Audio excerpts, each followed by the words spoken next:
the Truth Uncompromised Show. I am your host, Rhonda. Join us every Thursday at 7 p.m. Eastern Time. Truth is peace. Truth is freedom. To love, live, and be. We are Truth Uncompromised.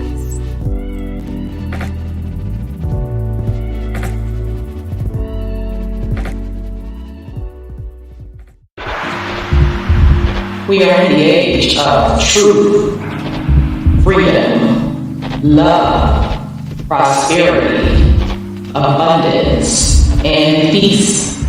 Welcome to Truth Uncompromised.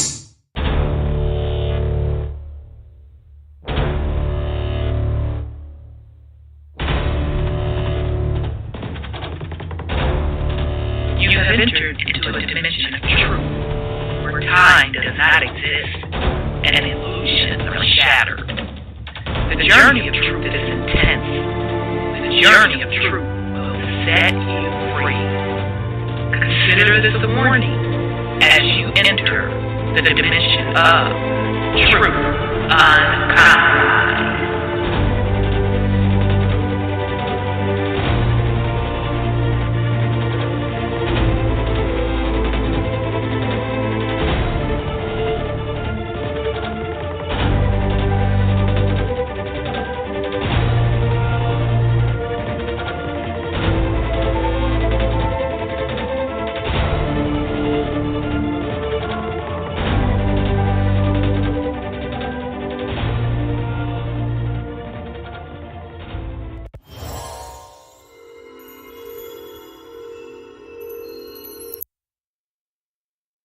Yo, shit, I don't think these niggas understand.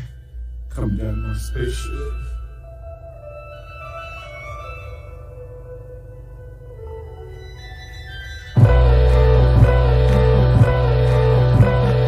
I've been building mounds, now the mounds serve the pyramids. School of thought, follow God, fuck what your religion is. Y'all niggas look small from the view of my pyramid. Hey, look at that from my pyramid. I've been building mounds, now the mounds serve the pyramids. School of thought, follow God, fuck what your religion is. Y'all niggas look small from the view of my pyramid. Hey, look at that from my pyramid. School of thought, I was building mounds, all I did was dig. Now I'm building pyramids, mama, look at what I did. Cut off the leash, took off the hook. The world brainwashed off of just one book. Same book, told my mama turn her other cheek. Don't bring me no beats, that shit get cooked. Did my research, found out my worth. Shit, I own everything on earth. That's why the Elohim with the young God like me to cast off cool rocks, pussy, not the dirt. Master ceremony, listen what the God say. Manifest life off of what I say. Parents time D-I-A-Y-A. Pull off the liquor that I say I shake. I've been building mounds, now the mounds serve the pyramids. School of thought, follow God, fuck what your religion is. Y'all niggas look small from the view of my pyramid. Hey, look at that from my pyramid. I've been building mounds, now the mounds serve the pyramids. School of thought, follow God, fuck what your religion is. Y'all niggas look small from the view of my pyramid.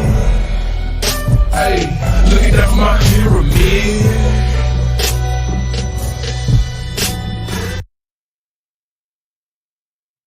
All right, family. Welcome to the Truth Uncompromised Show. I am your host, Rhonda, and tonight is Thursday, March 10th. Ooh, child. Ooh, we got a lot going on. We have a great show planned for you. We are actually on episode 10 of our series, The Black American Revolutionary Wars.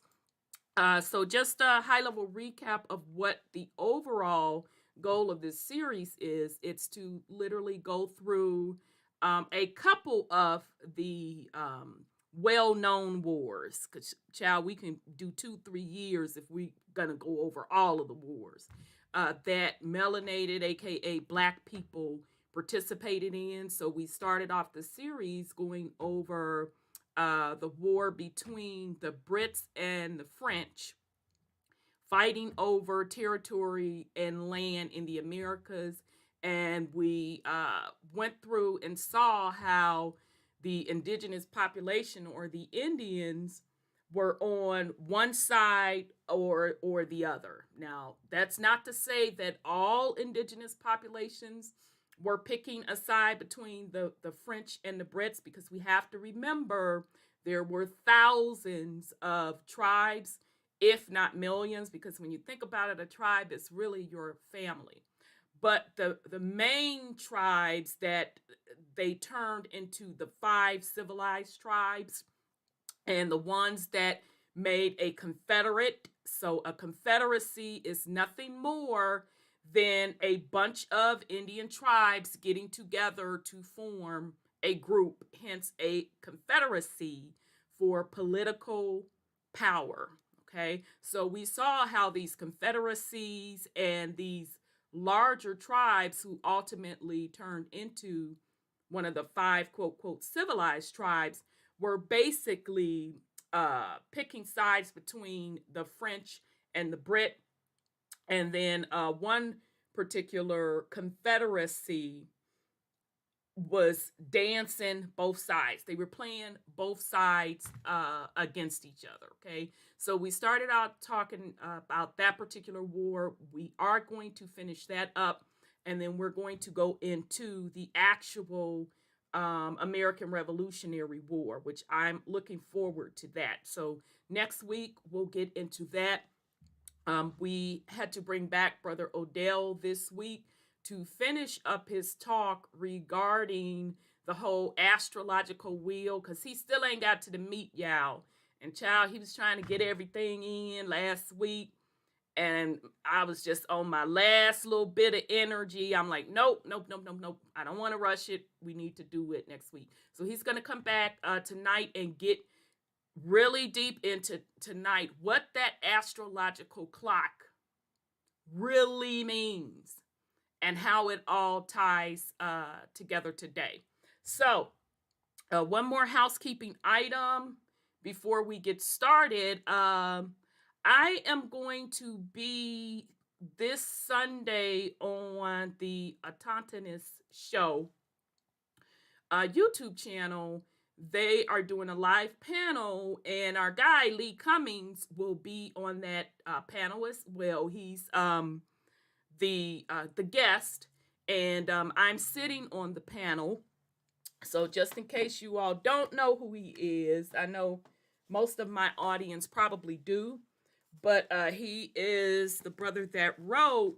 He has a series of books, but actually I have 3 of his. I have more than 3 of his books, but the 3 that I'm featuring the most, you all will know. One of them I haven't revealed yet. It's coming. I will be revealing it shortly.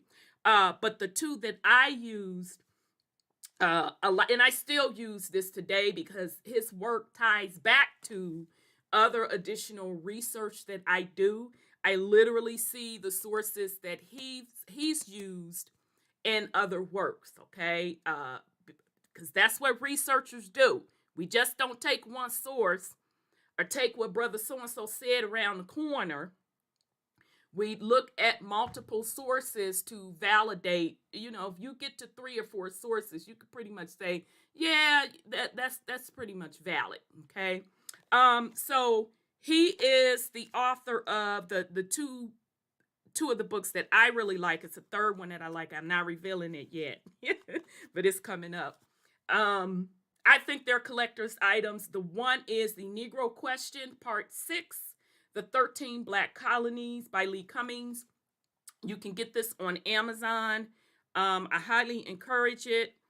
I feel they are a collector's item, and thank goodness he's keeping it affordable. It's a great read. You can literally pass this on to a middle schooler, 8th grade or so, and they'll be able to get a lot of value out of it.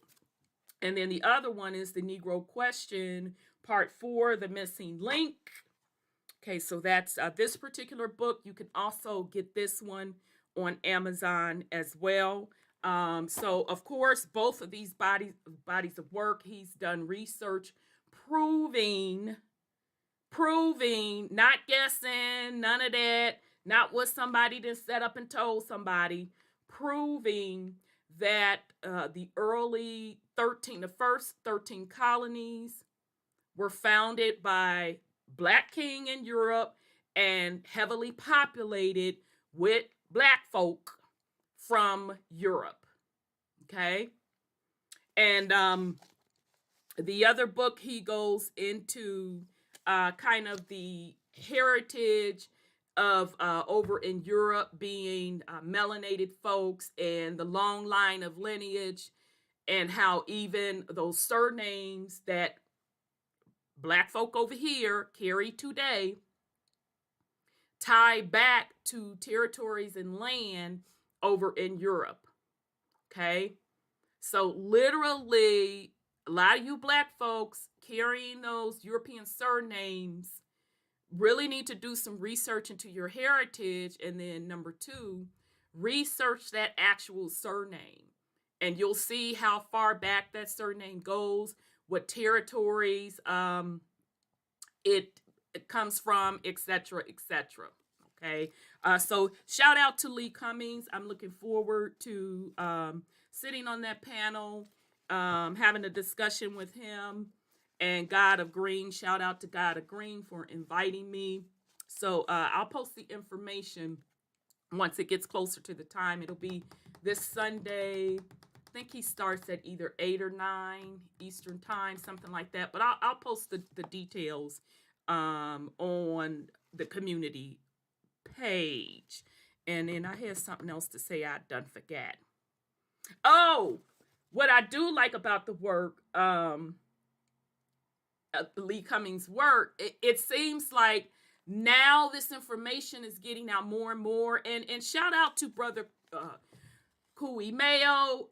He was an early pioneer in the game and getting the information out about the true heritage of melanated / Black Europeans, as well as melanated / Black Indians. So much love and respect to him. He does an excellent job. And shout out to Brother Legendary Top Cats, the same thing, for bringing out the information about the Black European connection, as well as the Black indigenous Indians as well. So shout out to those brothers.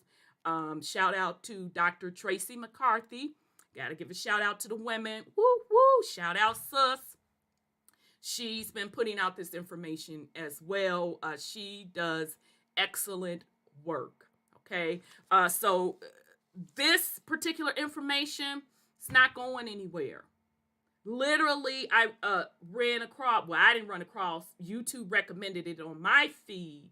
A Caucasian gentleman was talking about these same exact subjects, and he was putting his receipts out there. And he used Kui Mayo as one of his inspirations. So this topic cannot be put back in the bottle. No more this lying, this covering up. It's over. It is what it is, and folks don't have to accept it. That's their business, but the truth don't care whether or not you accept it. And really, the truth and those that are tired of the lies, we have literally moved on. Okay. And then I was also very, very interested in that, and I did drop the podcast on it, that AMC did a 3-part miniseries on Queen Anne Boleyn, King Henry VIII's wife. Okay, which, again, shout out to Lee Cummings. He had in his book about King Henry VIII being melanated.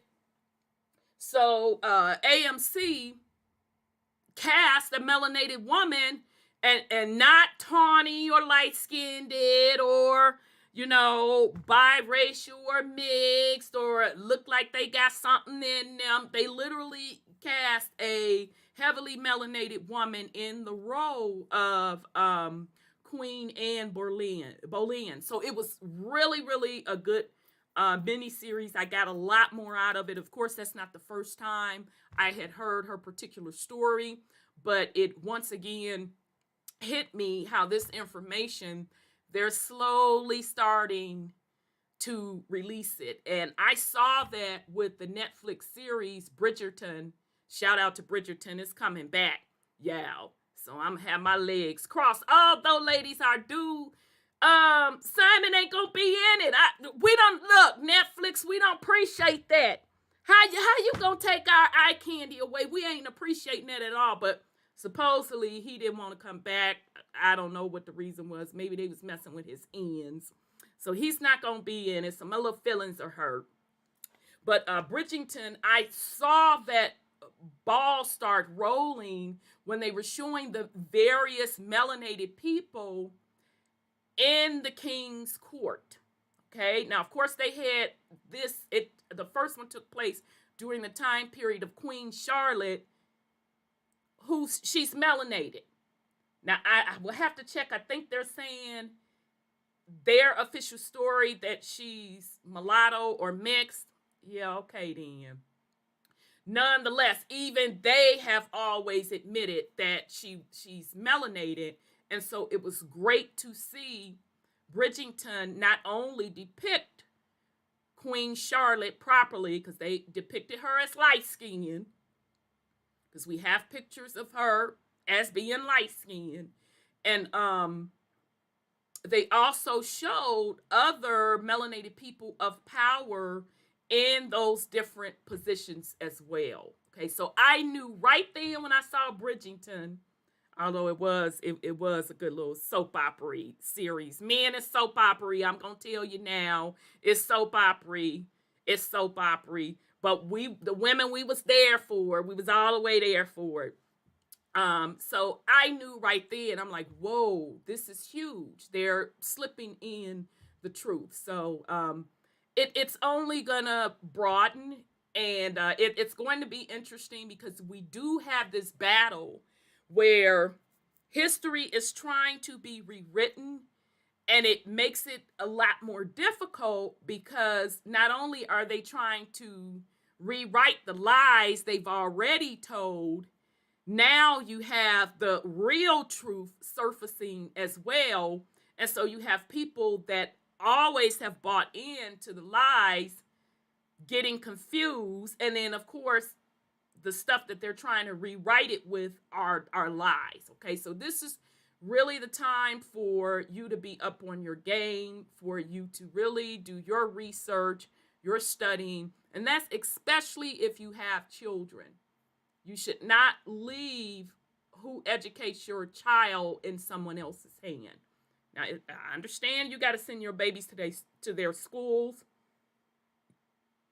You know, the system schools, you do what you have to do. But bottom line, as a parent, you are supposed to be supplementing their education. You are supposed to be monitoring what they're teaching you. Okay? So, all right, let me get off the Auntie Scarf moment. So, with that said, let's give a shout out to the YouTube family chat. So shout out to son Scotty in the house. Shout out to Freeman. Shout out brother. Shout out to sis Tanya. Brother Sean was in the chat for a little bit. Shout out to sis Stephanie. Shout out to brother Rodney. Shout out to sis Razzle. Shout out to Helenese. Shout out to brother Lance. Shout out to Jeremiah, peace and love. Shout out to JBP, good to see you. Hey, Sis Divinity, shout out to Sis Divinity, peace and love. And I think I captured everybody. And of course, shout out, hey, beloved, shout out, brother Lance. And then shout out to the YouTube family that are joining us as well. Okay. So let's get started. Okay, so in case y'all didn't hear me from the beginning, tonight, Brother Odel is coming back. So he'll be up here. Let me record, child. Recording in progress. I always got to do the backup to the smack up. Brother Odel is coming back tonight to finish up the astrological stuff. Okay, so we're going to get back and start going hard back on the main topic of this series starting next week. So I'm putting that disclaimer in there up front for those that are going to rewatch this on the playback so you can make a decision on what you wants to do, boo. So, all right. So with that said, let me bring on Sis Sandra. Let me bring her on. Okay, there you are. Peace and love, sis. Peace and love to you, sis Rhonda, and to the family, Brother Sean, and Miss Brother Scotty on. I didn't see him yet. No, he's not on yet. So how you doing? I'm good, thank you. How about yourself? I'm good, girl. I'm good, girl. Trying to keep my little energy up. This crazy ass weather. Brother Sean said he needs the link. Let me give it to you, brother. It's back to the old child, but I'll give it to you, brother. I'm sorry. Go ahead, sis. No, I was just thinking about we're fighting high prices on this gas. What is it out there? Because I think it's close to no, it's $529.99. Is that premium or just that's a premium. Oh, okay. Yeah, the premium out or here something is yeah. And boy tried to blame Russia on it. And he's the one who shut down the pipeline so we wouldn't have a supply. So I don't know what his problem is. And now he's trying to ban Russia's oil to our country. So that means they did, girl. They did ban it, and supposedly and allegedly. Well, let me go ahead, sis. Mm-hmm. You know, the thing is this: he's trying to cover up his tracks because it's been found out that Ukraine has 30 bioweapons labs on Russian borders. The United States has funded them. Girl, they was talking about that right before I jumped on the air. They trying to cover that up big time, talking about that's fake news. No, it ain't fake news. Literally, right before I jumped on the air, I didn't know what the hell they was talking about. Sputnik News said it, and one of their own said it. She got up there on the news and said it. I forget her name, but she got on the news and said it. And they have a Sputnik has it. Russian has a map of where all those labs are. The United States has funded that stuff. The Pentagon has funded it. And they had 336 biolabs all over the world, the United States. So this is one of the reasons that Putin is fighting, is because he's destroying those biolabs. And another reason is that I told you there was the place of money laundering. So they done passed another 1.5 billion. That's been for a minute, though, with the little money laundering situation. Well, you know where the money goes on these bills, don't you? It don't go to the places where they intend to go. Exactly. They go into some of these leaders' pockets in their private bank accounts, you know? Yeah, because they run them through. What they do is they'll get the bill, and then let's say the bill was for, I don't know, child care, something or the other. All they do is turn around and set up a foundation, and then put their people in place over that foundation, and then their people are awarded some of that contract money. Yeah, they ain't out suing anybody. It's not some of it. Haiti didn't even get that $10 billion. Okay, it ain't some of it. You right, sis. You know, and that's not including the money that people donated out of their own pockets. Right. Ain't nobody forgot about that, Red Cross and them. No, nobody forgets it, but they keep playing this game, you know, asking for donations for this. We're going to give charities to Ukraine. Ukraine probably won't ever see $1.5 trillion of this money, not a drop of it. So and notice one point, how much is this, sis? $5 trillion. Wait, 5 or 1.5? 1.5. Okay, so y'all do realize that when the world economy crashed in 2008, the bailout was $700 million. So what you sitting up here telling me? They wrote a check bigger than it took them to bail out the entire banking system. That's what you sitting up here telling me. That's what I'm telling you. It's on Currently USA. They're doing a 1.5 trillion. And y'all want to know why we have inflation? People who don't pay, there's people who vote without common sense. I used to be one of them people. I have to admit it. Because you don't know, you don't know. I didn't want to hear these people with their mouths, moving, because I knew they were all crooks anyway. So why do I want to hear you talk about it? All this stuff you're going to lie about. I don't want to hear all these speeches. So, but what I did, I don't know how it happened that I got so involved in really learning the game.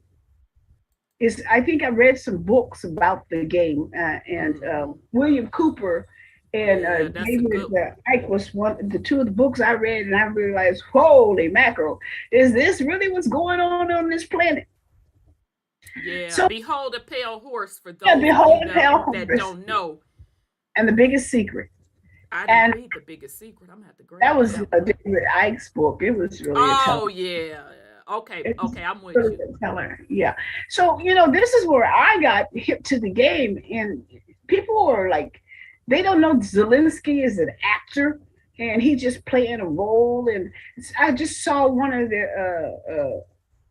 their Ukrainian leaders that said that the Ukrainians are bombing themselves, and then our newspaper, currently has turned it into a propaganda machine. Against Russia, trying to make us agree to the farce. Exactly. We're not agreeing to this war. It's not, because we're still scratching our head, but we're not understanding because, and I'm not advocating for Russia to be, if Russia supposedly and allegedly bombing them, but I'm still scratching my head because I'm like, when I think of Ukraine, I think of Russia, and that would be like I said last week, the United States bomb Russia, Jamaica, right, or the Bahamas, right, Bahamas, Haiti. What? Yeah, we can't comprehend it. And so they just trying to make him look like the villain. He may be the villain, but they're not telling what they doing. And then Biden is doing all these sanctions. The food is going up. The gas is already up. And we're going to pay it. No problem, because we got it. But then he's the one who started it way before this bombing ever happened. Way before this war ever happened. And people better leave your amnesia home, because Biden started this stuff with the pipeline and the food prices way before Putin did anything. Yeah, I'm sorry. Go ahead, sis. And he just opened the door for Putin to be the one who have all the cards on the gas. He's the one who did that. Putin didn't have all the cards on the gas. He closed down our sources of energy. And then they back, of course, the ports were all backed up and all that kind of stuff. He needs to quit. Yeah, but you know what? It was all scripted, and again, I'm finna rub it right on in, because I told y'all what was gonna happen. I told y'all inflation was coming. I explained in detail why inflation was gonna hit, and I told you about hyperinflation. And everything I said now is happening. Now they're turning around talking about hyperinflation. I told y'all about the food supply shortage, all of that. I told y'all why they're doing it. All of this stuff is planned because they're planning a collapse. And they have to plan a collapse for a reset. He's going for the digital. Digital. Well, in their little raggedy defense, although I told y'all that before they announced it, the Fed already told y'all they going digital. He already said that the IMF, NIM, and the World Bank, they literally have a testing program testing digital currency, testing it on how to settle currency via digital around the world. The Fed literally made a press conference release saying it. So it's not like they're hiding it from people, but because they don't get on mainstream news media and tell people, they don't never believe it. Oh, you just a conspiracy theorist. I could be anything you want me to be, darling, but unlike you, I do my research. Unlike you, I don't just listen to highlighted news clips. I literally do watch financial news, and I look at alternative financial news, and I research. They told the American public there is nothing that they don't do that they don't tell the public. They just don't tell the public in the way that the public wants to see it. But make no mistake about it, they do it. Because that is their form of disclosure. They like, well, it ain't my fault that you don't follow the financial stuff closely. Ain't none of that my problem. Oh, well. So they told you. They literally told you. One gentleman has showed a book that he read, I want to say in the late 80s. Damn. And I forgot one of those old head Lifetime political dudes. I can't think of his name right now. I want to say it was Kissinger, but don't quote me on that. Oh, Kissinger? Yeah. Rumsfeld, all of the people are part of this junk.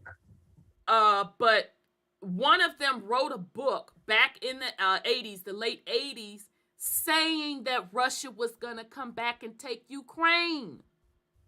Oh. He literally showed us the book that was written in the late 80s saying that Russia was going to come back and take Ukraine. So again, this stuff is planned. Yeah, it is.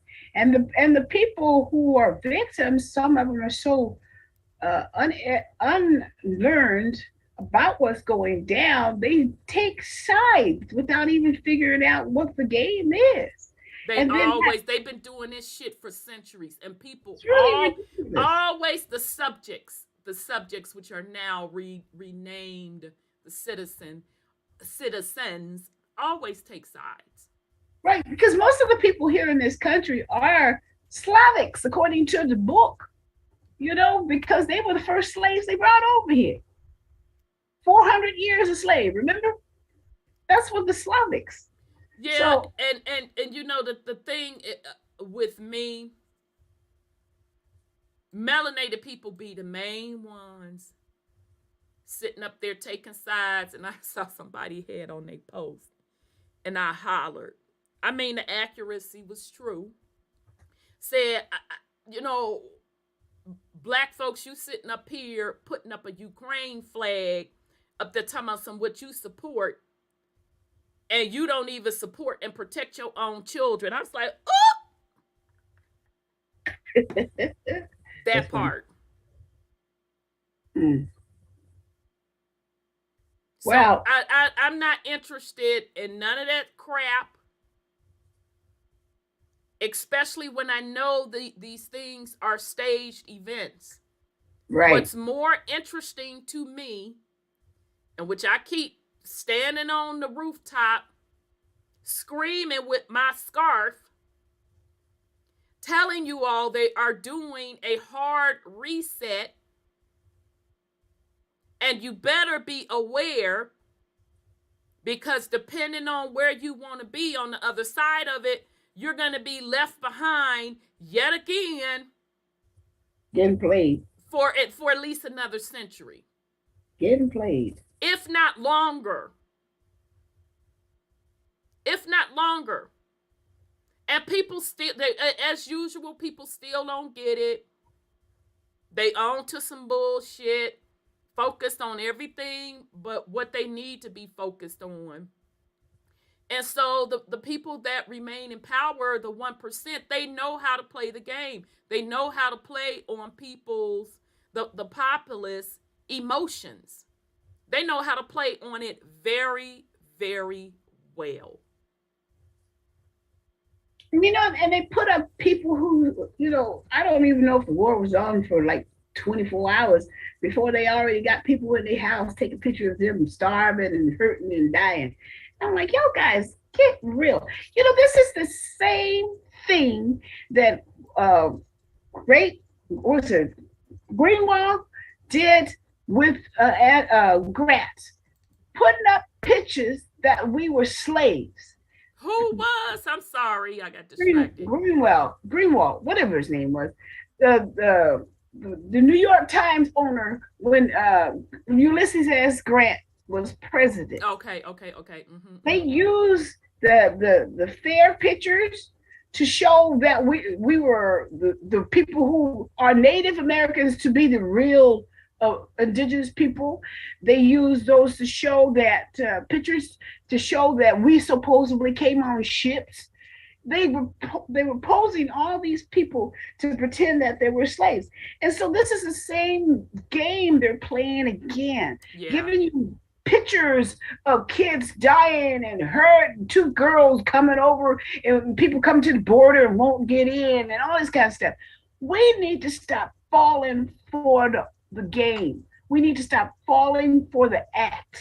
It's an act. I totally agree, but if you don't, if your mindset is so gullible that you believe somebody telling you your heritage, it really ain't nothing I can say or do for you. They said Smokey Robinson said black is a race. Black ain't no race, it's a color. And he resents being called African American. That's another label. So I'm like, wait a minute, y'all guys. So they get these famous people to say this kind of stuff. Black is a race. So you call yourself black because this guy said you're black. And then you're going to be, in legal terms, non-existent, dead. Because black is civilis mortus, meaning black. Dead. So, but we all fall for this. And our people just don't want to wake up to the truth that you were the ones, are the indigenous ones, and we're here first. And they're trying to use your energy to keep themselves in power. Agreed. And I guess it's to add on what you're saying. It don't matter what you call yourself, black, green, purple, copper. It don't matter. It's a mindset. Yes, it is. It doesn't matter, because we can use any of those labels that we want to. We can sit up here and talk about reclassification. But if your mind ain't about that business and about having a strong family and about building a legacy and about being a decent person, what fucking difference do any of that make? Yeah. Because like you said, we have to understand they're going to stick with their own. Slavics are fighting Slavics. Again. Yeah. I don't care what the Slavs, the Caucasians, I don't care what they're doing. Nope. And I'm to the point now, like I've been done told folks, white people doing what they supposed to be doing. They're supposed to want to make sure that their people have the best. And in their case, if that means taking it from you, oh, well, so be it. My point is, what the fuck is you doing about it? Not you personally, Sis Sandra, but you know what I'm saying. So yeah. I just don't want to hear it. I don't want to hear the excuses. Again, what are you going to do about you, your family, and leaving a legacy? Folks can't even get the fucking basics together. And then want to sit with their legs crossed and try to convince somebody that they're intellectual. No, sus, no, bruh. You can't convince me of that when you have, as a collective, copper-colored race, black, mulatto, whatever the fuck you want to label yourself, melanated, don't have a pot to piss in and a window to throw it out. But you were here first. You were around the world first. You held the rulership, the leader, the seat of power first. Yeah. So that's why now come on, let's keep it real. That's why black people don't want to fucking fess up to holding those leadership roles. Because that means you fucked it off big time. And you still fucking it off. White people didn't take that shit from them. You handed it to them. Fucking around. Stabbing each other in the back. Making badass, shitty-ass business deals. Men, I'm calling you out. You motherfuckers made that deal. Deals, plural. You made them fucked up, shitty-ass deals. Because you was sitting on your ass, shooting dice. Smoke peace pipes. Smoking weed and sipping Henny. Nigga, I ain't forgot. You made those fucked up decisions. You could not hold the seat of power.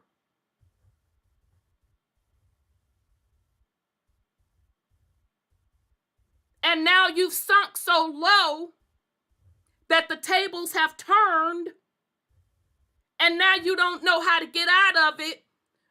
So now you want to the same people that you handed it to. Oh, it's their fault. Well, don't you understand you still look like an idiot? Because if you outnumber them across the planet, if you are the oldest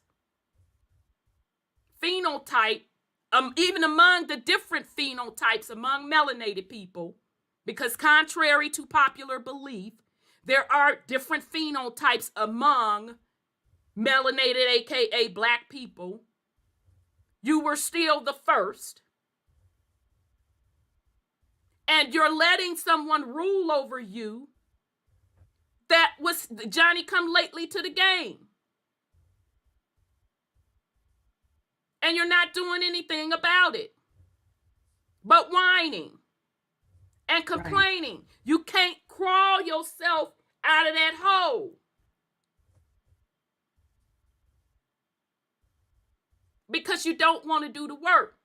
So what you're not going to do on this platform is sit up there with that bullshit.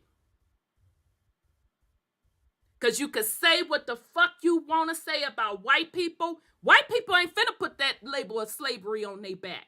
They not finna fucking do it. No fucks are given on their part. That they was the first slaves.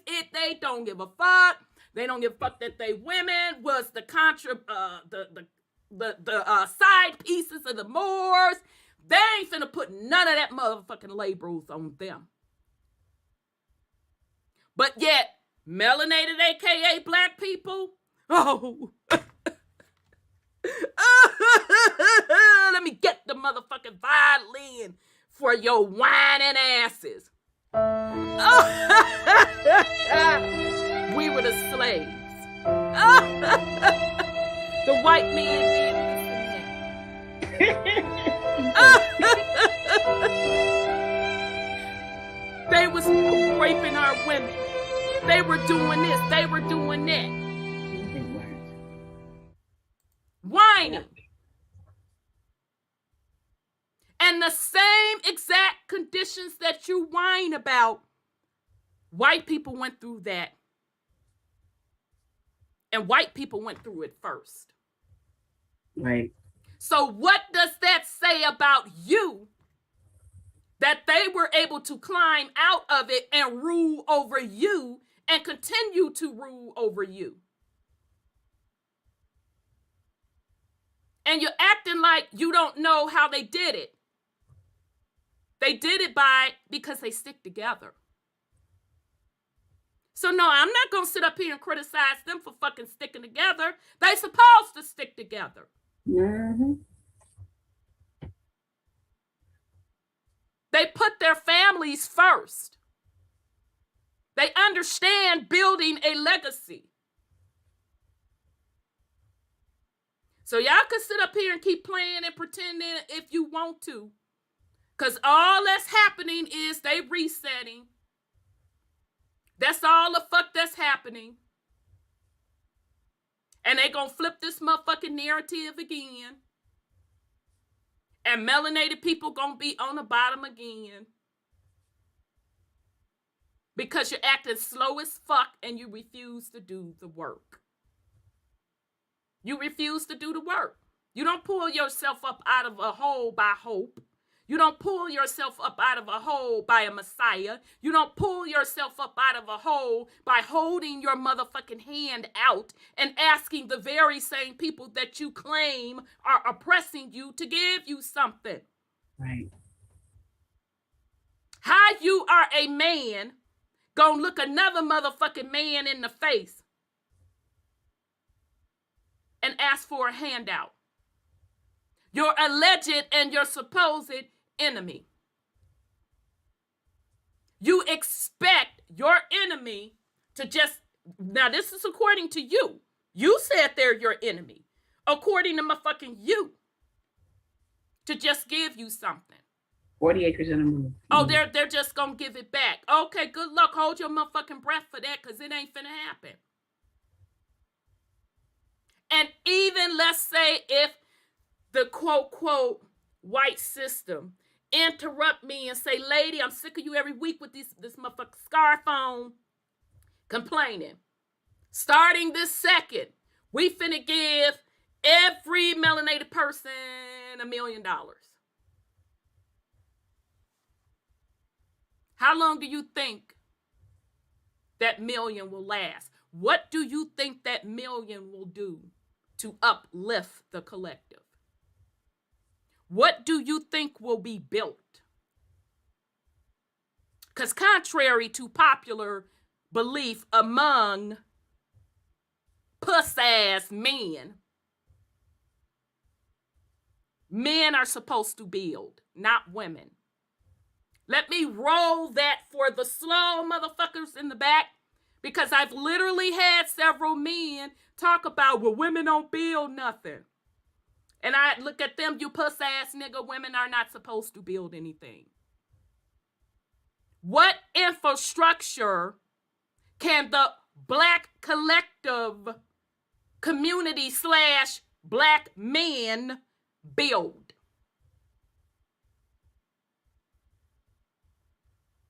You're not even prepared. And instead of having those tough conversations, you're sitting around on your ass whining. And so now that the energy has shifted and folks are tired of the goddamn whining, I don't want to hear it, get the fuck on up out of my face. Now you're shocked. Get ready to continue to be shocked. Because what I am telling you, what's going on, this reset that is coming up, for those that are going to continue in this paradigm, you're going to get a lot of people left behind. And there's going to be mass poverty. Because once again, folks were not prepared. So take it for what you wish. But this victim mentality is over with. And that is especially among men. It is over with. Men, you live in a patriarch world. And if you can't make it in a patriarch world,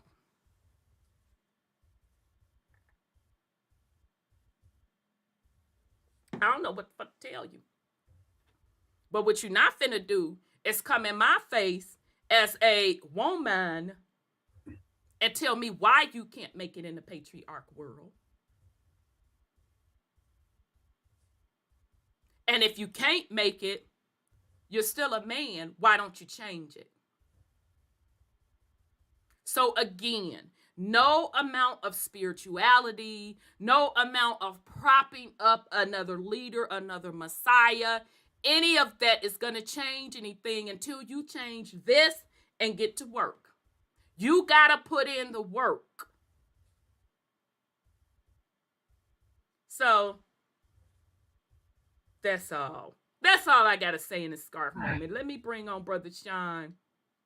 And Brother Odel's in the building, and son Scotty's in the building. So let me bring on Brother Sean was first.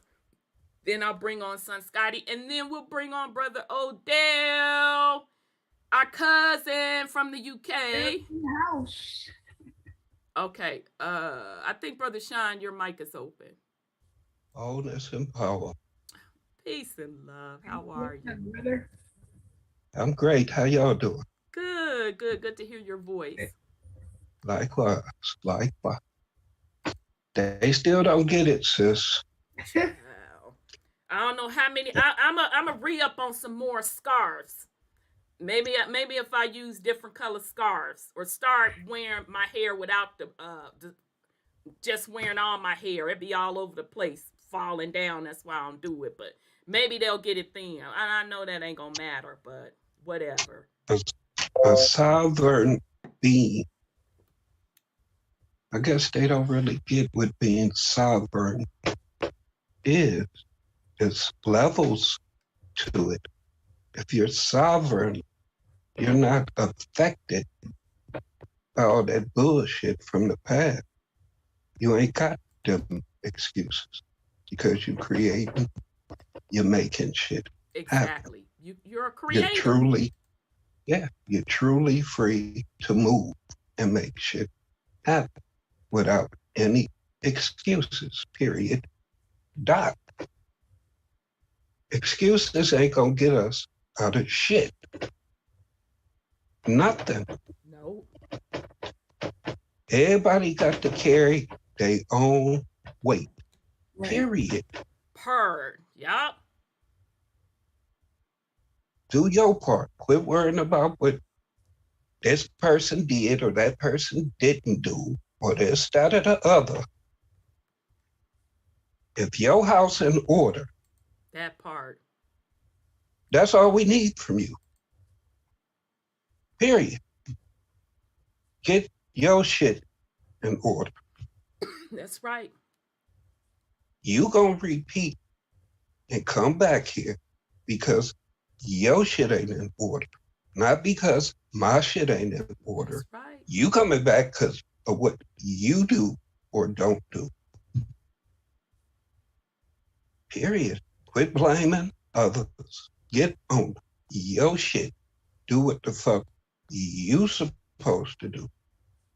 Fulfill your purpose. We doing what the fuck we supposed to do. That's why we here. For now. But y'all gonna turn around. Y'all gonna be on another cycle. And we gonna be gone. And I'm gonna make sure you forget my motherfucking name. I know that's right. You ain't gonna be trying to call me back with no rituals. None of that shit. Don't even look for me. Don't call my name. Yeah, Forget about me. I ain't accepted none of that. You better get it now. Exactly. Shit. we trying to tell y'all right now. Don't ask me later when I'm gone. Cause I ain't coming back for that shit. Right. I'm done with this shit. I mean, I'm on new shit right now. I don't give a fuck about this bullshit y'all stuck on. I ain't that. I see a whole different reality. Yeah, I understand about all this bullshit that's going on, but I stopped watching soap operas a while ago. It is a soap opera, isn't it? That's all the fuck it is. Yep, the stories. I don't care nothing about none of the actors. Nope. Whether they melanated or not. Right. I don't care. They caught up in that. They want to keep coming back and switching positions. Exactly. That's fine for them. Yeah. They just want to keep playing Monopoly. I don't want to play Monopoly at all. Keep telling y'all, Dr. Manhattan, that's the type of shit I'm on. To just go sit on another planet and start from scratch. just go off in my own goddamn dimension and be like, fuck y'all. With love and gratitude, I release you. That's just like a melanated person and cuss everybody out, but with love and gratitude. Or like Southern women say, okay, sugar, after you done cussed everybody the fuck on out. Exactly. That's the way I felt about it. Yeah, I mean, people can keep doing what they doing. You're going to keep getting what you getting. You're going to be with the same group of motherfuckers, incarnation after incarnation, bitching and moaning about the same shit. Next lifetime, you might be complaining about some silver motherfuckers or some purple fuckers. You know, no telling what color they might make up next. Right. But y'all will be complaining about that shit too and still not doing nothing but complaining, marching, protesting, and tearing up your own shit. Yep. I digress. Oh, child, I appreciate it. Brother Sean, I mean, you right, no lies detected. Okay, let's bring on son Scotty. Peace and love. Peace and love. Hey. What's up, family? What's up? Great to be back. Lovely to hear y'all. Good to hear your voice. Hey, bro. Yes. I need that energy. I don't care how many scarves you got to go through. Child, I don't care. Brother Sean is right. Dr. Manhattan on some other world type shit. Like, because, man, when Sis Sandra was talking about the gas, I was literally getting gas. And it was like $5, $5.70, $5.60. Like, and you know, this it's all connected. Even though it's a play and you ain't gotta fucking like buy into it, like it's all on script. We done seen the script before. Yeah. The play part is like, yeah, we know that they fucking cousins fighting each other. They on some motherfucking Hegelian dialectic, play both sides. International fake media, photo op wars and shit like that. But we do know from this history that even if it seemed like it's somewhere all across the world, it do got something to do with the indigenous people of America. Whenever these big wars happening, they wiping out motherfuckers and doing this, and it's a world war. Like, it's just a distraction for what's really going on. Because like I said last time, these Ukrainian Russians, the play is to the Americas. And these people is coming over here as immigrants, as tax exempt, as indigenous, or they of that banking oligarch privileged elitist family. And we know what happened with them types. They get all the government jobs in the NASA, this and that. Like, it's not like a whole, like, it's a sympathy play. Get your sympathy, get your donation. Like, I had to motherfucking check my email, and I'm getting an email from Uber, and they talking about donating to the Ukraine. And I'm like, this seems like, was y'all just asking me for talking about where can I go to get my fucking jab, CVS, and like I can get a discounted ride to go get, like, the avenue of propaganda are so apparent. Like, we need to see these avenues of propaganda. Yeah. And at the end of the day, yes, don't fucking pay attention to that shit. But also know that, like, these motherfuckers ain't doing this for no reason. You is always the reason.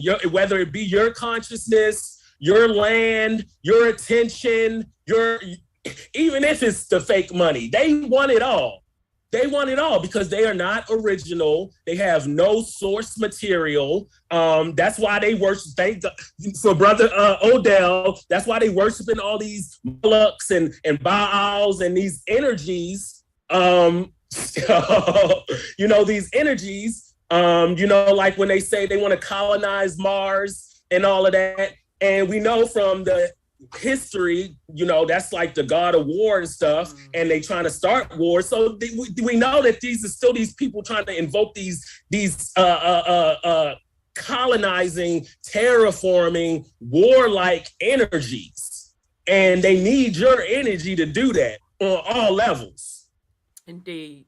So no lies detected, son. You came in blazing this week, but yeah, I mean, child, I just don't have time for it. And again, like you said, it is all about, to me, it's like moving chess pieces on the board, and they're going to reset the board. So meaning, okay, black pieces, I'll put you on this side. White pieces, I'll put you on this side.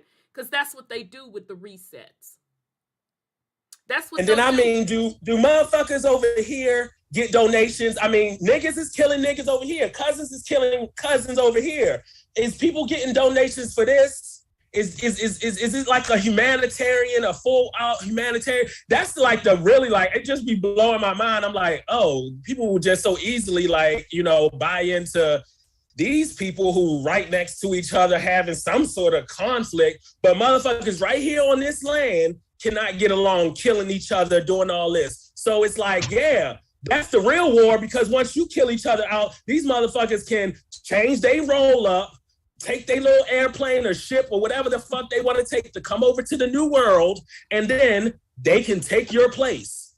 Invasion of the body snatchers, invasion of the land snatchers, invasion of whatever titles they choose to cook up in their little fucking false ass laws and books. Whatever the case may be, they gonna take your place. Absolutely, because did they not do it with the Civil War? Come on, you know, blink Reconstruction is a reset. Blink, blink, blink, blink, blink. Did they not finish the job with World War II? Blink 75 times. Blink, blink, blink, blink, blink. And it's like, y'all not getting it. You still scratching your head about slavery. And ain't nobody disputing the fact that this is a reset, no matter which side. And that's the fucked up part about it, Brother Sean. Even the mainstream media say reset. But I'm the one crazy with the motherfucking scarf. Okay. Even these Christian groups saying reset and all this type of stuff. Mm-hmm. Yeah. So I don't know what people think going on. It ain't the same as usual. It ain't never gonna go back to what you thought was normal.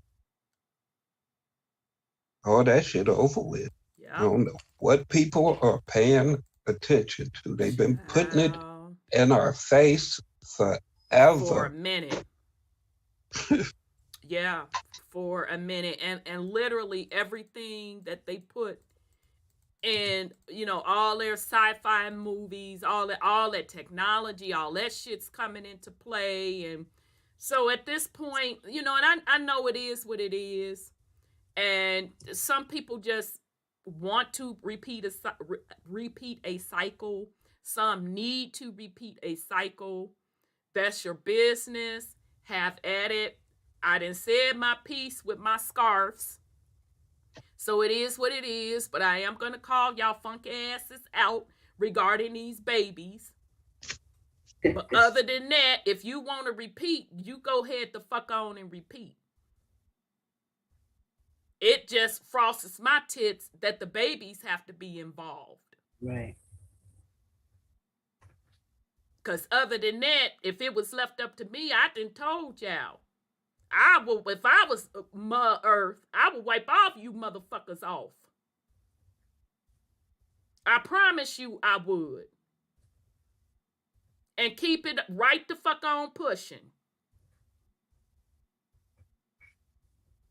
So, anywho. Okay, so let's bring on, let me give everybody, oh, you found a black sun emoji. Put it up there, Razzle. Oh, I thought you said emoji. I was going to say put it up there. Okay, so, let's bring on cousin Odel. But before I do that, let me give everybody a round of applause for our go ahead on with the fuckery moment.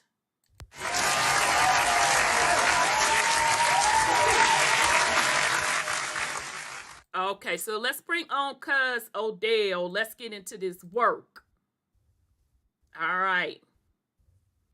Oh, and shout out to the people that's been in the comment sections on the videos. I'm just so proud of y'all. Y'all just really are bringing your scholarship in the comments, and I so appreciate it. It just really brings my heart with joy when I look over those comments and I actually see scholarship.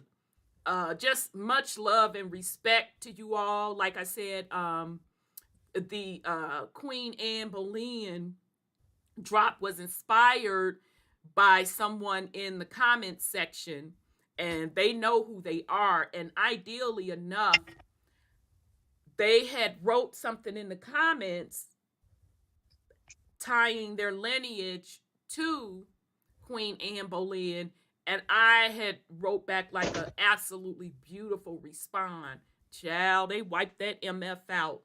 It didn't even get it. I went back and it was gone. I'm like, damn. But nonetheless, shout out to those of you in the comment section. It's appreciated. And shout out to those that send me information on the back end. You're sending it to the Gmail account. You can reach us at truthuncompromised@gmail.com, or you can hit us up on Instagram via the messages. Now, y'all know I don't be on the gram like that. Shit, the Facebook my nerves page. are bad. Yeah, and the Facebook page. But hit me up via message on either one of those, and I'll get it. But I don't be all up in there posting every day. I just don't have time. But if you hit me up via Messenger, I'll get that. I know a lot of people use Instagram now, so I do check those messages because you are sending me great information. So if I haven't responded back to you, just charge it to me being busy. By no means is it against you. I'll eventually get to you. So it is very much so appreciated. Wait a minute. You say they are altering books on archive.org. Baby, let me tell you something. It don't surprise me. I will never forget my play sister. She knows that I'm an avid reader. And so I had got into like purchasing the books electronically. And so she said to me, she said, well, sis, what would happen if something goes away with those electronic books or if they change them? And she said, that's why I always buy a physical copy. So I had to go back and buy physical copies. And now a lot of those physical copies, they're even taking those out of circulation. You okay, sis Sandra? That's not me. Okay. That is sister. Okay. It's whoever that is. Are y'all okay? Y'all need to call 911. Everybody good. Okay. So that's a very, very good point. It does not surprise me that they're changing stuff on archive.org. It doesn't surprise me because even books that I have purchased in the past, I go back to try to get them and they're gone. They're out of circulation, or there's a new version in it and it's so watered down. You're like, you got to be kidding me. Okay, so like we told y'all, they're rewriting the history. Child, it's a mess. So y'all better get on your game and start taking ownership of educating yourself and educating your babies for sure. Because you're going to wake up in another 100 years, like Brother Sean said. I don't know what they're going to be telling you are, or it's going to be, shit, maybe it's going to be the green skin color. It's their time, for rulership. Who the hell knows? So folks better get up on their game. All right, so let me bring on Cuz Odel for sure this time. Okay. I think there you are. Good evening. Peace and Good love, evening. brother. How are you? I'm good. Am I coming through all right? Am I coming through clear? Yes, you're coming through clear. Yeah. All right, that's good. That's all I want to know. As long as I'm coming through clear, it's fine. Peace and love to everybody. Peace and love. I'm glad you're all out in one piece as usual. Glad everybody's doing well. Yeah. It is what it is. Oh boy, at least I got in at a reasonable time today. I got here comfortable today. I want to make sure I get here. I had to do today. What time is it over there? Because I can't remember. I'll tell you in a sec. We're about 5 hours in front. It's about nearly 1:15 here. Okay, a.m. Yeah, a.m. Yeah, a.m. Yeah. Child, I'd be so sleepy. Oh, so we so appreciate you, Brother Odel, for like really being dedicated and doing this live for us because of the time difference. We truly, truly appreciate it. And people, as usual, were hitting me up saying, "Oh, that was fire! What you were speaking on last Gets better. week." It gets better. I'm not done yet. It gets better. I know. I'm waiting, and I'm like, no, you can't rush through it because I had to have my capacities in order. So I'm turning it over to you. This is Brother Odel family. I call him our cousin from the UK. That's also from the Americas, the island of St. Kitts. So, I mean, truly, truly our cousin by blood. I mean, I'm part American Indian and got that European bloodline as well. So, good to have you here, Brother Odel. So, I'll turn it over to you. Yeah. I've got the connections. It seems that due to the colony issues and the moving our people around, as we know through Jasole, which, as I explained when we was here not so long ago, we kind of covered the fact that people will be moved from this country over there and people will be moved over there, over here, because that's what due to the mental mud flood, and I do think it was a mental issue in the 1700s. I haven't covered that yet, but I've got talks on that. I think a lot of all this stuff that they're doing has only been very recent. I don't think it's as long as what they're saying. I've got evidence of that with the world affairs that happened in the 1800s. And it's like, listen, we used to have a big civilization that's only mentally been taken down, I think, since the 1600s, what the Draco did, the Weesadats, the Anunnaki, and the Zeraticulans. And again, that's been covered shortly because we didn't cover it all last week. We're covering that shortly. And then I'm going to touch an aspect of the ages and the realm towards the end of this. And then I'm going to talk a little bit about, I'm going to show you some interesting stuff about the melanin and stuff that they've been doing research on. You're going to love that bit. That's part of this. And then I'm also going to touch, I might touch a little bit about Sol Invictus, and why the part comes out on Christmas or Christmas Day, the Yule tree and stuff like that, and the beings from Orion. He worships and things like that. We might cover that a little bit tonight. And then I'm going to stop there. And I'm going to kind of, I'll stop around in and around wherever we want to stop, but I have a natural break there and just like kind of let you jump in heavily a lot more. And then I might do something on Stellarium. I might touch 9/11, why it's relevant and stuff like that. I might need to do a tiny bit of prep for that because I've not got the program open yet. But and then I'm going to touch that and I'll make it all relevant to this advent of Aquarius. I'm going to touch aspects of that and this talk that I did, which I've got up. I'll cover that, and then we'll once I get to that and the alignments in terms of the realm and what it was, how it's connected to further up, and what certain happened in on December 21st, 2020. And the first half of Revelation, the first 3.5 years, and the second 3.5 years, which we're in currently now. What's going on right now during this advent of Aquarius. We're going to touch the aspect of that, and then we'll see where we go from there. Okay, that sounds good. So, let me make sure. I don't think I gave you the proper access with Raggedy Zoom. Hey, sis. Yes, sir. I want to let the family know that Brother Antoine got a TKO. Yes, talk about it. I yes, did please. purchase it, nephew, but child, now in Annie's defense, I was gonna I was actually able to purchase it through Hulu. I don't know if you knew that I was able to literally show you how the universe worked. It literally popped up on my screen. I was able to purchase it. And I was trying to get to it because I just wanted to see the opening where they introduced you, and I was going to turn it off. But for some reason, it didn't work. So he beat the man down how many rounds? 2 rounds. The guy ain't even come out for the 3rd round. He beat the little man down. He gave up. He ain't even want to come out. Oh, he's like, fuck that. See, that's why I don't be wanting to watch it, because I be feeling sorry. I'm like, oh, poor baby. But congrats, Twan was nephew. pissed, though, because he wanted to put it to him. Yeah, he was like, hold on, now. Can't just give up like that. That's what the other dudes' coaches was saying. He just that's what Twan was saying. He ready to fight. He put in that work. Twan was like, fuck that shit. Twan like, that's some bullshit. Because he trained so hard. I feel him. He had trained so hard. Yeah, Twan's brilliant.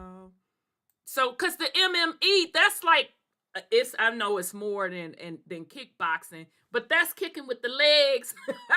That's everything. Okay, that's what I thought. Yeah, Bob said choke outs, everything. What you mean? Wait a minute, to choke? I didn't know they could choke folks. You can choke a motherfucker out.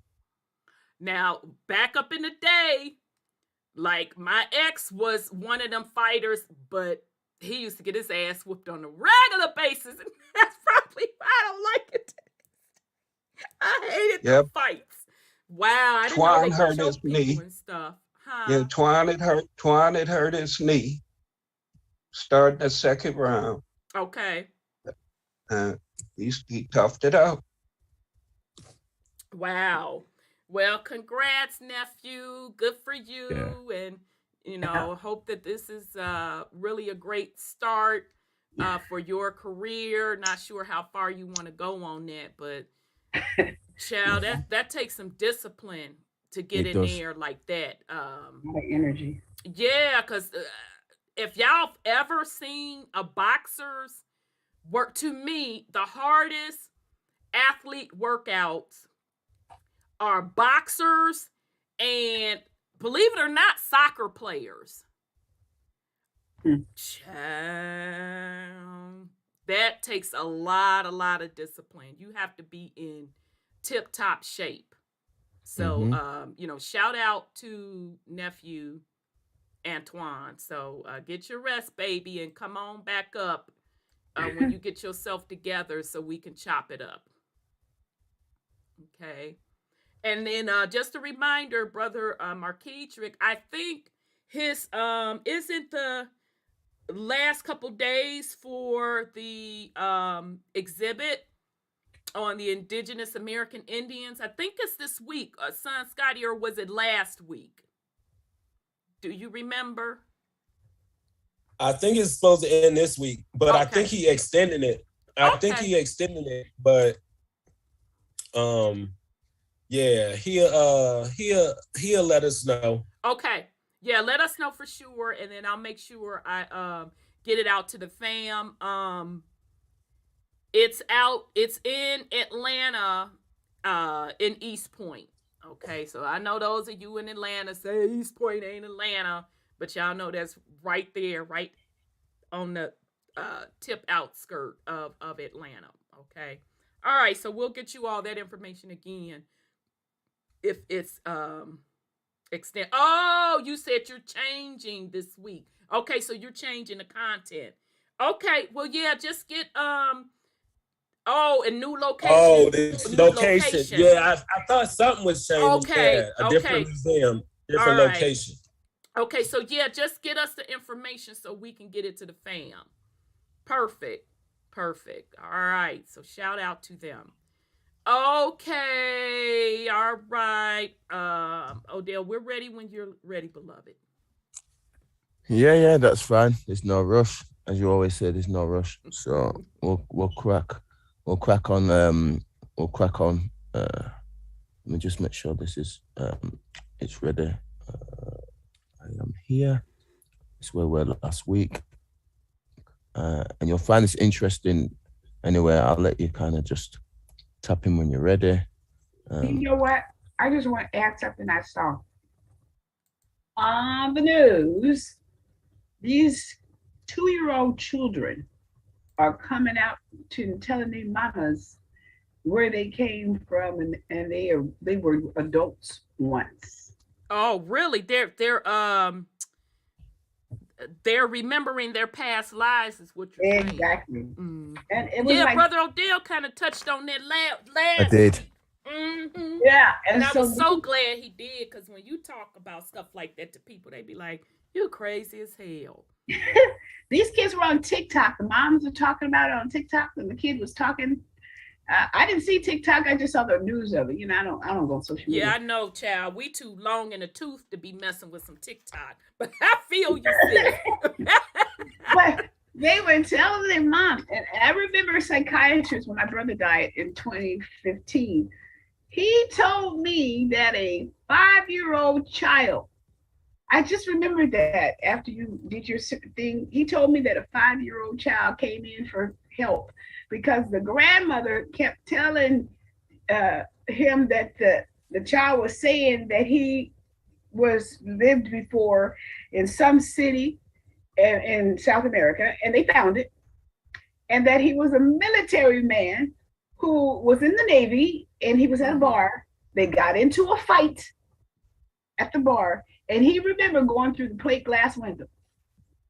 And that's all he remembers. And he woke up in a nice garden, and then he fell back to sleep and woke up with his grandmother's family. Wow. And the psychiatrist was saying they're getting thousands of those.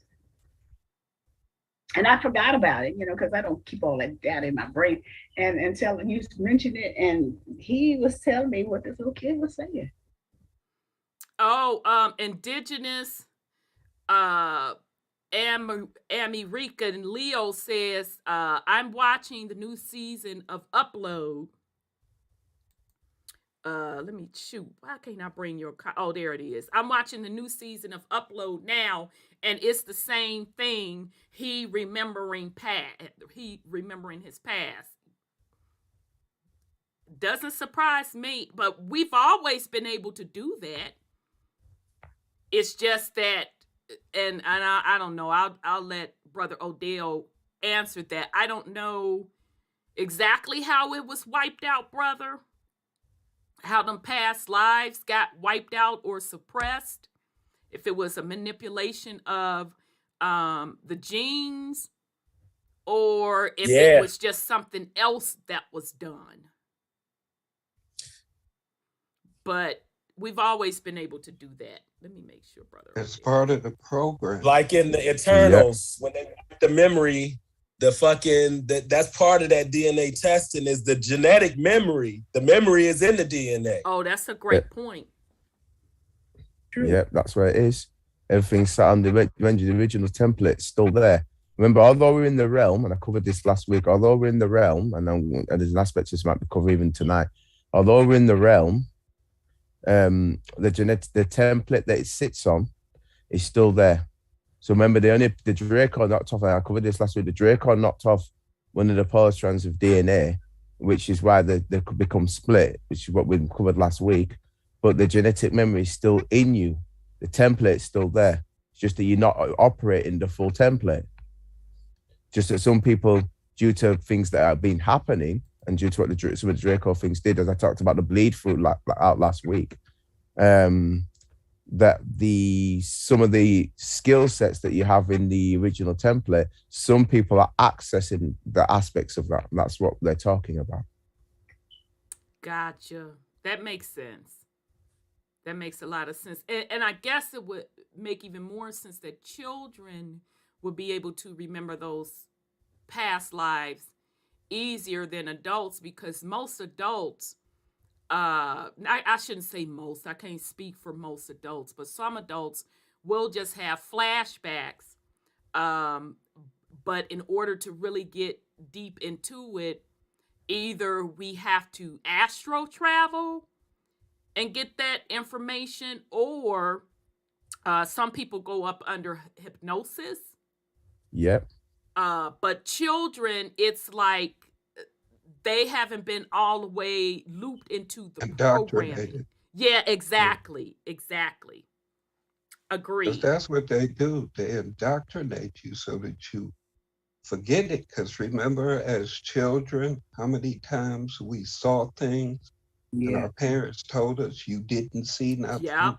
Or this, that, or the other was all part of the program. Yep. And considering that's part of the agreement that they drew up as far as for this reincarnation cycle, that we don't remember so that we keep coming back so that they can keep feeding off of us. Yep. That's up to us to break the cycle at any given time. We don't have to wait to a specific time that they lay out, because all that's doing is setting us up to repeat. That's so true. That's very much so true. So that's a good discussion, Sis Sandra. I have a niece, and she's so smart. She all the time talks about advanced things, but she does it in spurts. And the funny thing is, her grandmother, she is like real, like ultra religious. And so she said, she came to me, of course, her grandmother did, and said, yeah, blah, blah, blah, gonna come to me up there talking about, they were talking about something. And it was the adults talking, mind you. And she said, that baby said, no, they opened up a portal. And they came through the portal. So she'll say shit like that. And one time my sister was having another conversation. And they were talking about like cooking and gardening and doing this. And so my sister's guy friend was like, oh, I didn't know such and so knew how to do that. I didn't know that you knew how to do that, blah, blah, blah. This little one, she at the time, she was like either 3 or 4. She had the nerve to say, I don't know what you're talking about. My auntie, she's domesticated. She knows how to do those. I'm like, she said, both of them looked at her. I said, I told you that little girl is an old soul, honey. She don't miss nothing. So yeah, children have it. And the good part about it, I am glad even her mom and her grandmother, they're not suppressing that in her. Even though her grandmother is like really, really into the church and all that, she don't even suppress that. She even said, yeah, she's an old soul. So I was so happy to hear that she's not trying to suppress that out of her. So very, very interesting. Okay, so with that said, we're ready when you're ready. Yeah, I'm just telling you. Yeah, I'm ready. In regards to the obviously we had and I talked about this last time, we had obviously you've got the indigos that came in from 1970 to about 1990. Then you've got from 1990 to now, you've got the crystals and rainbows that are coming in. Listen, fam. I'll let you on this before I get started, right? Listen, fam. Yeah, this is sick blood. I know these young ones are sick, fam. This must have been a good 3 years ago. I was still I had to be aware of what was going on, just simply the fact that I could have this conversation with them, because they're probably in their some of them in their teens now, some have been in their 20s, but I'm talking about maybe 10 years ago or so. So I was at this place where we have like during the holidays where they look after children and stuff. And anyway, I was one of the workers there. Anyway, for some reason we got talking about how the conversation came about, but we were all sat in the group. It was like 2 or 3 of us at first, and one of the children brought up something about, I think it was T. She brought up something about I was asleep last night. When I was asleep, I got up and I could see these all these I could see these rainbow colors. I could see all these rainbow colors, and you know, when I see all these rainbow colors, it's pretty cool. I don't know why I always see all this stuff, but I see all these rainbow colors. But sometimes I see these weird like kind of creatures, and all I have to do is just freeze frame them and I make them go away and stuff like that. And it goes, oh, so you're a rainbow, fam. Are you a rainbow? She goes, huh? How do you know about stuff like this? Listen, let me get in, Sister Right. Wow. Let me get sick. I'm telling you, Sister Right. I was cracking with it. So anyways, I'm gonna let you. So was the baby happy that you was up on? I'm gonna tell you about it. I'm gonna get in on it. Okay. Wow. Oh, that's great. It gets better on it. It gets better. Let me get to that. It's hilarious. You'll want to comment on it because you won't not want to because it gets really interesting. Okay. So me and Tia first speaking about it, and she goes, oh, so she goes, so yeah, Swedish feminists, these beings. I said, yeah, they're beings on of fourth dimensional level. I assume they look quite disincarnate. They're quite scared. It goes, yeah. Well, they're so. I said, they're beings like the reptiles and stuff like that. She goes, yeah, you see him, stuff like that. I goes, yeah, I see him all.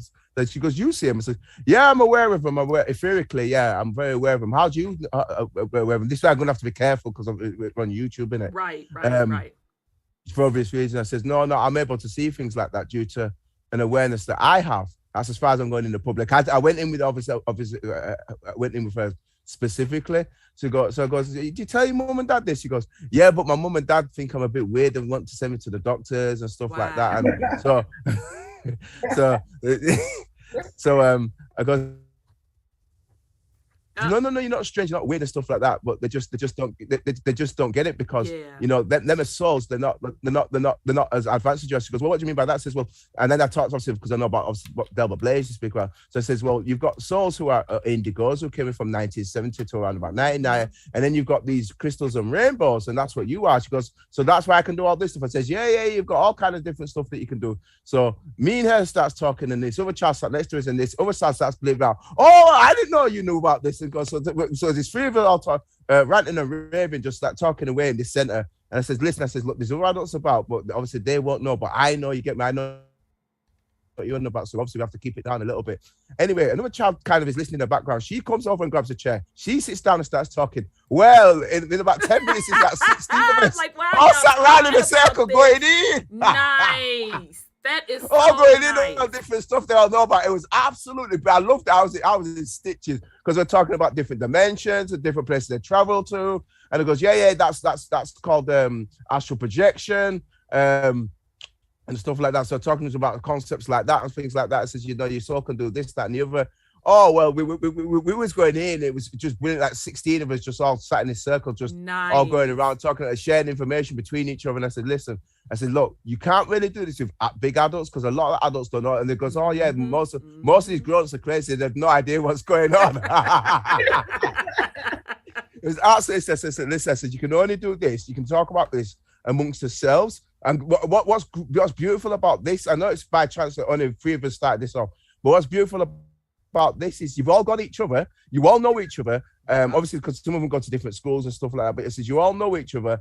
And I said the best thing about this is you can all talk to each other and share each other and, you know, talk to this information about each other. And, you know, if you ever need to talk to somebody, just speak to each other about it. But what they all found fascinating was, it says, how come you know, but other adults don't know? We don't get how you get it, how the other adults don't get it. Right. Yeah. And I just said, because I'm aware in terms of my development as a soul, exactly. I'm able to get that as where I'm at the moment. So a lot of them, even though, because obviously their mums and dads might be only a little bit older than me, they might not be that far off older than me, you know what I mean? But they got get how I get it, but their mum and dads don't get it. And exactly.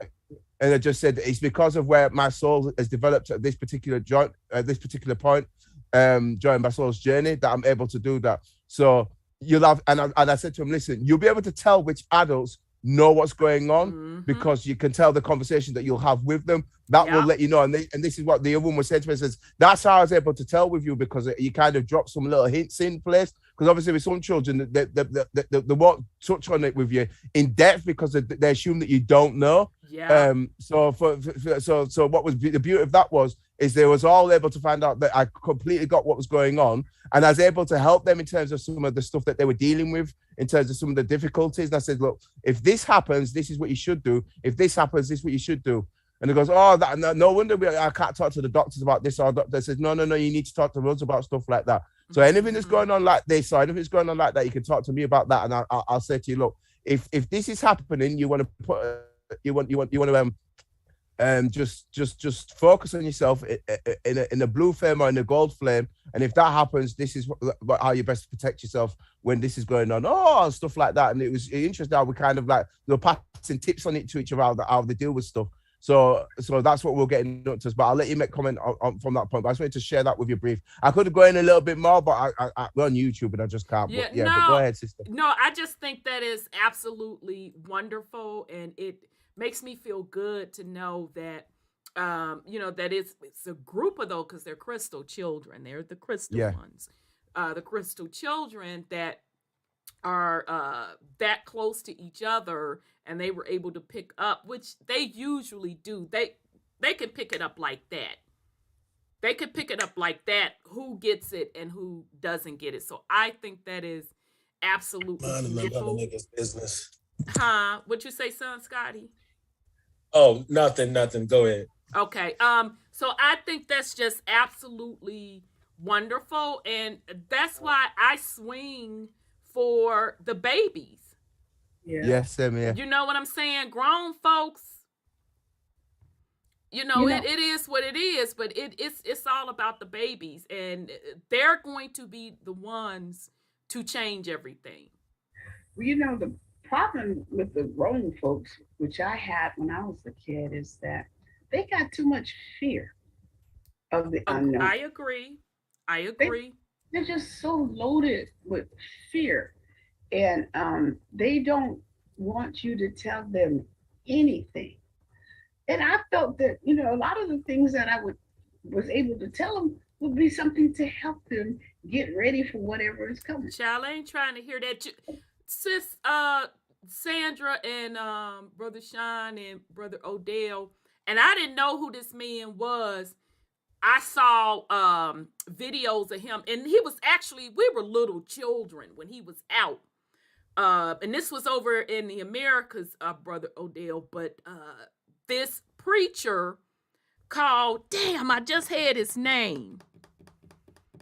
The one, y'all, that had the press and curl perm that was talking about creating your own reality.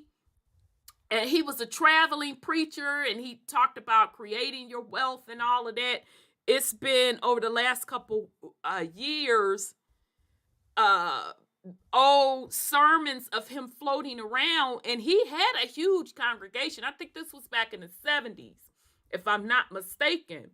And he was putting people up on game then in the church. Right. Now, the sermons I saw, none of them had to do anything about the standard teaching of religion that they're doing today. I was really, really shocked. And I just had the man's name in my head, and now it done left.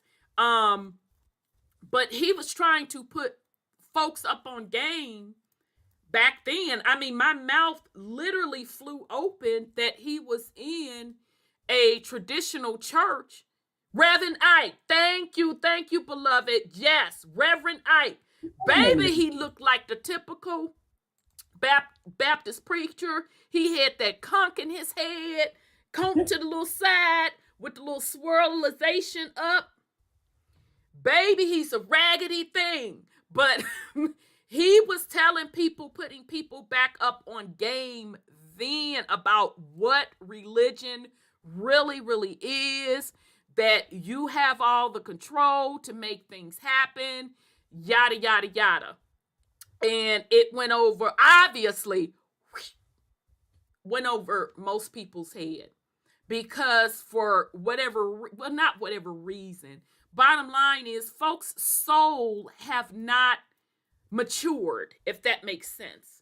So right. Although you may be older in quote, quote, earth years, your soul has not matured and progressed. And that's why you can have, someone in their 20s, someone, even these crystal children, that we can literally peep them as old souls. And you have someone that have the earth years that are older, and you be like, really? You this green on things? Because it's not about the age, the number of years you walked on the planet. It is about what evolution has your soul gone through. Right, it's true. That's what we're really dealing with. So you keep having these generations come back, and a portion of the reincarnation generations come back to fulfill the purpose of putting out the message: evolve your soul, free yourself, evolve your soul. And that's only certain amount that take on that assignment to do that. And the massive that don't get it, they're fitting the category of reincarnating because they still cannot elevate. They cannot elevate their soul consciousness, their frequency, to move to another realm of a higher dimension. Because you can't bring that foolishness in no higher dimension. You can't hold the frequency. So at the end of the day, people can kick, scream, cry. I don't like you because you woke up on this side of the bed. You turned around this way. You scratch your skin color, this, you that. At the end of the day, none of that really matters. It is about your soul consciousness and where you are from a frequency perspective. So, okay, with that said, we're ready when you're ready. Yeah, fine. I'm just, as long as I'm coming through nice and clear, you just take as long as you need. I'm all right. Yep. Nope, you're coming through clear. All right, that's fine. So that's the most important thing, right? So let's get this up and running. Okay, and let me see when the screen pop up. I'll share it with the fam. All right, no problem. I'll just get ready in a sec. Timing is nice. Woo! All right. I'll just give it a minute while it takes its time. Okie dokie. All righty. So let me get ready. All right, here we go. All right, so let me just a second. Let me turn off this camera. Turn off that, and let me do display capture. All right, you're good to go. Yep. Yeah, just gonna do it, and then we'll get ready. Obviously, we covered this last week, so we're not gonna cover all of it. We're just gonna we're gonna go back from where we started from. Once it does that, let me just move this out of the way. Oh, I wonder why you decide to. All right. Hang on. Anyway, we got to the realm. Saturn earlier. We got to the realm. We're doing this last week.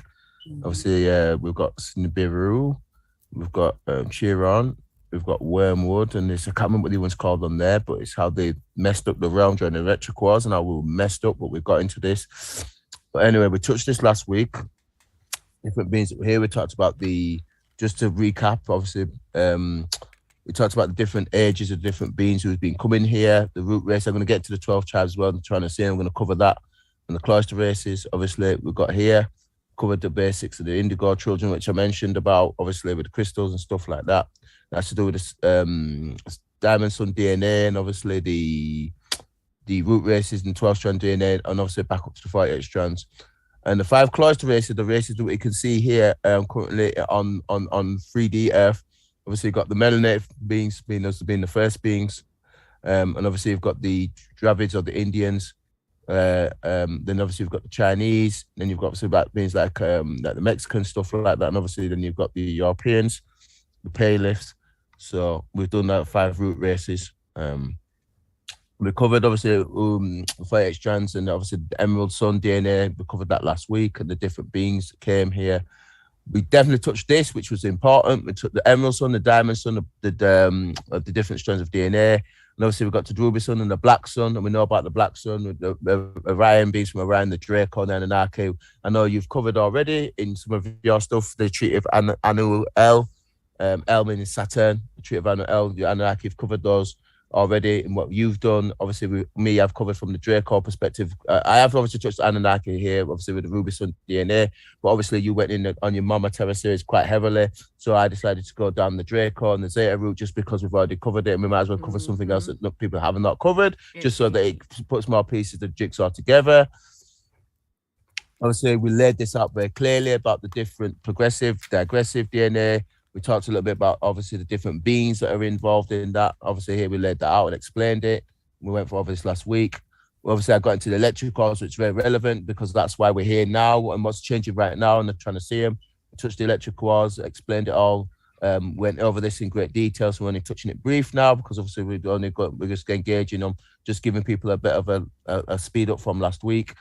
And obviously, the whole talk was covered last week. Obviously, we talked about the relevant stuff that's been going on with us in terms of billions of years ago down to millions of years ago. We're cascading down the electricals, what's been going on with the matrices and how we got messed up down here. And obviously, I'm showing the matrices here from a height, width, depth perspective. The 12 tribes that we're going to cover later on. We covered all the biological patterns and how it's got messed up and who was involved in it and what the framework is and everything like that. We touched that, good and evil, the duality. And obviously here I got into the millions of just about 5 million years ago about recently what happened in terms of the what happened to us with the memory implants and religious linear focus of time, because obviously we never used to do things from a linear perspective because we're not linear originally, but obviously the clock from 12, which is 12 tribes, but it's not really 12 because obviously we know it's more than that because it's which I will cover in this if we get time later on. There's 13 constellations, not 12. The Vatican are hiding that. They've done that deliberately and they've changed it. And we'll get into other aspect that later on anyway. So this was just briefing it going in. Obviously, we speak about the Dracons. Obviously, Del Blake talk heavily about the Dracons because the beings that obviously came here to be messing around with the original people that were here in this particular plane. So we know about that. So it's a Draco did that. And obviously, we touched the Dracons where I went in specific on this in terms of our original this particular matrices in terms of linking us back to our Kasha and our Echo level. And obviously 50th dimensional level, and then you've got obviously down tier where you've got people on 1D consciousness and 3D consciousness. There's some of us are on operating on 3 strands of DNA. There's some of us operating way above this. I sit here anyway and go upwards. So we covered that, and obviously we explained what this meant in terms of how the Draco been messing about with us. Obviously, I talked about obviously the original seedings, and obviously Saturn used by aberration of the sun, and went on Eden. Obviously, so just real quick, I'm sorry. Brother Odel. So the previous slide, I actually love that, by the way. I think that you did it describing the different dimensional realms. Now, when we talk about multiverses, in your opinion, how you laid this out with the 15 stacked dimensions, and I see you even put even different levels. Aren't there just like, and I see it's in that cosmic egg. So you really laid this out. So in your opinion, are there multiple of these that make up a multiverse? Yeah, so this is just if you look at it like this for us, this is like just in our galaxy area. Do you know what I mean? You've got this particular Echo level, and I think I've got pictures of it, and I'll be able to show it at some point because I'll have to show the false matrices. I'll pull it up at some point and later on because we've got plenty of time tonight to finish that. Yeah, this is linked to our particular galaxy in the Milky Way galaxy. Depending on which galaxies you're in, you'll have different structures. They're similar to this, but they'll be slightly different because obviously they've got different types of galaxies. We've silica-based life, you've got carbon-based life, you've got energy-based life forms, you've got water-based life forms. Do you know what I mean? So depending on what sort of base kind of life forms you have, the structured relevant to those life forms. If that makes sense. Yep. Yeah, it's just one big chemistry project, like periodic table. It's just like. Yeah. Yeah. Okay. Is that okay, Sister Rhonda? Yeah, nope, that's fine. Thanks. All right, so that's that. But yeah, and let's all tie back to the Akasha levels, and the Ekas tie right back into the multiverses. You've got the multiverses, a galactic level, and then obviously that gets back into the great omniverses. Then there's multiple of those back to the great creator sphere, which we all start from. If we've got living souls, and those who've got souls have got that original connection back to that, and that gets back to the billions of years ago that I referred to when I was talking about here, billions of years ago.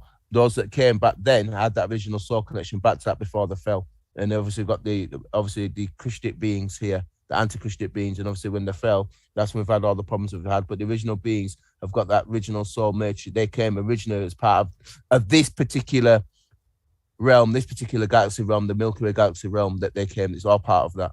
So let's get back to where I was.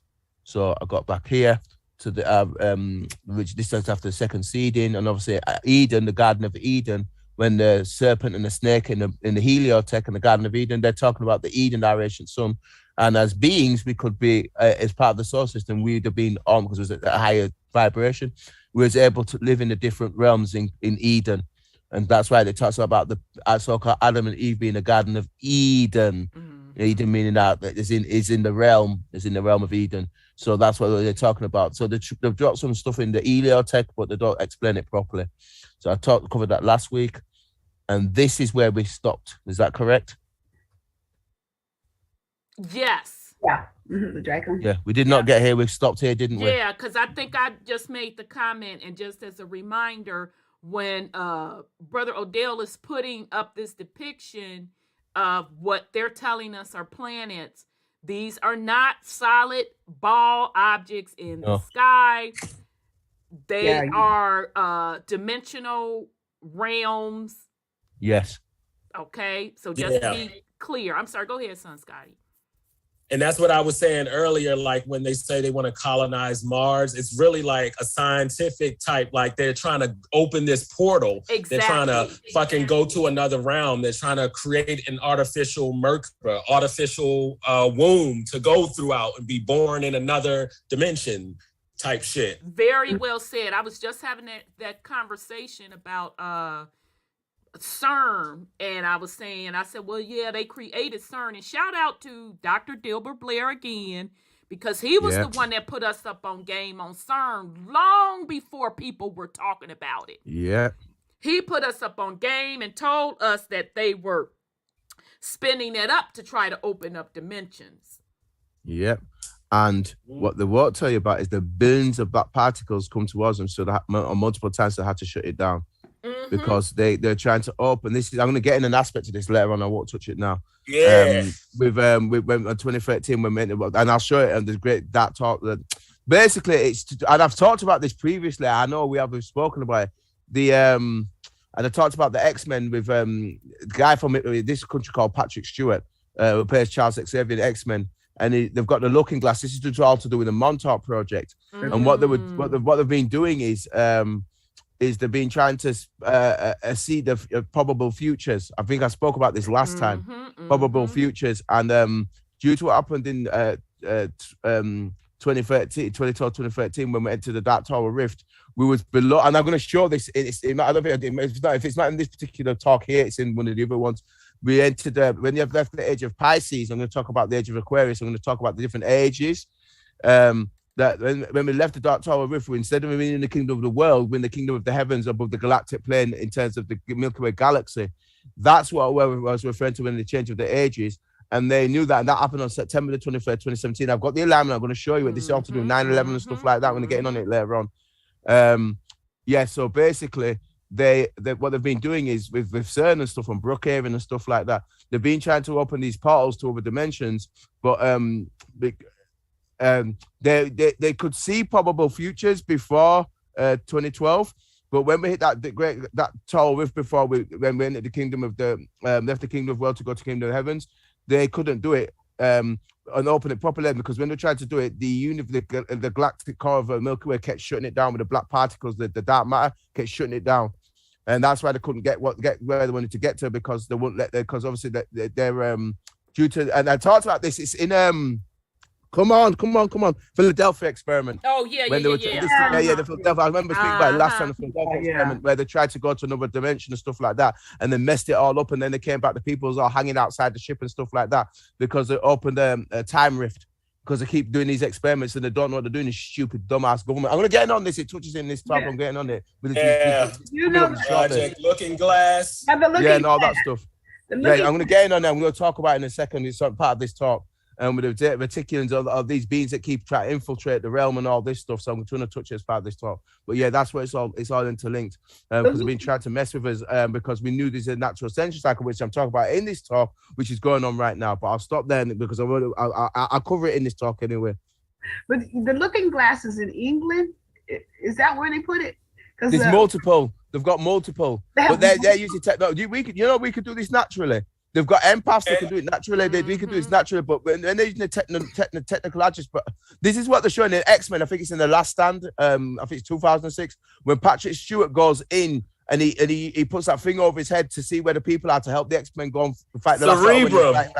Yeah. Well, people can do this naturally, but when they do it with the looking glass technology, it's to enhance it. But to be fair, those who can do it naturally, I've got way more power if you can tap into on a much higher realm level. But what was happening is those empaths they were using is they were getting shut down deliberately because they weren't allowed to bring the information back because they're not allowing these beings to cheat the realm, so to speak. They're not being able to cheat and fix past what they're not allowed to fix past. There's certain rules in place. This is what the Jesuits are not telling you, and these beings they're in bed with, the Dracon and stuff like that. There's certain realms that they can't get, they can see, but they can't get into because they're not allowed to cheat because they have to. The souls have to develop naturally. This is why they knocked our the strands of our DNA off here because they were trying to cheat and take their stuff from us and then try to get to those realms naturally. We could do it in a natural ascension cycle. They're trying to cheat to do that, and then they're not allowed to cheat because the universe has put things in place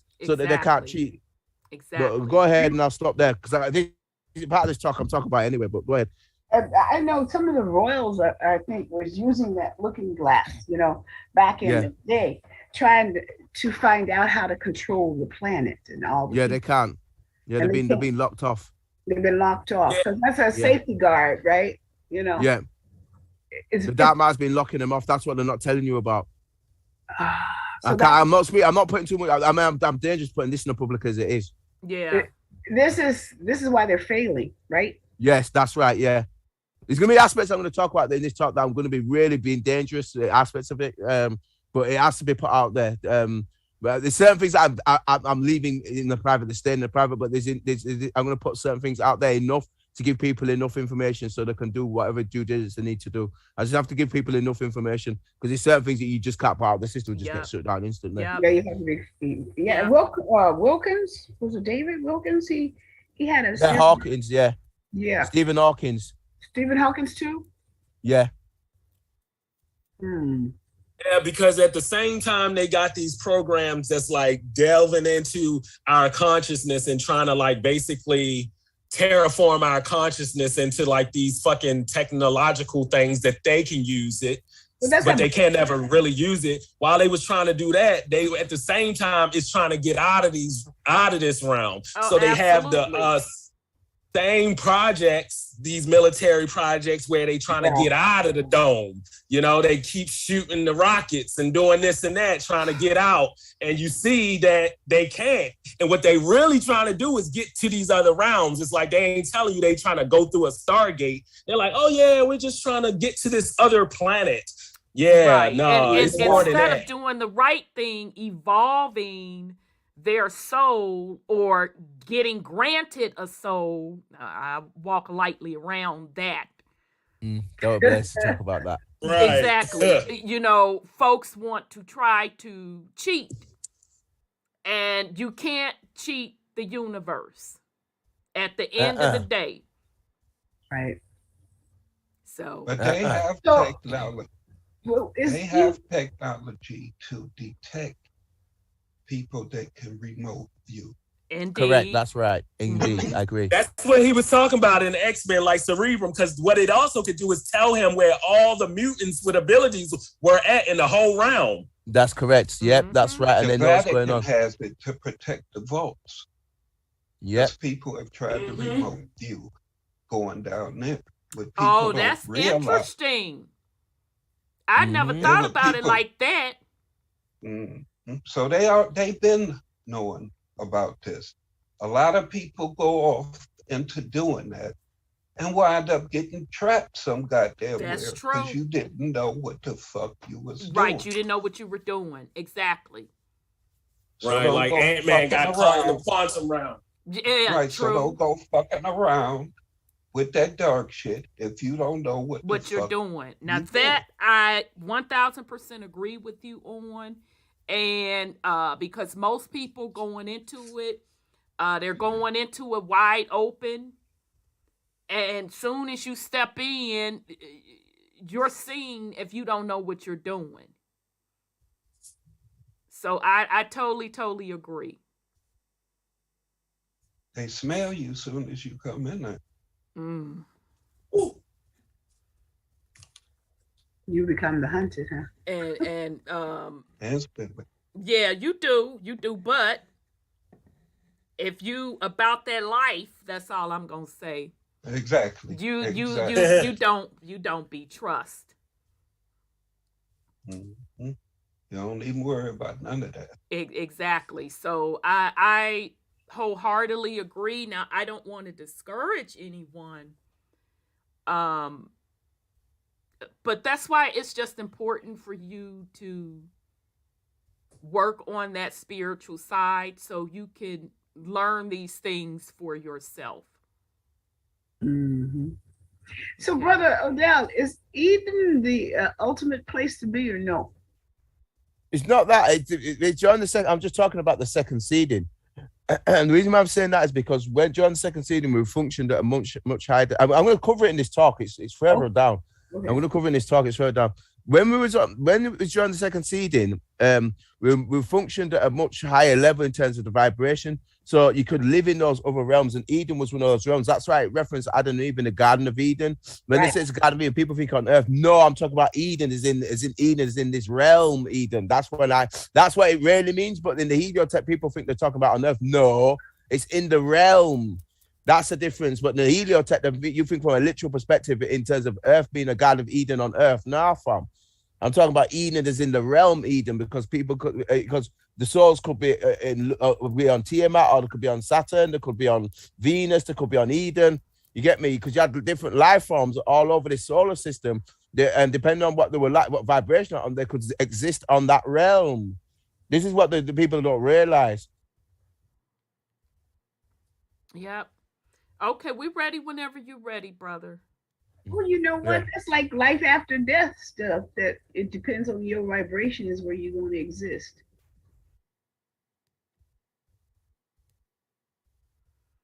Or I say where you're going to recycle, but I know that's another where you're going to recycle. It depends on what vibration you leave here with. Yeah.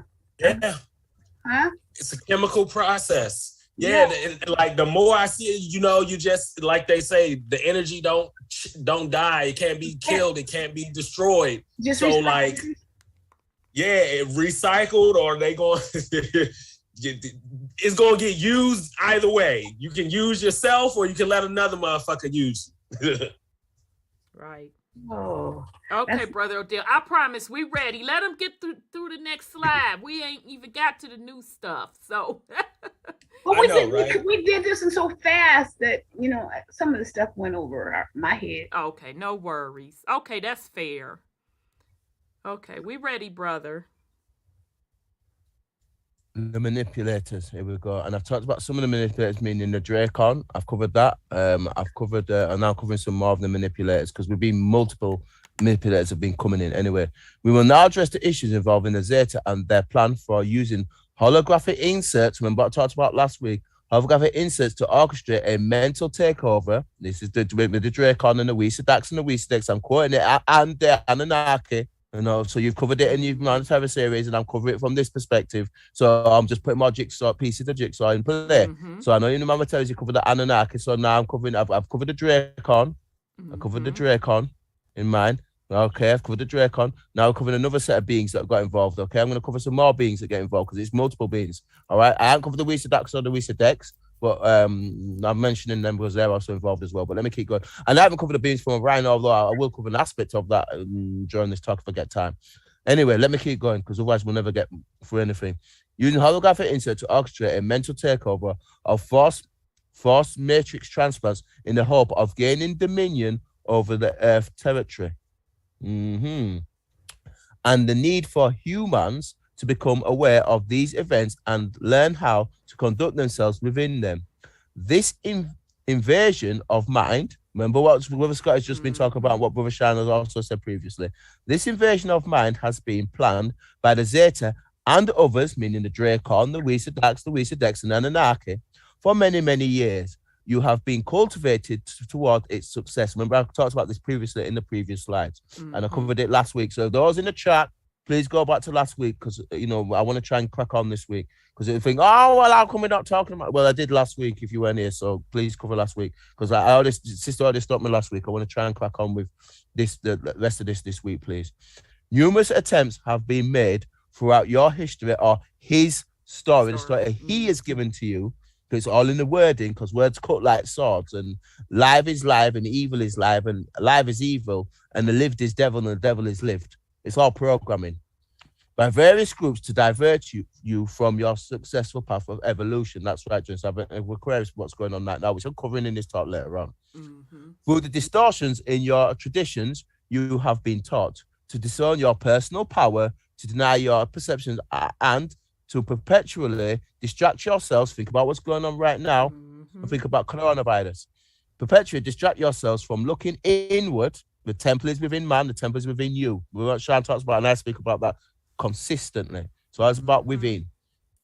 Inward to the knowledge that lives within your connection to your whole soul matrices that now serve as the organizational structures for your fragmented genetic code. And remember I spoke on last week about the duality and how that's been messed up, and I mentioned it last week. Right. These distortions in teachings have served to forever rob you of your ability to link with your soul matrix, and instead have cultivated you to adhere to the dictates outside of figures of authority. Vatican, wink, wink. Right. Beings on and off world involving the Vatican, wink, wink, and that this is part of this talk. The manipulators utilize proportions of the original teachings, distorting them, steering you away from the secrets held within your bodies. Wink, wink. 12-strand DNA, 24, 30-strand DNA, 48 strands linked back to the living source. Feeding you the erroneous idea that you could connect with your soul by disowning the body, when in truth you must connect with your soul matrices through the biological form. The teachings were twisted to make you believe that you could find God, governance, ordinance, departments, by searching outside of yourselves or by appeasing some self-appointed authority, Vatican, wink, wink, figure who had the power to hold your divinity for you. I remember I quoted this multiple times. You were led to follow the letter rather than the spirit of the law, and the laws you were taught to follow have been purposefully misinterpreted, so the individual or individe you all could not make a personal connection to source, meaning the original Great Sophia creator. You know, in the multiple omniverses, you're getting your soul connection right back to that, which is that 48 strand, and you get back to that on that multiple on that multiple level. I'll stop there and let you jump in, because I think that's where you probably actually want to make comment. Yeah, thank you. Woo, baby, you put some powerful stuff in here. So basically, having you look outside of yourself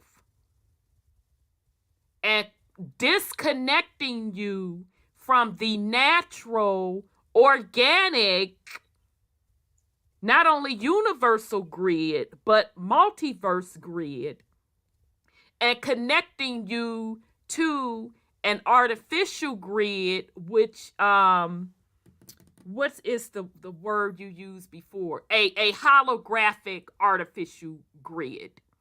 Matrix, actually. Yeah, what we call the matrix. Mm-hmm. Okay.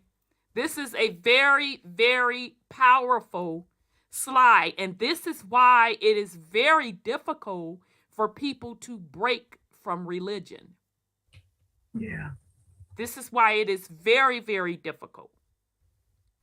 They'll just jump from one form of it to another.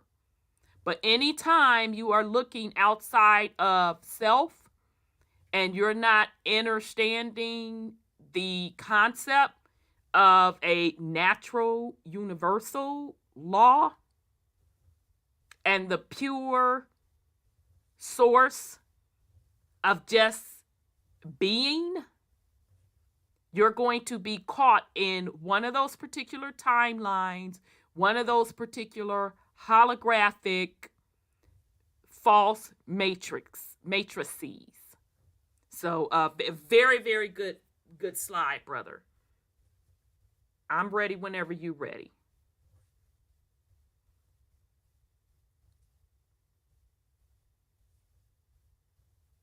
Is he muted? Oh, Jay Shaw did mute him. Ciao. Yeah, I'm back. Yeah, thank you, there sister. You go. They've been I can't unmute myself all just night.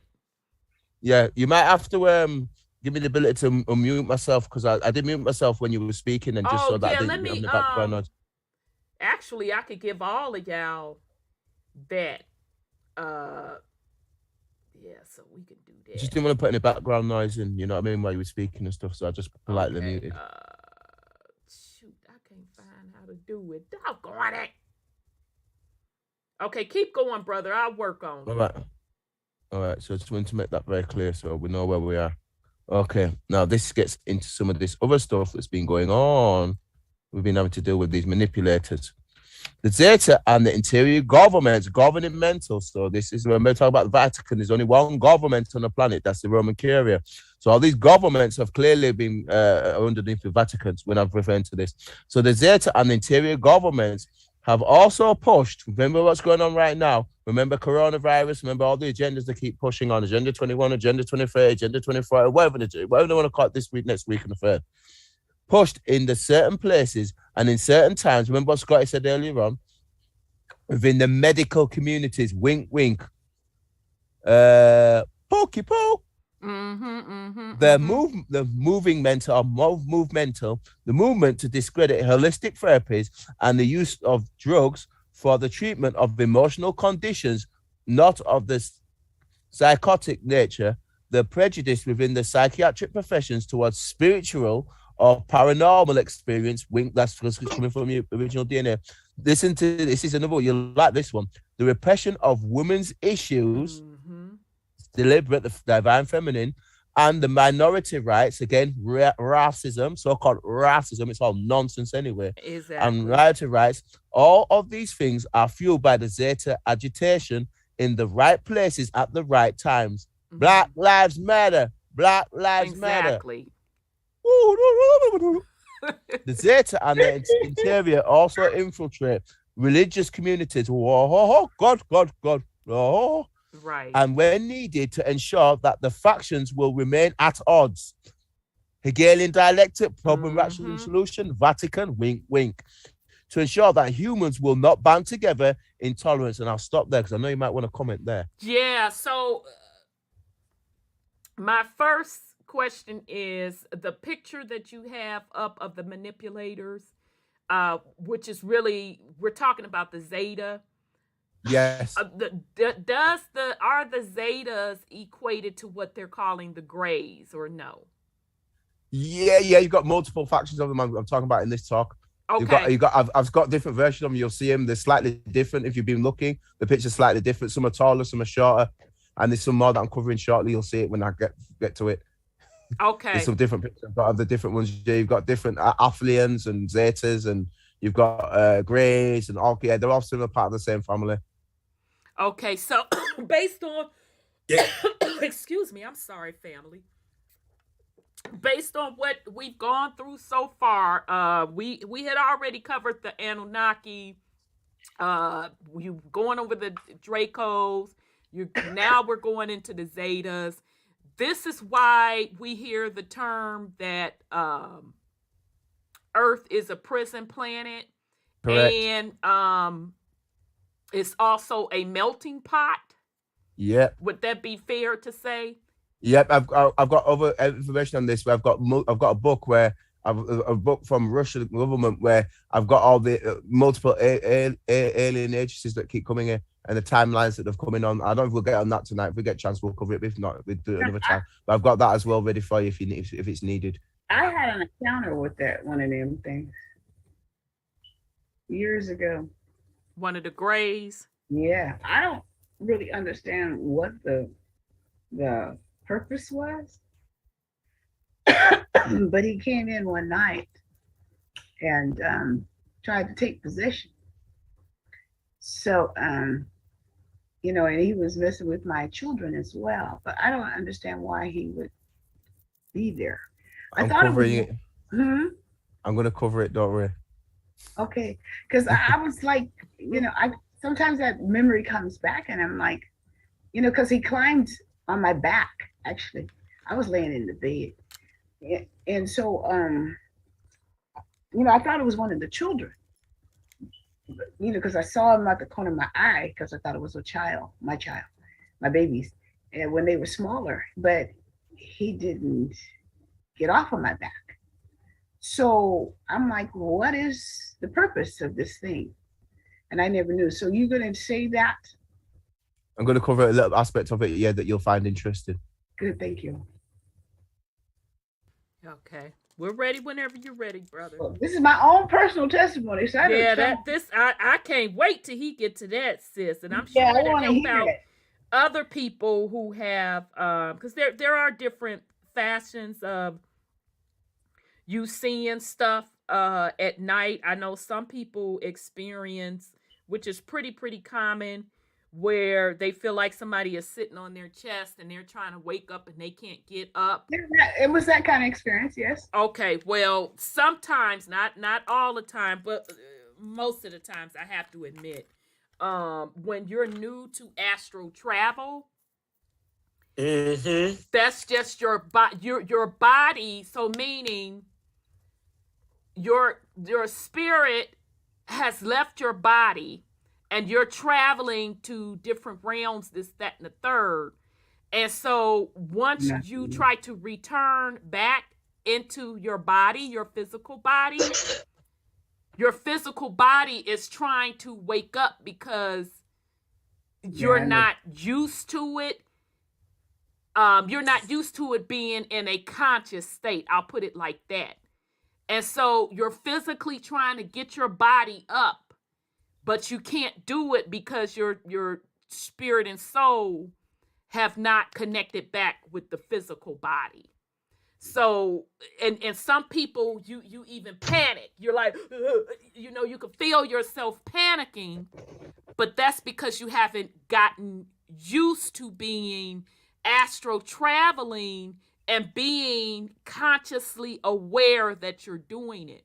But once you become consciously aware, you'll know that you're supposed to calm down and relax, and then that merge will happen, because usually what will happen when you're panicking, you're trying to wake up, and it's literally like you trying to sit the fuck up, but no matter what you do, you can't do it. But then you'll feel this whoosh, and that whoosh is really your soul and your spirit coming back into the physical body, and then you instantly wake up. So most of the times when you have that experience, that's just you astral traveling, and you're getting so strong in merging or opening up the spiritual world with the physical world that your consciousness is now aware, and you have to get used to it. So most of the times, that's what that means. When you have that heavy feeling of something sitting on your chest. No, I've had those too, but this one was different. That was different. Okay. That's good. I wanted to say something about that too, because we're getting into the different beings from these different star systems, Anunnaki, Gray, Reticulate, Dracons and stuff. Now they got different roles. You see us say manipulators. Some of them we know from the Sumerian and the Anunnaki, the Watchers in the Bible. Some come to terraform and colonize. Some come just to do surveillance and to study us. And then some are not incorporeal in this realm. So when you astral traveling and like Ma Rhonda say, and you ain't protected yourself and encrypted and gone ghost mode, you actually is making yourself vulnerable to being intercepted. Yep. So sometimes what you is feeling is them, they like, oh, this is a being that's like in the in-between. And in this in-between moment, I can, like Sis Sandra said, it's like a possession, like they trying to like take over. Exactly. That is very true. Ricardo D says, once you become used of flying, you'll notice and feel the vortex. That is absolutely correct, Ricardo. Literally, once you become good with the astral travel and all of that, literally, you will be able to, your spiritual body will be able to see your physical body. That's how good you're going to become. You're going to be able to know when your spiritual body is detaching from the physical body, and you're going to test flying around. You're going to test floating, this, that, and the third. So he is absolutely right. And then once you get really good at it, you're going to, once you start going through those vortexes, you're going to see it. And I'm not going to mention what you're going to see because I want y'all to come back to me and tell me your experience. But you're going to see it. You be flying through that motherfucker too. You be like, but you can see it. So yes, you're absolutely right, Ricardo D. So Razzle says, but what about seeing the beings and not being asleep or nowhere near bed? Yeah, sometimes you could see that too.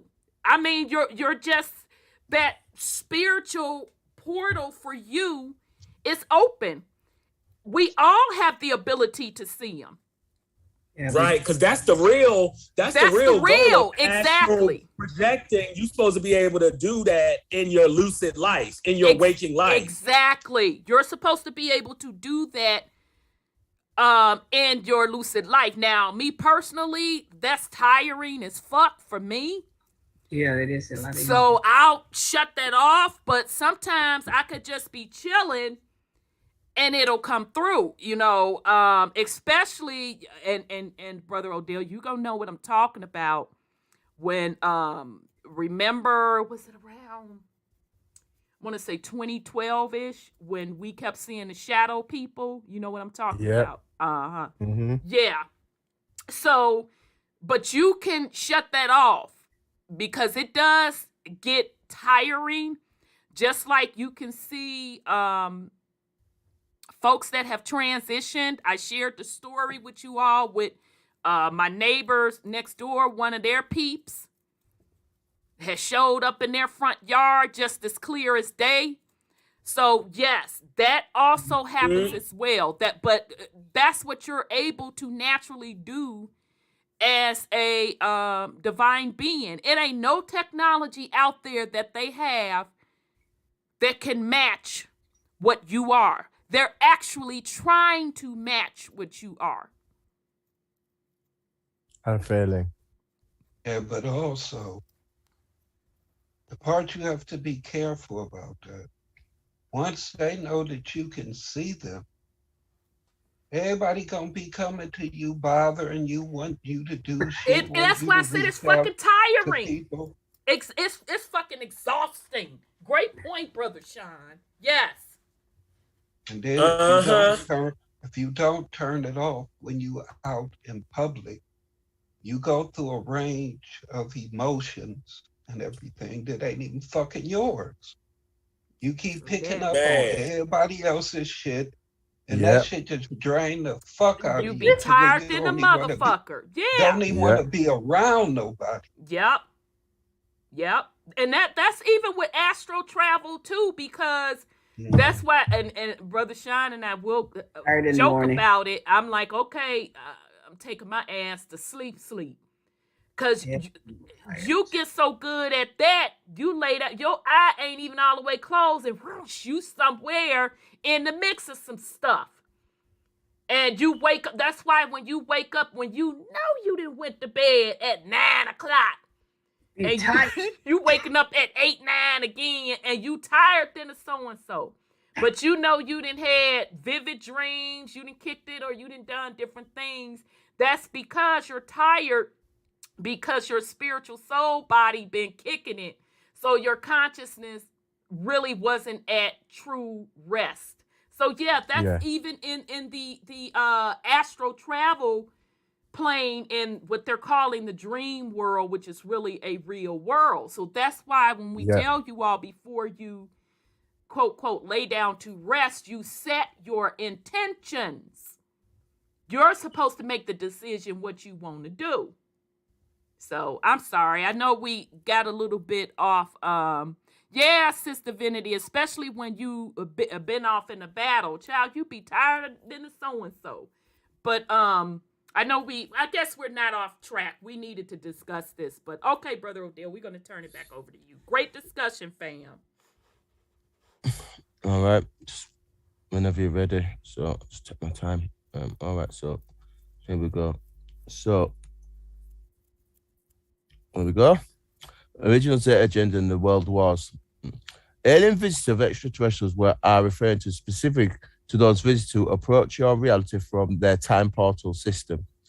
The Athian are not organic to your three-dimensional frequency band, nor are they from parallel adjacent Earth. Rather, they originate from galaxies existing within the dimensions adjacent to Earth's, which places them in our interdimensional extra-dimensional category. The Athian work with humans and other sentient life forms both in your dimension and others, and throughout time portal systems, time portal systems in those dimensions. These work with the Zeta Reticulans as well, and this is getting into an aspect of it. Right. There are a large number of Zeta involved with research upon your planet, and some of them possess agendas you need to become aware of so that you don't fall into their plans as they desire. Your interior government, we keep in mind the Vatican, has been working with the Zeta on some of these agendas. Black Lives Matter. But even they don't realize what is being orchestrated. Coronavirus, Crown Chakra Corona. The interior government itself is being tricked and used and manipulated into the facilitating the Zeta plan. The Zeta began to look for other alternatives. They became involved with experimentation in your Earth dimension and in some others. Meanwhile, the health of the Zeta was suffering. The carbon-based, wink, wink, the carbon-based, wink, wink, Agenda 21, Agenda 2030, Agenda 24, global warming. Right, that part. The carbon-based elements present some degree in all of Earth's dimensions was rapidly declining in their species. In your planet, the scope of the Zeta involvement accelerated just after the First World War. Wow. The environment was being speculated. Here we go. The environmental was being speculated. At this time, attempts were made at raising the Zeta's biological tolerance level to the carbon elements, but these experiments were met with little success. By the time of your Second World War, the Zeta had devised a plan of genetic crossbreeding. They became interested in creating Zeta-human hybrid, a mutation in the hope that such a form would allow the continuation of their species within the three-dimensional Earth-adjacent systems. Hence why they keep visiting people. I'll stop here if people want to make comment. So this is why they have tried to manipulate the weather to suit their species to come here. Yep. As well as manipulating who else? Yeah. There you go. Hence why people being visited by them. Wink, wink. So, of course, they get permission from the Vatican. And so also it would make sense. So there is even more layer, which we kind of figured that out, but the mud flood community, they're not on the spiritual side, and that's okay. That's no shade to them because they've done a excellent job of bringing forward to the forefront of just the fact that there are resets via these physical events. So yes. It's safe to say, because we've already correlated that the wars, these major wars, equate to resets. We've already an interference by beings on and off world. That's the part. That's the piece that was missing. I mean, we kind of had a idea that that's what it was, but yeah, they're giving them this technology. You know, I heard that they were part of a computer, like they think is one unit. These grays. You want about hive mind consciousness? Yeah, hive mind consciousness. That's exactly right. And they there's one computer link leader to them to do the things that they have to do here. It's like that patent that you had, Arana. I mean, Red. Yeah, I know what you're saying. I have a daughter's name. Go ahead, Sweet Pea. I know what you're saying. They had that patent, and they're the workers that take the information back to the source. And they were at the different points on that patent you had for transmitting from the known world to the computer world. Remember they got that patent for that? That's what they're using. That's the figure in those patents that they have. Yep. Of these zetas doing that. And that's how we time travel. I think that was the time travel patent, wasn't it? Yeah, that was the time travel patent. That's how they time travel. Because, you know, when they don't have the ability to move to these different realms, that's how they want to time travel. And that particular patent was doing it, created to really usher in part of their reset for the whole artificial realm with the artificial intelligence, but absolutely same concept. So I'm sorry, go ahead, Brother Sean. If we take this as it is written, that mean this shit didn't happen as long ago as they keep trying to fucking tell us. That's what Brother Odel said.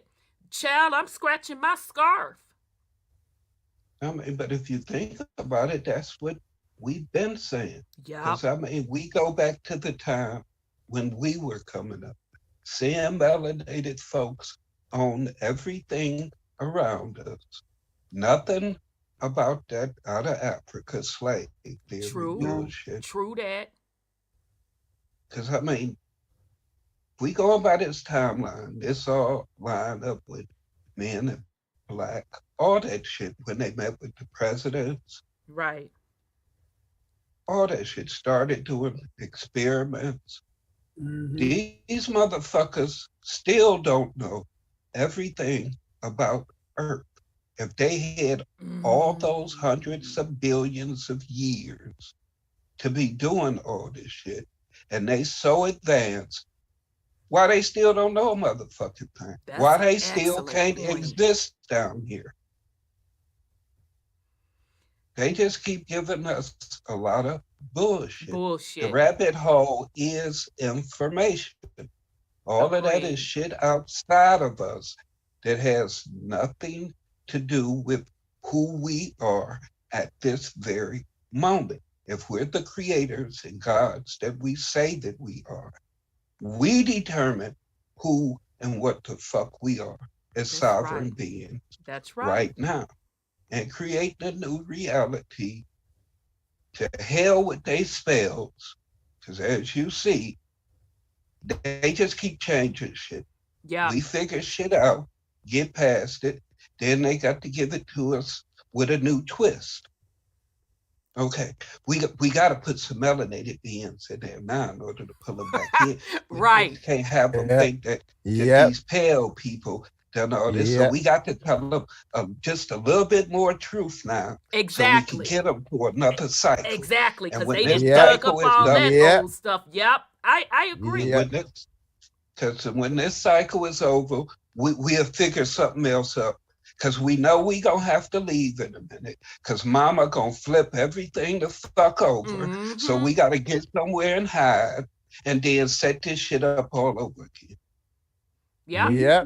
That part. And to be honest, y'all, if y'all have not seen Westworld, the HBO flick, please, even if you gotta get HBO on a little trial basis, watch the first and second season of Westworld, because I'm telling you, to me, Brother Odel, that's what the hell is going on. To me, that's what it feels like. It's just straight going on. And like y'all said, these timelines, and shout out to the Mud Flood community, it's a much shorter cycle than what they're saying. Correct, that's right. Okay. And I covered that in my World Affairs talk. I've got all the information already. You get me? I did a talk with one of the leading guys in Mental Monthly. There's a guy called Martin Lidker. I've actually spoken with him, actually know him. And we were killing this stuff. You get me? Martin Lidker, he knows his things. We was going in. I did a show of him.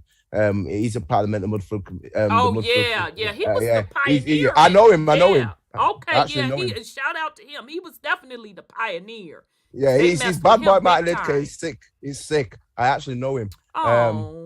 Yeah, I actually do know him. So we again, at some point, if I need to get him on, possibly. I mean, I did a show of him a little while ago. I'll email a link, sister. I'll be speaking with him. But if I absolutely need to get him on, I can probably email him and probably get him on. Yeah, and that's totally up to him. I don't want to, mess with interfering with him recovering in his health by any means. But yes, we're absolutely open to him coming on to discuss it as well. But yeah, we could talk about it offline and definitely. Yeah, offline, definitely. But he knows his stuff, man. He knows his stuff. Yeah, because he was the pioneer, and anybody that says otherwise, they're full of crap. That man was the pioneer of the whole mud flood stuff. Yeah, he's brilliant. I was going in with him. If I find the link, sister, I'll email the link where I'm speaking with him. Because some of the aspects of this, not all of it, but some of the aspects of little bit of aspects of this, I was kind of touching on with him. You get me when I did this talk with him. And you'll have to. I'll get it to your sister so you can see it. Okay. So yeah, we could definitely discuss it offline. So we're ready when you're ready. That's definitely an offline thing. Yeah, I know, right? Yeah. So we ready when you're ready. Child, this stuff is a mess. All right, just let me know when you're ready. Okay, so I'll continue. During the Second World War, the Zeta came into communications with humans directly. They're part responsible for the final activation stages of the atomic bomb. You must recall that we explained that the Zeta were capable of shape-shifting to some degree, and they specialized in the art of perpetual interference, being able to alter human perpetual frequency enough to appear in whatever forms they chose. Using the tactics to establish contact and to infiltrate the human governmental systems, agreements were formed between the Zeta and the US, British, and German governments. The Zeta were not particularly concerned at the time with the outcome of the World War II. They sold out to the highest bidder. I'll just keep going. Highest bidder. So are we talking highest bidder? Okay, so wait a minute now. You done started something, child. So basically, and stop me and please keep me honest, were they like these other world beings they were fighting over who was going to rule in that World War II? Or am I just missing it totally? Or they just sold it to whoever, whatever the price was. The technology just came in. I know Sugar Group. Remember, I told you about the World Wars with Sugar Group and the Jesuit Vatican. Mm-hmm. They were all in the same period. It didn't matter about which leaders were leading. Basically, they just played all the sides to the middle, and whichever faction came out, they just did whatever they did. I'm explaining it in this talk. It explains it now. Okay, and the same motherfuckers is doing the same war profiteering. The technology, you can just trade that out for weapons of mass destruction and nuclear bombs, because that's what they do. Trade each other and make the money off the war. Yeah, but that's just on the that's just on the level that they want us to know. But we know that them heavy duty weapons, in my opinion, the weapons that they're using to reset stuff, that wipe out civilizations, what they were showing us in the Eternals. Yeah, talk about that. Harper, Isaac, Elata, that kind of stuff. Yeah, exactly. That uses the Tesla principle that's using the realm principles. Exactly. Talk about Harper, that's resetting that's either the whole realm or parts of the realm. That's the technology I'm talking about, because I'm telling you, this is Westworldish to me. Yes, that's right. Yeah. Okay, I'm gonna be quiet so you can continue, because I see. I'm gonna get to that section. Into this, Benny. I'll probably explain some of this because I'm gonna cover it here. The Zeta had a great interest in the Nazi experimentation with the genetics. Remember about the Aryans or the Aryan race or the Aries race? The first ones. Let me keep going. The Zeta had great interest in the Nazi experimentation with genetics, and were supporters of their agenda to create a superior race, or what people term as the so-called blonde hair, blue eyes, and all this nonsense, which is all recessive. But anyway, let me keep going. The Zeta would let humans help create a genetically superior human prototype, which they would then use to create the Zeta human. I'm going to get in on the aspect of this. Just wait, it gets better. I've got to show some things I've got them. The hybrid Zeta interest in Sugar Group, because I don't call by its proper name. Interest in Sugar Group regime began to dwindle over disagreements concerning the Nazis' anti-Semitic policy, like the Nazis. The Zeta viewed remember, keep in mind the flip. The Zeta viewed the so-called Jewish people as a race, not simply as a religious grouping. Listen, the Zeta viewed the so-called Jewish people as a race, but we know who the real Jewels are. Right. Simple as a race, not simple as a religious grouping. Keep in mind that the hint that we've been talking about recently about who it is. So who they're really interested in, it gets better. But unlike the Nazis, the Zeta believed the Jewish race to be superior genetically. Wink, wink. All right, you know where I'm going with that, but I'm not saying anything. You know where I'm going with that. We know. Remember the agenda they is pushing, but remember who Yahudi really is, and remember who they're really talking about. Right. I'm gonna prove this in a bit. They were not interested in the human prototype that did not carry the coding particular to the Jewish race. More will be given on the Zeta perspective of the Jewish people in other writings, which I have got. The Zeta interest then began gravitating towards opposing factions. They were beginning to take an interest in the outcome of the war, as they had vested interest in keeping those Jewish lineage alive and well. Who are they really talking about? The Zeta wanted this genetic strain protected at all costs. I wonder why. So they negotiated with all the allied governments. Oh, that's why we ain't dead, huh? You're peeping it. So now. This was World War II. All right. Yeah. Hitler knew who it was because he wrote Sugar Group definitely knew. Okay. He did not. Now, what I would like to do at this point is I want to stop briefly and I want to show my evidence for why I know that the Zeta have been involved in doing stuff. Okay, so at this point, I'm going to stop briefly. Just stop briefly, and I'm going to get to my next thing, because when I start showing this, you'll be like, fam, is that how you going on, blood? I'll be like, yeah, that's how I'm going on. You get me? So it gets yes, sir. Better. What is Facebook? Everything gets better. Go ahead, Brother Sean. No, I said, what is Facebook now? Meta. And also FB_I. And it's also paperclip, like C_IA. They're all paperclip. All right. So the point that I was getting to. The point that I was getting to is that Zeta is old news. It didn't work. Okay. Mama's frequency moved a whole lot quicker than what they thought it would. That's why they still trying to figure out a way to be able to get here. Yeah. And the only way that's going to happen is if y'all agree to the technology. Yeah. Damn. The hoochie.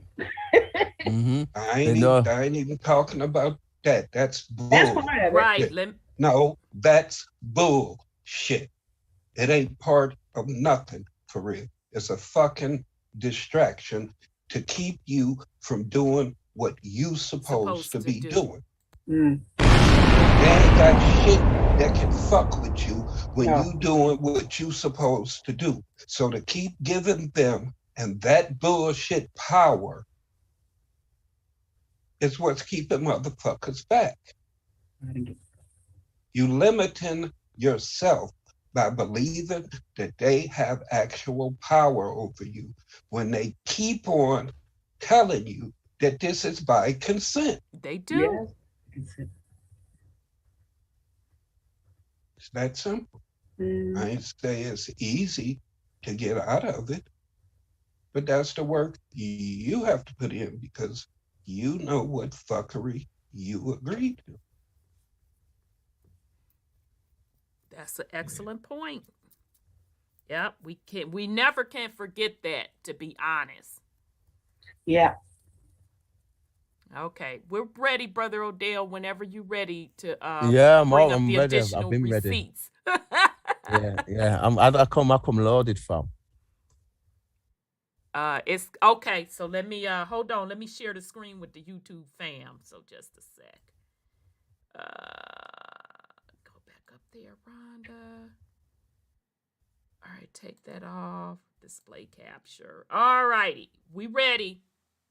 Okay, so this is a guy called Richard Dale. He lives in this country over here, and he's speaking to some interesting, highly advanced biological scientists, and they're talking about a guy called Nigel Kerner. And I've got his book, and he's talking about the zeta reticulans and the experimentation they've been doing here.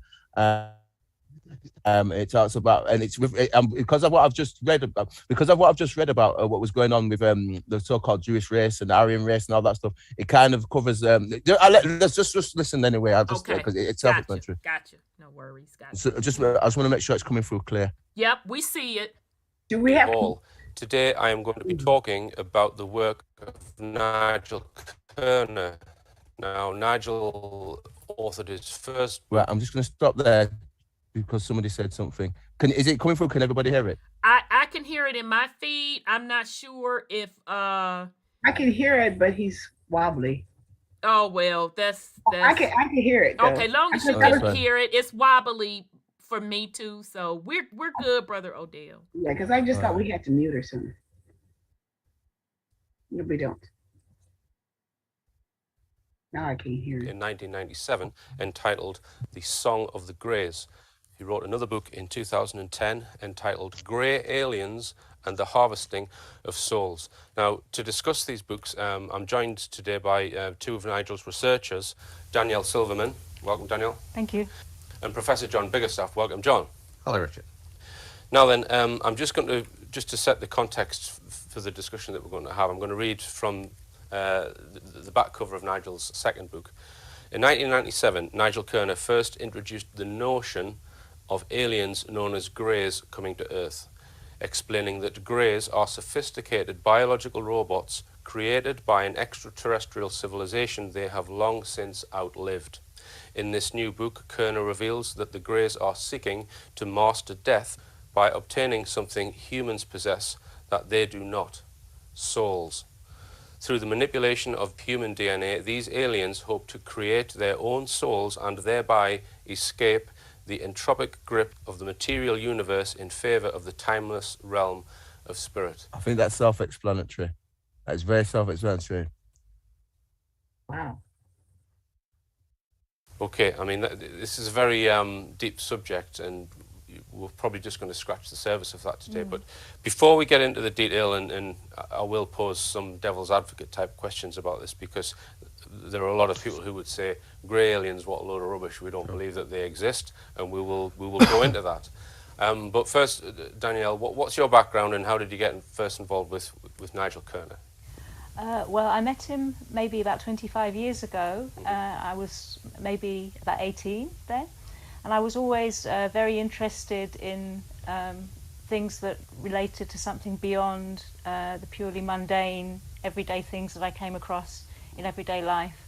And I knew there was something more to our existence than just the physical, just what we perceive through our physical senses. I always felt that that can't be all there is. Right. So I come from a Jewish background, and Judaism tends to be a very secular religion. It's mainly just cultural. It's passed on from family to family with traditions, very little explanation of anything beyond the physical. And I was always looking for a meaning that made sense to me. And I couldn't relate to the concept of a creator God that would somehow put us here and put us in a circumstance where we would suffer just to learn some kind of lesson, or to break free of that our situation of ignorance and suffer along the way to then find our way back to him. It just made no sense to me. So I was looking for some kind of answer. And my brother Andrew, he'd met Nigel, and he said, look, I've spoken to him. He's interested in deeper philosophical ideas, and maybe you should talk to him. Okay. And he may be able to answer some of your questions. So Andrew introduced me to Nigel, and at that stage he was writing a book that's actually not come out yet, strangely. He wasn't yet researching the grey aliens. He was writing on more philosophical and his work does touch on philosophical and why are we here, and is there a God, and all of that sort of stuff, which we'll get into.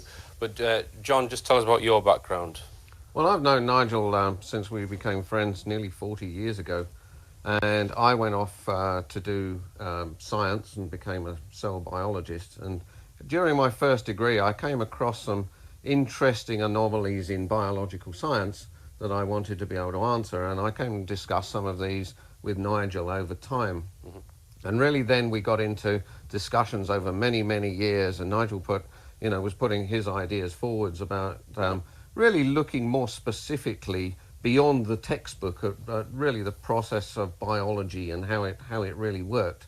And from that, I've always been interested in really trying to back up what Nigel's been saying by looking into science and see what sort of evidence there was for it. And in the course of these two books, and now a third, I think there is a huge amount of evidence, and I'm pretty convinced about these ideas. Right. So you are a professor of cell biology, is that right? Yes. Okay. Yeah. And Nigel does seek to align his theory with scientific knowledge. Would you say he's not? Indeed. I mean, everything he and I and others discuss. I mean, we try to back up and say, is there evidence for this type of idea? So it's not really sort of one of these sort of new age ideas where we come up with a concept without any backup for it. Okay. Now, on my show, as viewers will know, I've covered a lot of information about UFOs and alleged alien visitation, or people who claim to have been abducted. And many of those researchers that I've interviewed, very few of them, or none of them in fact, have put forward an overall complete hypothesis as to why they're here, what their program is, why did they seem to come and go out of our atmosphere, and why do they seem to take people, if that's indeed what they are doing, and what are they doing it for. They seem to, people say it's a genetics program, but Nigel actually puts forward something on the table and says, that's why they're here, this is what they're doing. And he's probably one of the only people who've actually done that, stuck their neck out, shall we say, so far to be able to. So could either of you summarize his hypothesis?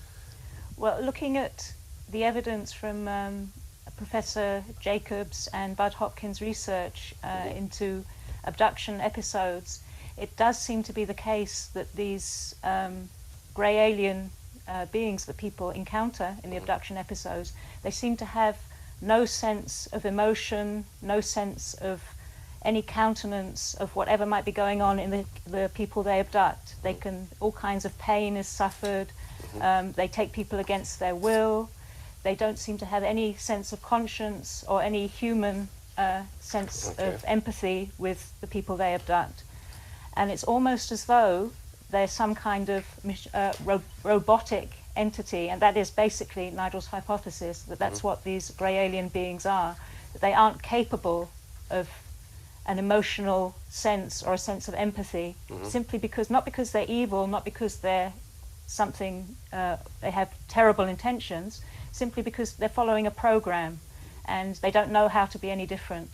So you might get there's many examples quoted in David Jacobs and Bud Hopkins' research where the grey aliens will give one of the babies to somebody to hold, one of their hybrid babies that they might have made, and they seem to be watching to see what the emotional concourse is between the woman or the man holding the child and how that affects the child. They seem to be confused. There's a look of bewilderment as to what on earth is going on. What is this strange thing called emotion? Right. You know? And let's just touch on Jacobs for a moment, and also Bud Hopkins you mentioned.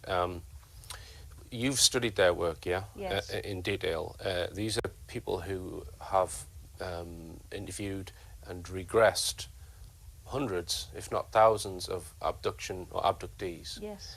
Now, what do you say to the skeptic who says, well, look, this is all research done on people who are under hypnosis, who are possibly dreaming it, making it up, etc. You know, that it's not real things that have actually physically happened to them. How would you answer that question? Well, I would say that there are just too many common factors that run throughout all these episodes, that if it was just a manufactured thing, there would be every individual is different. They would make up something, there would be lots of variations in the reports.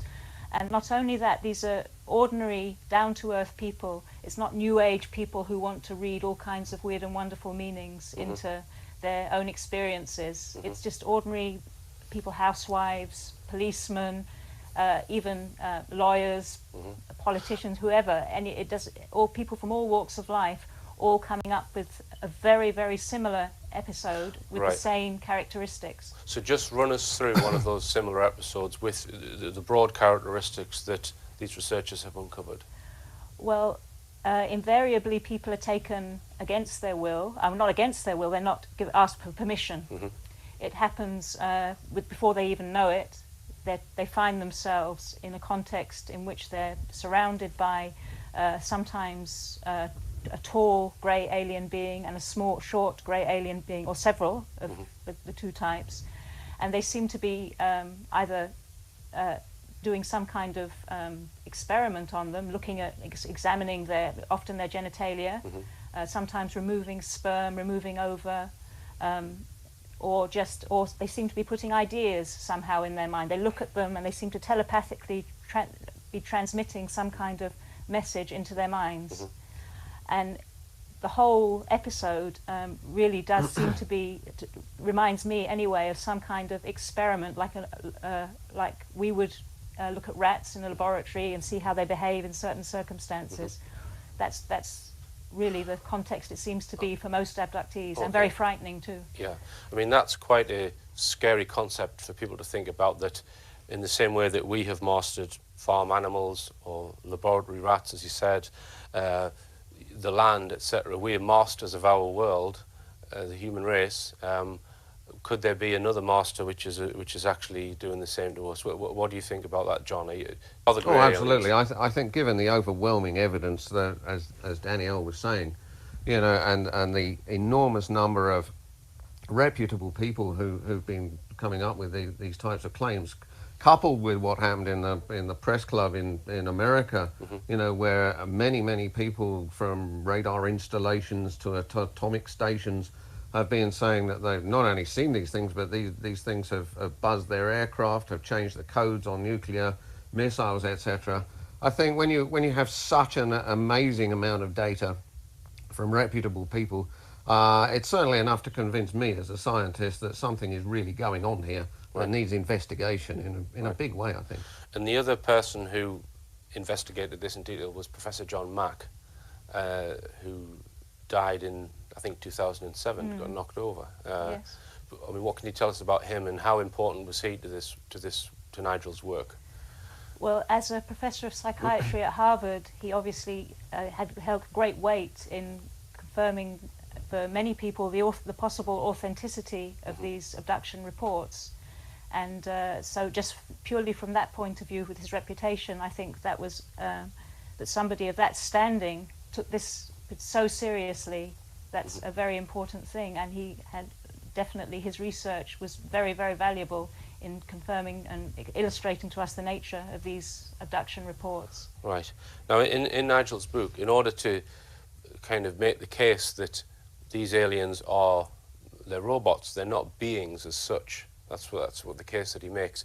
He tries to explain the difference between a being and a machine, which it gets quite deep. You get into philosophy or the God verse, as he explains it. Right. Just try and explain to us how he explains the difference between a living, sentient being, something which is connected to what he calls the God verse.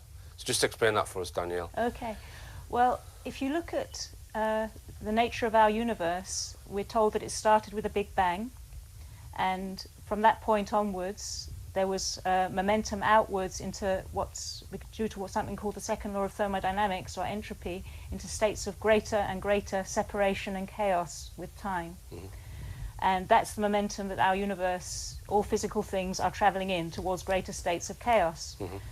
Now, if you trace that back to the original point of the Big Bang, then you would logically arrive at a point of union and in fact, a point of perfect union. Now, the strange thing is that all scientists that I know of don't want to look beyond that point of the Big Bang. If you ask them, well, what happened before the Big Bang? What state was there before the Big Bang? They say they don't want to answer that question because, as scientists, it's not tangible. We can't measure it. We can only speculate. Therefore, we're not going to talk about it. We're not going to ask any questions. Now, that for Nigel is the most, as far as I understand it, the most, and for me too, the most fascinating question of all. Where did all of this come from? Where did our whole existence come from in the first place? You can talk about Higgs fields and the little things that happened after the Big Bang, and everybody seems to be so fascinated with that. But really, the real question is what caused it in the first place. Now, if there is a state of perfect union, where there's no separation of points, which is the logical state that it would be if you trace back that momentum of drift into states of greater and greater separation, then if there's no separation of points, there's no start, there's no end, there's no time, in other words. You're talking about a timeless state. You're talking about an infinite state, because there's no beginning, there's no end to it. Okay? Now, an infinite state implies that covers all possible states, including our finite universe. And it's Nigel's suggestion that that infinite state is the starting point for our existence in this physical universe, and the finite universe that we exist in is within that. So as an infinite state, it feels every state that we're in now, the presence of that infinite first state before the Big Bang is omniversal. Okay. Now, in that, if there is a state that's infinite, it has no limit, and therefore there's a state of perfect freedom.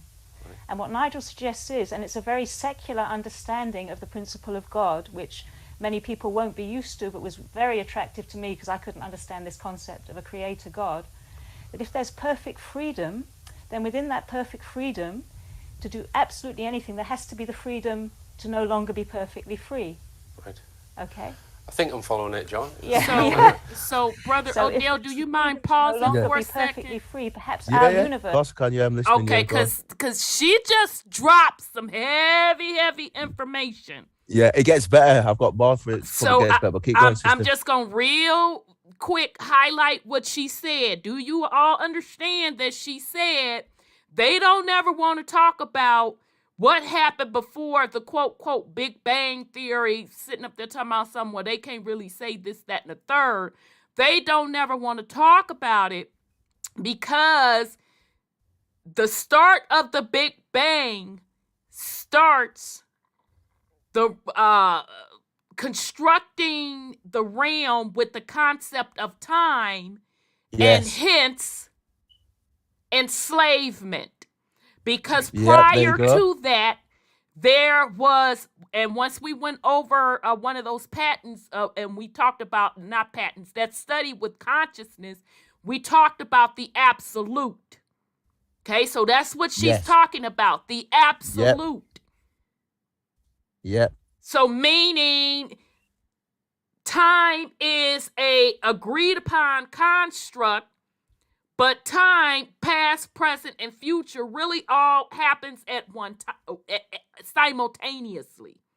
Okay? Yes. So this is what she's explaining to you, that prior to the Big Bang, you were in the absolute. That's where the concept of the I am comes into play. The all-knowing, yes, correct. So once Big Bang no happened, duality, no exactly, separation. Exactly. Once that Big Bang happened, that's when the concept of time came into play. That's when the duality came into play, and that puts constraints on things. So I did not want to brush over that because no, you can talk me whenever you want, sister. I assume we've got plenty of time still left. She's spitting game right there. Okay, I'm ready.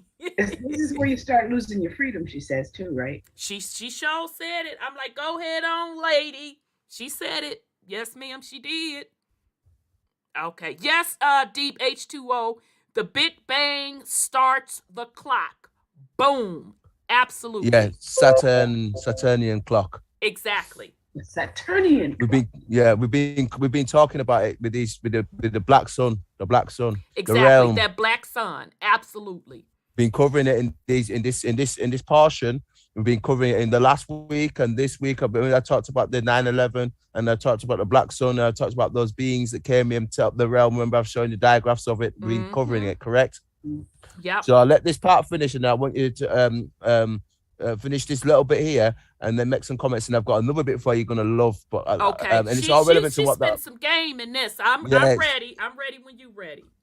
Okay, sister. As an expression of that freedom, right. in the complete expanse of all knowledge that infinite expression must be, there's limit within that, a possibility for limit, and perhaps we're just the result of that possibility for limit, and we've got caught in that limit. So he draws a distinction between the physical universe and some other place, or which I think he refers to as the Godverse, is that right? The Godverse, that is that infinite state. He calls it the Godverse because he there's so many connotations attached to the word God and so on. So he tries to make it to give the sense that it's an implicate state that is not in any way directed. There's no creator God, no man with long flowing beard. Yeah, because if you ask the question, God made the universe, then I just would say, well, who made God? Then people say, well, no, nobody made God. He just is. Then you could say, well, isn't the universe just is? Why does the universe need a creator if God doesn't need a creator, if you see what I'm saying? But he goes on to talk about the soul and the fact that there's basically a component of beings which does not die when the physical body dies. That's reincarnation, right. People call it, and this is he mentions quite a few cases of near-death experiences and what's the other one? Children who claim to come out with stories from previous lives, etc. I mean, are you a believer in that, John? Absolutely. I think a lot of this really stems from what Danielle said. One of the connotations of this is that this state of union of all being really is where consciousness resides. All consciousness resides in principle all together. And really, because it is a state of singularity in its way, it really defines that there must therefore be its opposite, which is really a state of everything being observed from the state of separation. And therefore, within those two boundaries, universes really come about, which are really a conglomerate part of these two functions. Really a function of what is really the chaotic pole, if you like, of being, which is physicality, etc. And within this framework, you have this consciousness function, if you like, which is being mixed together in this sort of central phase of what we observe in our universe. And therefore, consciousness itself is really a function of the universe. Right. And in such a state, it exists within, quantum physicists would talk about, for instance, potentials and actuals, collapsing wave functions. Mm-hmm. Well, the potential, therefore, for being what we really are is in this potential state. And we are mixed in this place with really an atomic frame to generate what we call living beings. Mm-hmm. And therefore, because the living being is really made of the atoms, the consciousness itself, being part of a continuum, is not subject to the same forces that the atoms are. And therefore, when the atoms decay due to the second law of thermodynamics, which Nigel goes into in detail, it really leaves this consciousness to then progress on its way. Right. So, because Nigel says that awareness and will exist outside the physical. Yes. So there's something outside the physical things that science can detect that is playing a role in that physical world. Yeah. I.e., physical things such as atoms and that part of the universe. If we look at really the atomic state in our universe, really I liken it to a jar full of marbles in many ways. If we take our marbles like the atoms, really they can touch each other, but they can't really see the atoms more distant to them. So there's some sort of locality to this. But bear in mind, in terms of this jar, we could pour water into this jar, and this water is in fact a full continuum, and yet it's still a function of this jar of marbles. Right. And what we're trying to liken this to is that consciousness, or soul, if you like, is where you have this potential in this entire continuum between the atoms. Therefore, it occupies the whole universe. It's infinite in its capacity, but it's really localized in a living system, really within the atomic frame. Mm-hmm. And therefore, when that atomic frame is actually done with or succumbs to entropy, then the consciousness remains entirely intact and away from that. Yeah, these are quite difficult concepts to grasp. Nigel says that the soul is like a strand, as he calls it, connected to some central point. Is that right? Well, being part of this continuum, it obviously has and the universe actually comes from a single point. Then this continuum of consciousness actually comes essentially from the beginning of the universe. See, if that initial point is timeless, if we came from a state of pure awareness and perfectly free will to start with, and that state is timeless, then by definition it goes on forever. And if we from that perfect freedom made the choice to explore the nature of separation and limit with our awareness and our will, then our awareness and will would be an information field that started at that point and then traced a path all the way through our existence into a physical separated state. Right. And that's how Nigel would define a soul, and does define it in his books, as an information field, a line of connection back to that eternal state that pre-existed the nature of capturing a physical universe. All right, and Danielle and John, we're going to go for a break, and we'll be talking more about Nigel Kerner's books after this. I was going to stop there and let you make comments, sister. That was fire. You I think that want to make comment there. Oh my God. It gets better. It gets even better, but keep going. Whoa. And that last particular picture. Yeah, it was good, wasn't it? It was, yeah, we were tripping because oh my God. That was damn good. So the nucleus actually slows down when it's interrupted by time. Because the atoms always slow down when it's start getting solid. But when it's not solid, it's all floating. So the spirals outwards is when the time is not affecting it. So, oh wow, that was crazy. And then think about it also in this aspect that's why they tell us everything is really, what did they say, like 99% space? And what is it, 1% matter, or is it even higher than that? Probably that's because we're more water than anything. So in other words, it's telling you that this physical reality is small. It's an adaptation. It's just an adaptation to the time. The slowing. Well, it's an adaptation to the time that was created.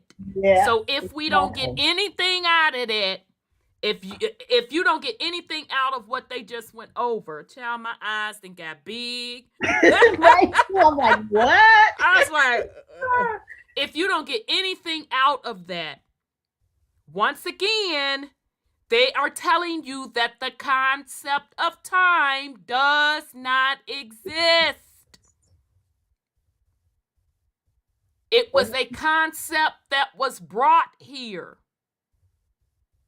And as souls, there was an agreement to have that particular experiment. Now, it got hijacked, don't get me wrong. Wow, that's crazy. But like we told y'all when we went over the series about the Alphabet Boys study on consciousness, and actually that was the start of the Mama Tira series, we told you all, and I didn't even have to tell you, the Alphabet Boys told you that time does not exist. Remember your perfect example where the perfect soul is higher than you are and it's waiting for you to catch up? Yes. Mm-hmm. Wow, that is awesome. So literally the Alphabet Boys in their study, they told you about the absolute. And that's that original source that the lady was talking about in this particular video. Mm-hmm. They told you those things exist. And they also told you that's where the power is. That if you want the true power, that you have to elevate your consciousness to get true power, to create, to manifest. And if we want to get really specific about it, that's where universes are birthed. Right. Now, not everybody can do it. Not everybody could do it. I am suspecting, more than likely, Brother Seven said something like that. Women, not all women, get together as a collective and birth these universes. Mm. But universes and worlds are created at that level. So if you start thinking about it at that particular grand scale, it should put into perspective what you're really dealing with now and what you need to do. So when I was talking all that shit about get off the board, you know what sister, remember, female sexual energy spins the planets. Everybody comes through the womb to get here. Models Donaldson talks about this. You've had him on. Yes, he does. Yes, he does. Female sexual energy, and during this advent of Aquarius, it's the divine feminine's coming in, and this is what they're trying to stop because the consciousness is coming in, and if it comes in, the realm will cease to exist. This is what I'm going to get on later on. This is what's coming in with this advent of Aquarius. That this is what they know about, and they're trying to, again, this is why they want to go everything online, ether based, because they know it's going fifth dimensional, because they know it's going to be the divine feminine. They know it's, I'm going to show a presentation of it later on, a part of this talk I've got. But no, I agree with you, sister. And they know what's coming, and they're just they're trying to fix up a fake version of it. But go ahead, sister. But I just want to add that in. But yeah, you're spot on. Child, I'm waiting on the next Oh, shoe to listen, drop. it gets better. I've got more. I'm ready when you ready, child. Because I was scratching my scarf, drinking my water, eyes popped open. I'm ready whenever you're ready. So their magnetic clock is failing too, isn't it? That's a magnetic center of the black sun, i.e. yeah, absolutely. And that makes the souls get away from them that they're trying to entrap in time. Mm-hmm. Bingo. Let me go on and give you your explosion. Exactly. Yep. You know the jig is up. The jig is up. Wow, that is so cool. I mean, I was like grinning when I figured out, because we're continuous beings. Energy cannot. Those who have souls. Who have souls. Remember, you've got the reptiles who are egg born. Delbert Blaze to talk about this. Yeah, you've got those who are womb born who have souls who have got a natural attachment.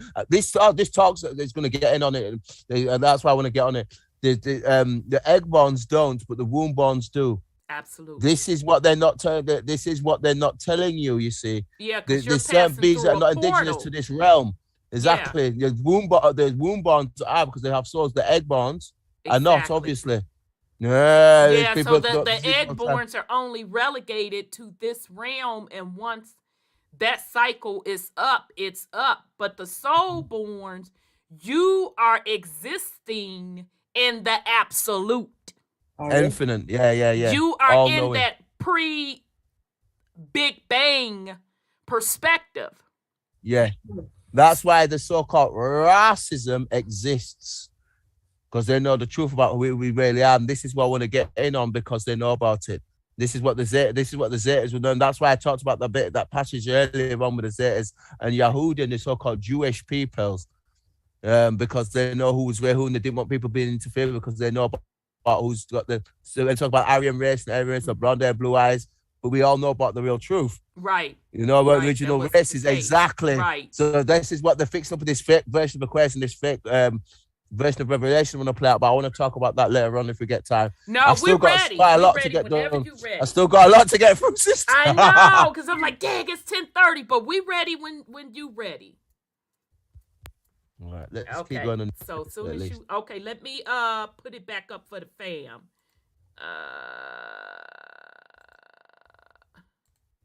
Okay, we ready. Danielle Silverman and Professor John Biggerstaff. Now, we're discussing Nigel Kerner's book, Grey Aliens and the Harvesting of Souls, and both John and Danielle have been involved in helping Nigel with these books. Now, Nigel puts forward the case that he thinks that the grey aliens that many people report in abduction scenarios are some kind of robot. They're not really alive.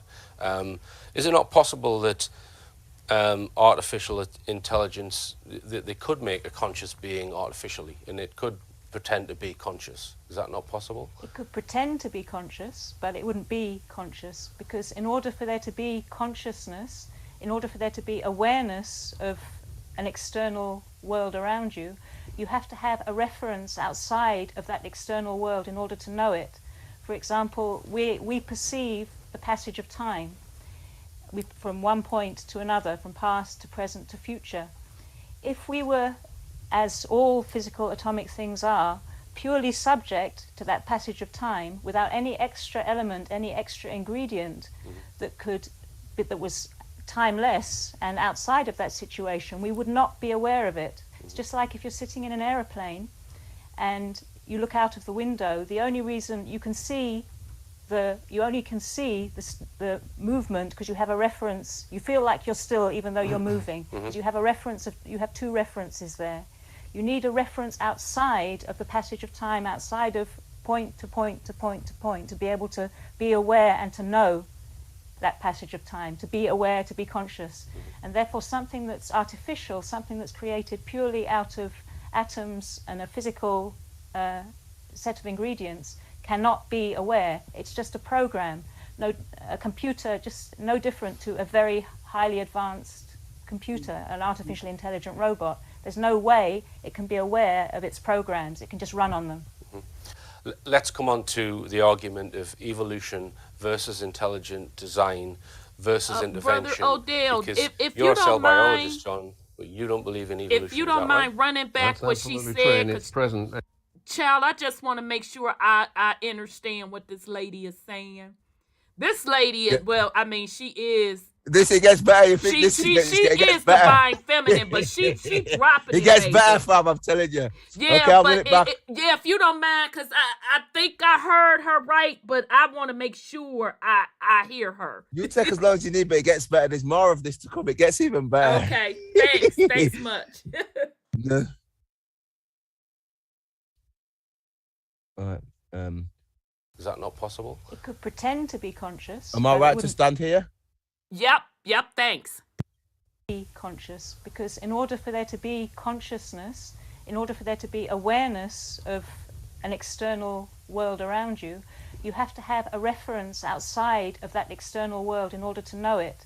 For example, we perceive the passage of time from one point to another, from past to present to future.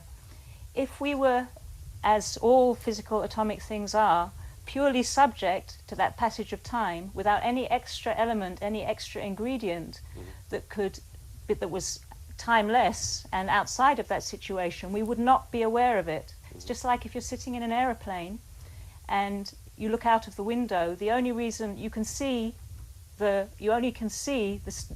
movement because you have a reference. You feel like you're still even though you're moving, because you have a reference you have two references there. You need a reference outside of the passage of time, outside of point to point to point to point, to be able to be aware and to know that passage of time, to be aware, to be conscious. And therefore something that's artificial, something that's created purely out of atoms and a physical set of ingredients cannot be aware. It's just a program. A computer, just no different to a very highly advanced computer, an artificially intelligent robot. There's no way it can be aware of its programs. It can just run on them. Let's come on to the argument of evolution versus intelligent design versus intervention, because you're a cell biologist, John, but you don't believe in evolution. Is that right? That's absolutely true, and it's present and in a neo-Darwinist way. Right, so I think there's much more to the story than that actually lends part of a lie to that. Although, for instance, Darwin himself was absolutely accurate in that species will adapt to their environment.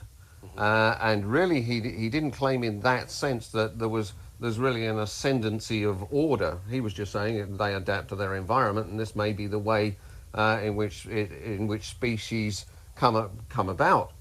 But the problem is that in the light of really the physics and cosmology of the thing, we've just been talking about the beginning of the universe, and it was important to do so because from the beginning of the universe, everything is tending towards more and more separate states, such that eventually it's predicted that there will be what's called the heat death of the universe, in which everything really just stops, and the whole universe effectively comes to an end.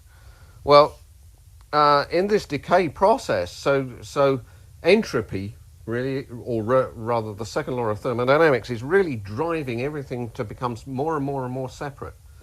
And what neo-Darwin evolution has proposed is that on this Earth, some molecules in various puddles somewhere many years ago with little bits of lightning, etc., can really come together, form complex systems in which they can then become self-replicative and actually eventually get to the point where they become more and more and more sophisticated and eventually generate human beings, etc. Okay, so how did the human being come about if it didn't gradually evolve from something much simpler in small steps? Absolutely, I'm coming to that. How did we get to be? Exactly. Well, if we go back to where we were, and consciousness is a function of the universe, which is is sort of ignored and sidelined by science, and this is really why I think most of the sciences can't make any sense of either the universe or living systems. Right. Is that this consciousness, this soul part, this observer, if you like, in physics, is really required for the universe to be. That part was sick. I want to let him just focus up on that. He just went in then, just 1 second. Yeah. This is the thing. Well, if it didn't gradually evolve from something much simpler in small steps. Absolutely, I'm coming to that. How did we get to be? Exactly. Well, if we go back to where we were, and consciousness is a function of the universe, which is, is sort of ignored and sidelined by science, and this is really why I think most of the sciences can't make any sense of either the universe or living systems. Right? More science can't make sense of the living universe and more systems. He just went in. Yeah. So this consciousness, this soul part, this observer, if you like, in physics, is really required for the universe to be. Now, the point is that because consciousness is really a function of the universe, as the second law of thermodynamics is breaking everything up, so basically everything rots. Mm-hmm. Well, if one's soul, essentially, one's being, one's awareness, is really linked into this field, then it too will gradually break up into smaller and smaller components. And therefore, the whole thing is really consistent at that point because it's with the second law of thermodynamics. Whereas, so can you pause right there? Whereas the theory of evolution. So basically, like we've been saying for years, consciousness is the true power. None of this would even be here without consciousness. And when you're in pure consciousness with the source or the absolute or the pre-Big Bang, that's where the true power is.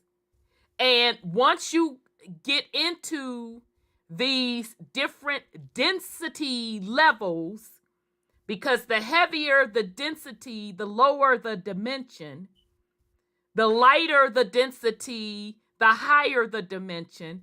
So once you get into these lower dimensions / density, the further you get into it, the more that it starts getting fragmented, hence what everybody keeps screaming about duality. Did I get that right, Brother Odel? Yep, just keep going. Yeah. Darwinist. Yeah, that's right. Go on.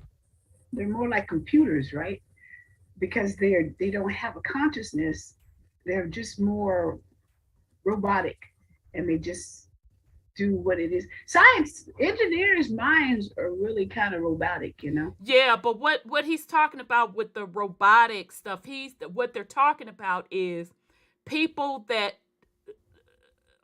or programs or things or AI, which they're ushering you into, right? That do not come from the absolute. Correct. It doesn't come are from fractionalized. They are fractions. You are whole. That's why I be screaming with my scarf on when I say don't come to me about no doggone duality. Because I knew it was a split. I knew it wasn't whole. So not only do you have this lower dimensional realm that has been split, i.e. dimensions, now where they want to take it is to fractionalize the split. Boom. Exactly.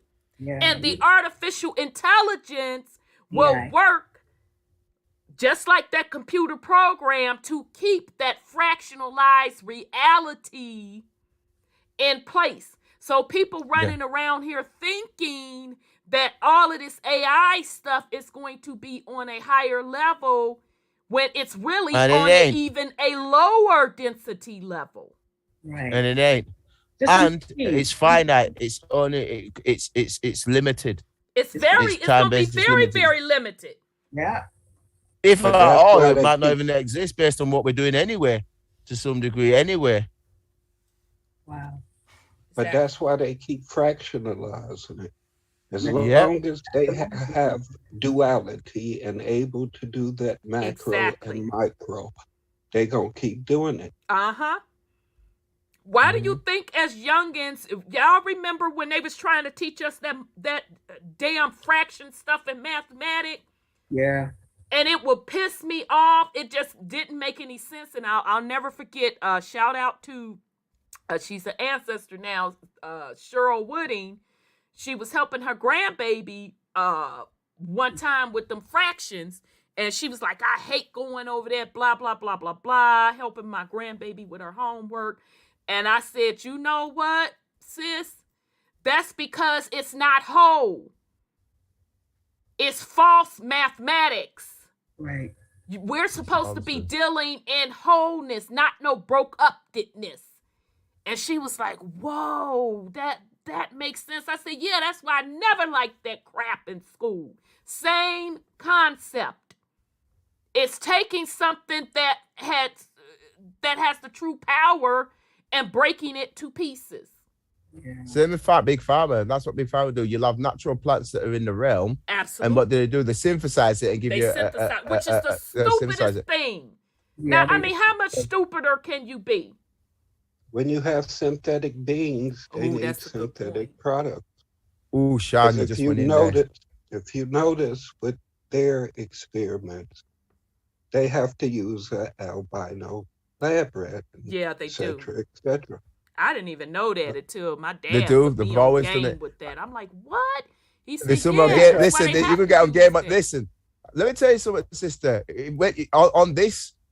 On this now, what you're watching, there's some game on that level. What Sean's just said, we mentioned about that being on rats. They're going on the grays and on the elements of what I was talking about in the zero grays on this talk. So it gets even better. So well, let me shut on up and let you get back. No, I'm just saying. No, you're fine. No, I'm really done with my comments. I'm just tripping that they just really putting this out here. I'm sorry. Oh yeah, it gets better, sister. It gets better. Your pharmacy stuff is just one molecule short of a plastic, one polymer short of a plastic. So it works for them very well because they're artificial. Exactly. If they're not passing through that natural womb, and quite frankly, the ancient natural womb. Right. Okay, we're ready, brother. Okay. Oh, sister, you're getting throaty now. Okay, let's keep going. You'll like some of this then, because it's good. It's relevant to what we've been talking about. Evolution is really going against the second law of thermodynamics. It's saying this is a special case. They claim actually that the sun can do this, but in that case, why isn't it doing it to everything? You know, how does it just do it to some molecules? And really, the evolutionary biologists have really, in the last few years, really come to almost give up that idea in favor of what Fred Hoyle and Chandra Wickramasinghe were saying years ago about, you know, life coming in on asteroids. Problem with that, though, is that we're really just deferring the problem. Life on this planet may have come from asteroids. Yeah. Where did that life come Another from? group called the intelligent design people Yeah. actually say, okay, well, to overcome this problem of this assembly of everything, you know, against a trend towards randomness, which can't really happen, the intelligent design people actually say, okay, well, there's a problem with this, but so we have to put in information right at the beginning to actually generate this whole thing. This thing is still not consistent with the second law of thermodynamics, and so really this concept of devolution, if you like, where you're getting the simultaneous breakup of all living things through more ephemeral states of being into more solid states of being, is actually a much more consistent model. Okay, now if we just look at the Earth, okay, there's a section from this book that I've been reading called Genetics for Dummies. I'm just going to read this part out of it. I need to read that. Scientists have compared mtDNA from people all over the world to investigate the origins of modern humans. These comparisons have led some scientists to believe that all modern humans have one particular female ancestor in common, a woman who lived on the African continent about 200,000 years ago. Now that's fairly accepted, is it, John? It's generally fairly accepted, and, yes. Now you get your Right. anthropologists who will say, well, that African Eve was an offshoot from some other hominid or some other ancestor. Whereas you get other people, I've spoken to Lloyd Pye, who believes there was an actual genetic intervention, who said that first Eve was actually at least in part, genetically engineered, the result of a genetic engineering. No, they didn't. Advanced race. Oh, no. Really, if we look at mutations in mitochondrial... It makes some comments there. It gets better. They're still not done yet. It No, gets you better, don't but have go to on, sister. stop, child. I had to just say that. Keep going. Ooh! No, like, African I'm only gonna stop if you really want to get. If you On want to the just comment, you African can. But just continent. I'll stop whenever you let me know. Go, keep going, child. On the African continent, remember that. DNA through the ages, you can actually backtrack this to a theoretical single individual around a couple of 100,000 years ago, and this really points to the fact that there was a real bottleneck in the number of hominids around at that time. And really, what Nigel is saying in the book is really that this process of devolution. You're actually going to go down until you're gradually losing awareness as time goes on, and so you become the equivalent of a human being. You become a hominid. You become less able, more reductionist, and then that will go down through animal species. Okay, so how does the complex, all-seeing, all-intelligent human being come about in the first place? Then all that complexity, if you're saying that it devolved rather than evolved. Well, it devolved at one point, but then this is where these artificial intelligence systems come in, because they actually come in, and because we have a memory in our DNA, which is really our junk DNA, they can actually then, these guys come along and they can trace this, and therefore they can sort of reboot the whole system.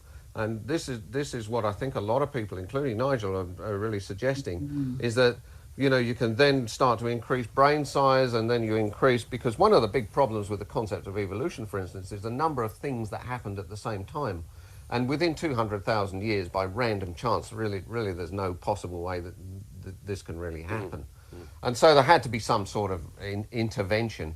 And really, the Greys or this system is really the candidates for doing this. And really, the next question is, why would you do such a thing? Okay, so before he gets to that, just real the brain quick. size in Just if you in can modern pause it humans real is- quick. So basically, that 200,000 year, and of course, I still think the timeline is messed with, but just for the sake of this, we'll go with the little 200,000 years that they gave. That lines up with the Sumerian text. That lines up with what the lady in the book, Path to Orion, Earthly Route to Peace with Justice, she gave a 200,000 time frame. And so it all lines up. So we're talking, he's really also talking about multiple creations also. So let's be clear. We're not saying that everybody came, just like they have this theory of the out of Africa. Yeah, like he's saying. That's still not true. You had multiple creations on this planet. So the one that they keep talking about over in Africa with the mitochondriac DNA, that was just one creation. And they're once again admitting, and this was clearly stated in the Sumerian text, that it was genetically modified. Okay? Now, and now the other side of that coin is you still already had folks that were already on the planet earlier than even that 200,000 year time frame. So Correct. I just and wanted I've to said that in my talk. Huh? Even in my talk, in this talk, I talked about billions of years ago. The lineage goes back. You've even seen in mine, billions of years ago, we go back. Particular original, we've got the 5 close race, but particular original race goes back. This is why in this talk, is wanted to protect what? They wanted to protect the Jewish people. Remember? Who were the real Jewels or the Jewish? Who are the real Yahudi? Who are they really referring to? Because remember, the truth was about the blonde hair, blue eyes, the Aryan race, but we all know that was a crock of fraud. Who are they really, who the Graham's really referring to? And there's an aspect of this talk that gets in on that, and that's the bit you're gonna stop me on when we get to that bit. You're gonna stop me on that. I'm guarantee you're gonna stop me if you get what to drop that in here. Yeah, they did drop that in here. Okay, I'm sorry. Go ahead, sis. He did say in Africa it was an artificial. Yeah, thank you, sis. You read my wavelength. I just wanted to point that out. So when we jump up and down telling y'all don't throw that doggone African label on me. Now that's not any slight to any brothers and sisters from Africa, but it's much deeper. It's much, much deeper than what you all realize. It is extremely much deeper than you realize. So I'll shut up so Brother Odel can continue. But child, I can't believe they bringing all this it'd be out. worth it. When you get to the bit that there's certain bits when it gets to it, you're gonna pull me anyway. I know you. Okay. You won't let me fix on past it. Okay, go ahead, brother. Okay.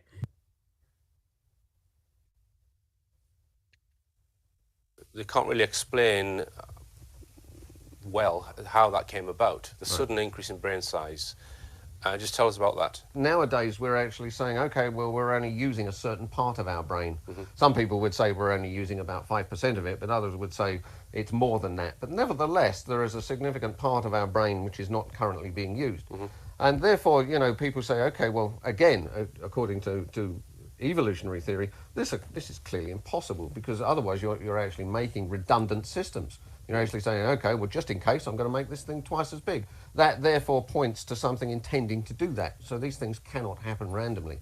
The next thing that happens is that if you're going to increase the size of the brain and actually increase technological knowledge, etc., then your problem is, how are you going to have the babies with these increased sized brains? So you've got to do something else to the body to actually admit the larger baby's brain, head through into the world, and therefore you've got to make changes in that. And so there are a whole bunch of commensurate changes which had to occur, and there's no possible way that those are going to occur accidentally.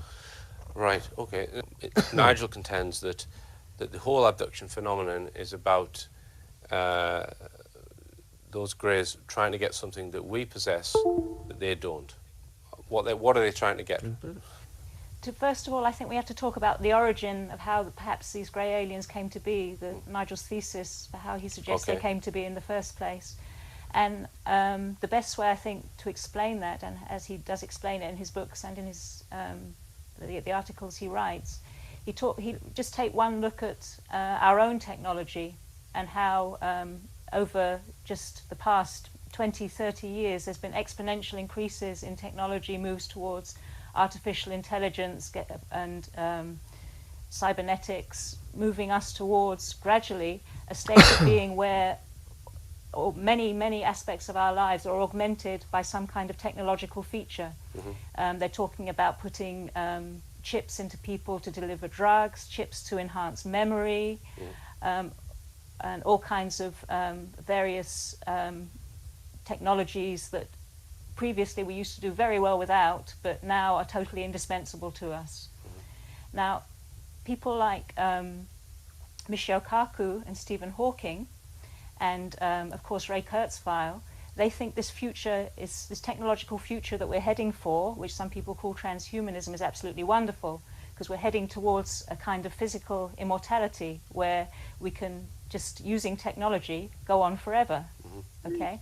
And we can, in fact, there's a company called LifeNaut in America, which is now doing an experiment, getting people to download into a computer all their ideas, all their daily actions. They put everything in there, their likes, their dislikes, with the hope of having a bank of information that they can one day put into some kind of robotic, artificially intelligent being, which will be them. Right. I think it was 2004. BT were inventing something called the Soul Catcher, and that's they were inventing this. It was a chip that would be connected somehow to the optic nerve and would take in all the information, all the sensory information around an individual throughout their life, implanted at birth, and that again could be put into some kind of artificially intelligent robot which could replicate them and be them in the future. But you would argue that we never ever could be them, because never it's could not, be them. Of course, something... it can't be conscious. Right. In fact, whoever did it wouldn't be there to appreciate it. Right. Now, what Nigel's saying is that perhaps, and in fact, it's more than likely, because anybody looking at the trillions of planets out there would know there's got to be other life out there. It's not just us, and other life which would have very likely progressed beyond our technological stage, way past what we're doing now, into a stage of creating the height of artificial intelligence. And maybe they would do what Stephen Hawking is actually suggesting, that we, after we finished on our planet and we've used its resources, there's all kinds of problems here, go out into space, take a genetic trace of what we are, set up colonies out there. Or maybe they've done exactly the same thing. They've sent out artificially intelligent entities out into space to find, with their genetic codes, a trace of them, just as this LifeNaut company are trying to do, but much more advanced, just as the Soul Catcher is trying to do, but much more advanced, to find somewhere where they can replicate and exist. So in other words, the more advanced civilizations would be sending out more sophisticated versions of Beagle 2, for example. Yes. Or the Mars Lander or whatever. Yes, exactly. And it's not going to have wheels and an engine on it. It's going to be a being that they're going to send out to, rather than send themselves out because they're too important, they don't want to get damaged or whatever, so they send out something that can repair itself. Yeah. I mean, they wouldn't survive this travel necessary through space. Absolutely.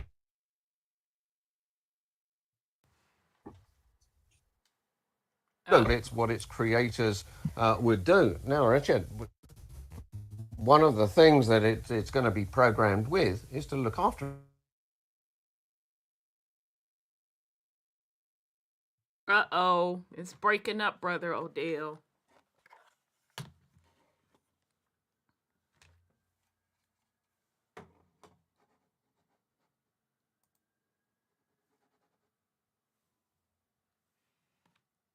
Uh-oh, Brother Odel, it's breaking up.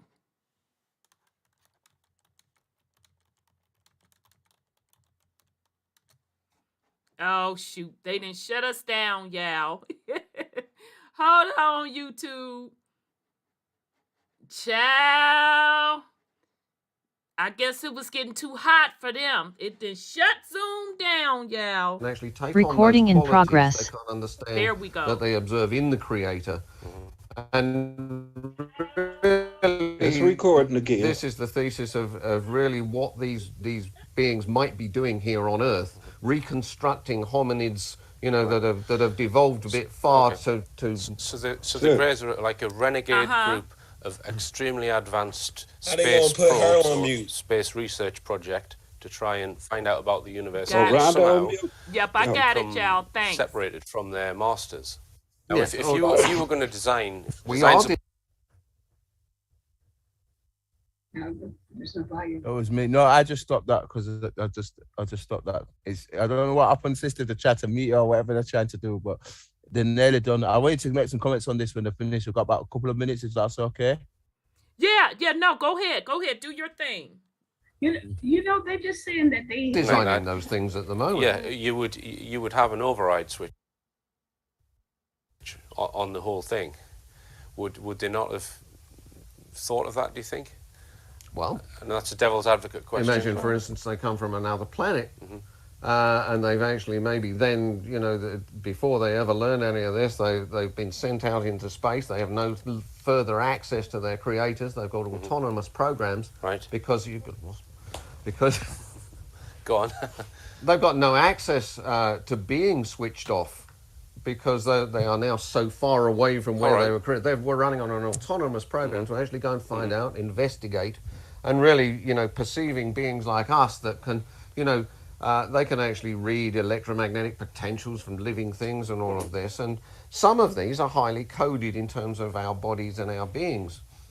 And over time, they can actually sort of spot this trend of birth and rebirth, which they are not able to actually do. They can see advantages in this in terms of potentially overcoming entropy, etc. And therefore, they're trying to merge with this at the moment. But there is a problem why you can't actually, I mean, even if they had tried to put an override switch in there and say, right, don't destroy or don't do anything harmful to something like us, the creator being that created them, and they put everything about the creator, every piece of information about that creator into the artificially intelligent entity that they've sent out into space and program that entity, don't do anything negative, don't harm anything like us because you're supposed to be protecting us. There's a problem there because there's something that you can't program into an artificially intelligent being, or you can't program at all because it's not physical. It's something that's of a nature that cannot be written down in an atomic format. And it's Nigel's thesis that ingredient that I'm talking about is a soul, and that information field that comes from beyond the universe, comes from before the state of physicality existed. That infinitely present information field cannot be written into the program. So if they come across beings that have that information field that doesn't have a physical quantum to it, they might see it as a threat because they can't, it's not in their information field, they can't cope with it, and they don't know not to harm that. All they see it as is something that they don't know, they don't understand, and because they're ultimately the ultimate in artificial intelligence, they want to understand it, they want to conquer it, they want to further the program that's been put in them to extend the life of the information that's been given to them, their program.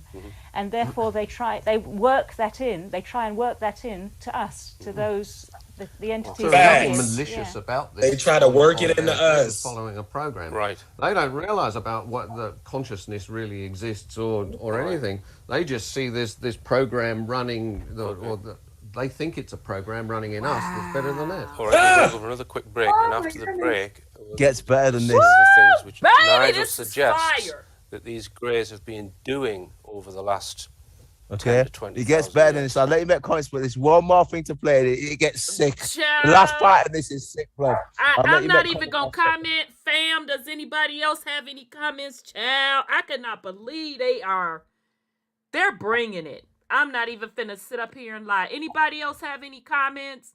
Well, I just hear them saying they de-evolutionizing and they have reached their limits. Maybe, so now they have to be reprogrammed with their new technologies. Child, even a dog understands that, but I'm like, oh my God, no, she didn't. And that's because the limitations of their program, like in a computer, their protocol don't got the proper information to even understand what they're being programmed to do. It's like, how you gonna try to program a soul? Like, right, it's because not they gonna work. They don't even recognize, because your soul is so special, it's so precious. They can't do it. They couldn't even write it in the program. That's why the program can't even recognize it, so it sees it as a threat. It sees it as something foreign. So it'll try to attack the foreign because it's like, okay, we don't know how to process this. We don't know how to fix it in the matrix, so we gotta try to get it out of there. Oh, Dick, we can't get it out of here. Okay, well, now I'm going to try to infiltrate it and rewrite it so it can fit into the program. Yes, sir. With AI technology. But also when at that part when it was talking about don't hurt this particular line, I don't think they was talking about us because they can't do away with us anyway. They were talking about their bloodline. That was the implementation of the program for them not to be wiped out. So we had to sit up and hold them in high reverence, this, that, or the other, in order for them not to be wiped out. That's so child. Yeah. Right. Their program was dependent on us. Like, we had to fuck the protocol to okay, we'll accept your fake artificial soul, I guess. Because that's why I'm sorry, go ahead, Brother Sean. That's why they overlapped everything. That's why they created something similar to what we had, so that it felt familiar to us without us knowing. Mm-hmm. Well, we were the host, and they couldn't do a good job, a better job. We had to accept the program. Yeah. It's like that one Star Trek episode you showed, Miss Rhonda, where the lady figured out that the demons or the whatever the entities was, it was a hologram. It wasn't a real, and they were trying to trick them into trying to trick harvesting their soul. And she like, you know what? No, F all of that. I'm not doing none of that. Yeah, that's a very good point. We have a couple But it was things. I'm sorry, go ahead, Brother Sean. It was another Star Trek movie back in the day with this creation called Vitra. Mm-hmm. They couldn't do nothing with it, but come to find out in the end that it was created on Earth, and they had sent it out in space, and it had learned everything that it could learn, except what it was like to have a soul. So somebody had to merge with it in order for them and the universe to continue to exist. Just real quick, we have a couple questions I want to get to. Mike says, where can we find this information and research it for ourselves? So, Brother Odel, what's the source of these vids? I'm gonna give you it to you. That's what I'm saying, sis. I'm gonna get it to you. Don't worry. I'm gonna email it to you. Don't worry. The source is Doctor. I've actually got the book. The guy's called Dr. Nigel Kenny. Lives Child, in this you know country. I didn't order both of the books while they was talking. I was like, link, click. Yeah. So if you got it, all right, okay, yeah. Dr. Nigel Kerner. His guy's called Dr. Nigel Kerner. In terms of the actual links to the talk, I'll send you them over, sister. I'll send you them over in an email if you want me to do that. Is that all right? Yeah, absolutely. And you can put it out whenever you want. Is that okay? All right. Yeah, fam. So and once I get it, I'll put it on the gram and on the Facebook Truth Uncompromised page. But I'm typing in the source of the information is from Dr. Nigel Kerner. And yeah, actually, that's right, Dr. Nigel Kerner. And he has actually several books out, and one of them, he's really good. Baby, is $200 and some dollars. I'm like, oh, what's in that bad boy? But yeah, he has several books out. Okay. No, my sister, I don't play. I've still got more to come, sister. It gets better. Okay, so the last question, yeah, we're gonna get back to it. We in overtime, fam. Y'all already know how this goes. I won't mind, but I've got this whole I've still got this whole talk left to do, but I had to get this bit out because it's relevant to what's going on. Yeah, we definitely have to get this out. So somebody else here. Oh, this is the one I wanted to put out. Deep H2O, and shout out to Deep H2O. Good to see you. Anything in a physical form is bound by electromagnetism. Boom. Whoa. Very, very well said. Okay. All right. So I'm getting ready to shut on up. So we're ready. Let me see, brother. Did you, Odel, you put the next vid up? I'm ready. I'm just in the background, setting the wings, just waiting. Yeah, sister. This next one, you're gonna fix on it in such a way where you're gonna say to me, you're going to interrupt me. This is the one you're going to interrupt me on. There's no way I'm gonna be able to slide past this. I'm just tripping that they sat down, and now you know I'm gonna have to get that book. Well, the books are on their way. One of them I already have electronically, so I think I found our next series.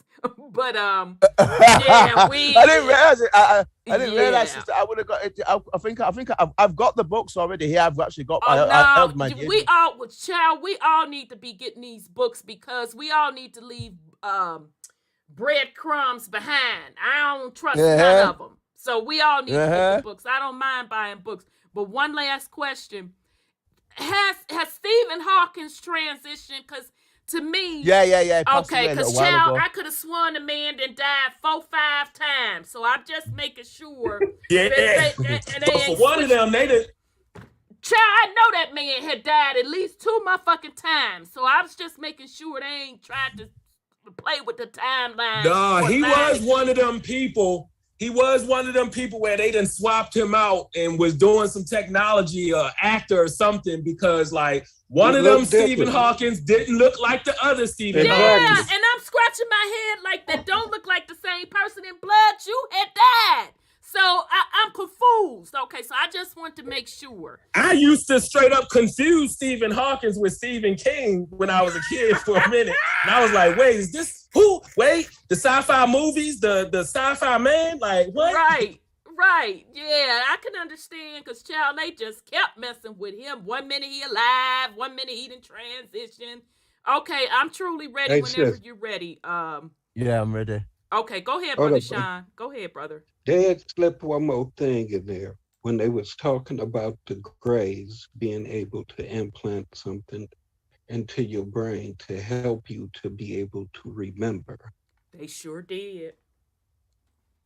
I think that's the opportunity for them to gain access to that which they never had access to. In the first Agreed, place. Brother Sean. Yep. Exactly. It's a trap. We supposed to be able to access everything within us Naturally. ourselves. Exactly. That's the work you're supposed to be putting in. Exactly. Yep. I'd Which agree is with why that, they're definitely. ushering 100. in Neuralink and all of that.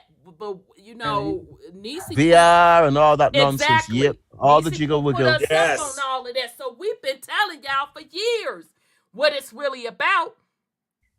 It goes together. I literally, like, they putting the technology for the chip and at the same time putting the technology satellite constellation in the sky so that they, like they said, the chip in the brain, yeah, you get access to the internet at the moment, but also, like Brother Sean said, that's their way in.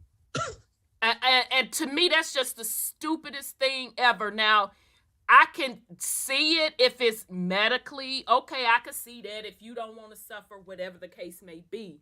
But just to be doing it, that's the craziest shit to me. But yet, to me, like virtual reality, sitting on my ass all day with something pinned to my eyeballs is crazy as hell to me also.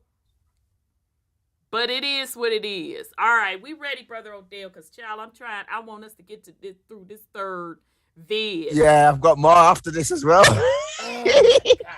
Yeah, no, sister, I told you I kept loaded up, man. You know me, sister, I don't play when I come. No, you don't. You be bringing it. Okay, let me get this next thing on, Okay, blood. You're and gonna then love this. Bring it up for the fam once you get it up there. All right, so hold on a sec. Let me get it up Come for back, the fam. I'm Richard D. Hall. Pause it for no worries. Pause it for me for a little bit. Let me get it up for the fam. Where are we? That's why we're so different from them. Okay, we're ready. All right. This one you're gonna stop me on, I guarantee. I'm not gonna say no, I'm gonna let you stop me because I know you're gonna stop me on this one. You're gonna love this next bit. Okay. I'm talking to Danielle Silverman and Professor John Biggerstaff about Nigel Kerner's work, Grey Aliens and the Harvesting of Souls. Now, one of the very disturbing things that Nigel suggests in his book is that grey aliens for millennia have been tinkering with human genetics, and that the broad races on Earth have Yeah, been that's Songs of Greys. That book is $200 now. And say that is very racist. Right. Did you hear what I said? This bit, I'm gonna play it again. It is $200 yeah, replay now. that, brother. But hear this, sister. Just hear this bit again. With is that grey aliens for millennia have been tinkering with human genetics, and that the broad races on Earth have been messed with in a particular way. The broad races on Earth have been messed with in a particular way. You're going to stop me soon enough, sister. Trust me. People would read this and say that is very racist, but he actually suggests that racism is something which has been introduced by them. That's correct. That's right. They introduced the race stuff, the Dracon, the Greys, the Weezy. It makes sense. Yeah, and the Anunnaki, they introduced all that. But sister, it gets better. Okay, it gets better. Shut up. Go ahead on. It makes total sense. You're going to be point where you're going to have to interrupt me. You're going to have to do. Yep, keep going. To create separate control groups, just as any scientific experimenter would, so you can watch, say, control groups. Uh-oh. Hopefully they ain't trying to kick us off again.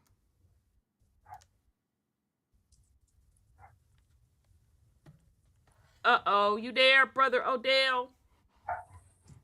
Let me see.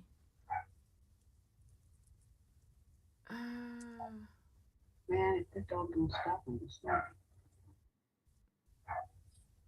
So, Sis Sandra, can you hear me?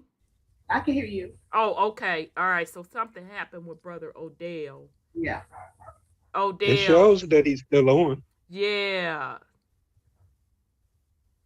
Okay, he's freezing up. They messing with his feed.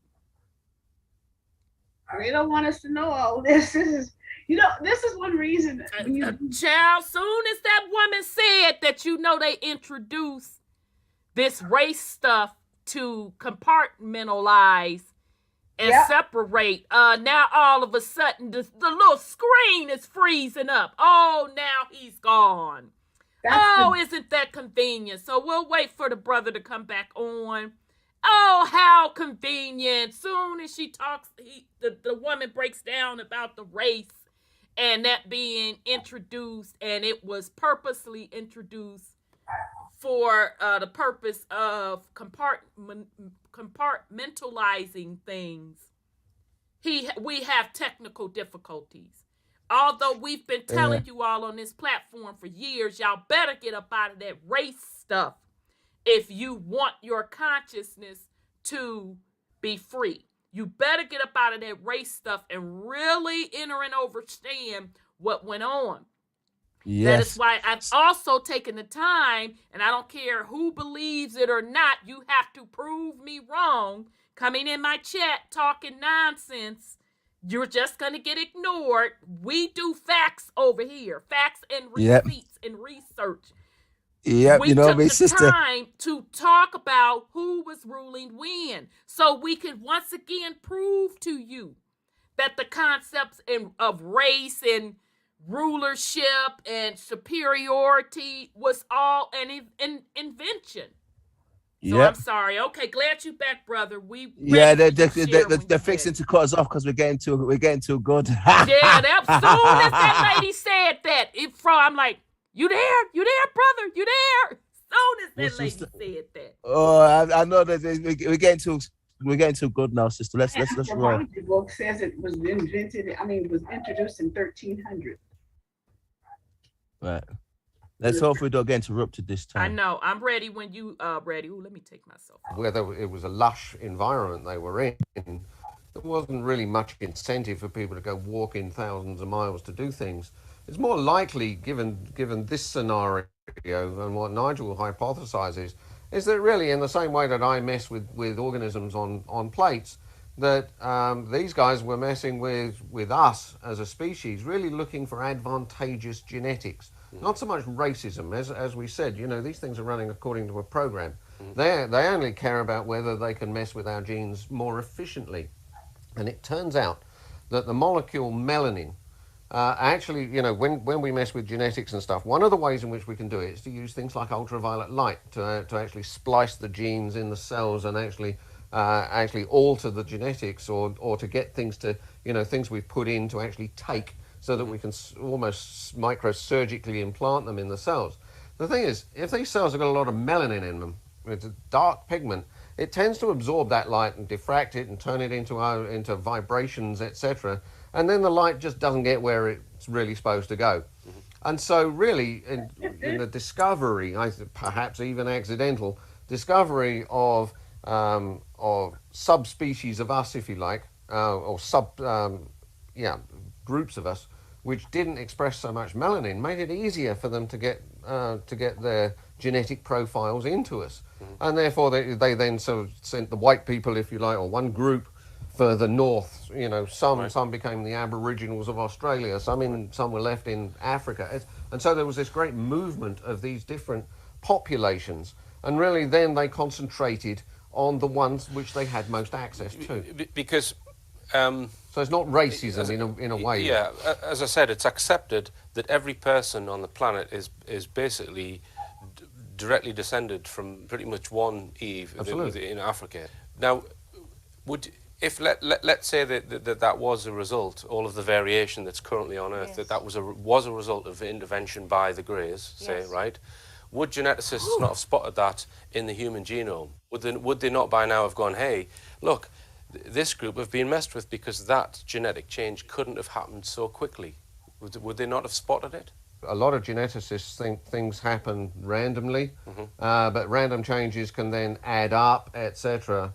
In fact, a lot of statistics says that random variation, etc., is nearly impossible. And in fact, this has led the genetics crowd really into some really big problems trying to explain things like this. And So what can they'll you do stop is, it right yes, there, quite right. Brother I knew Odel? you knew I was going to say you're that. allowed to interrupt Baby, me.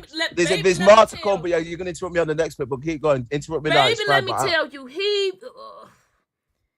can we roll it back to the part where he was talking about the melanin? About the melanin fam.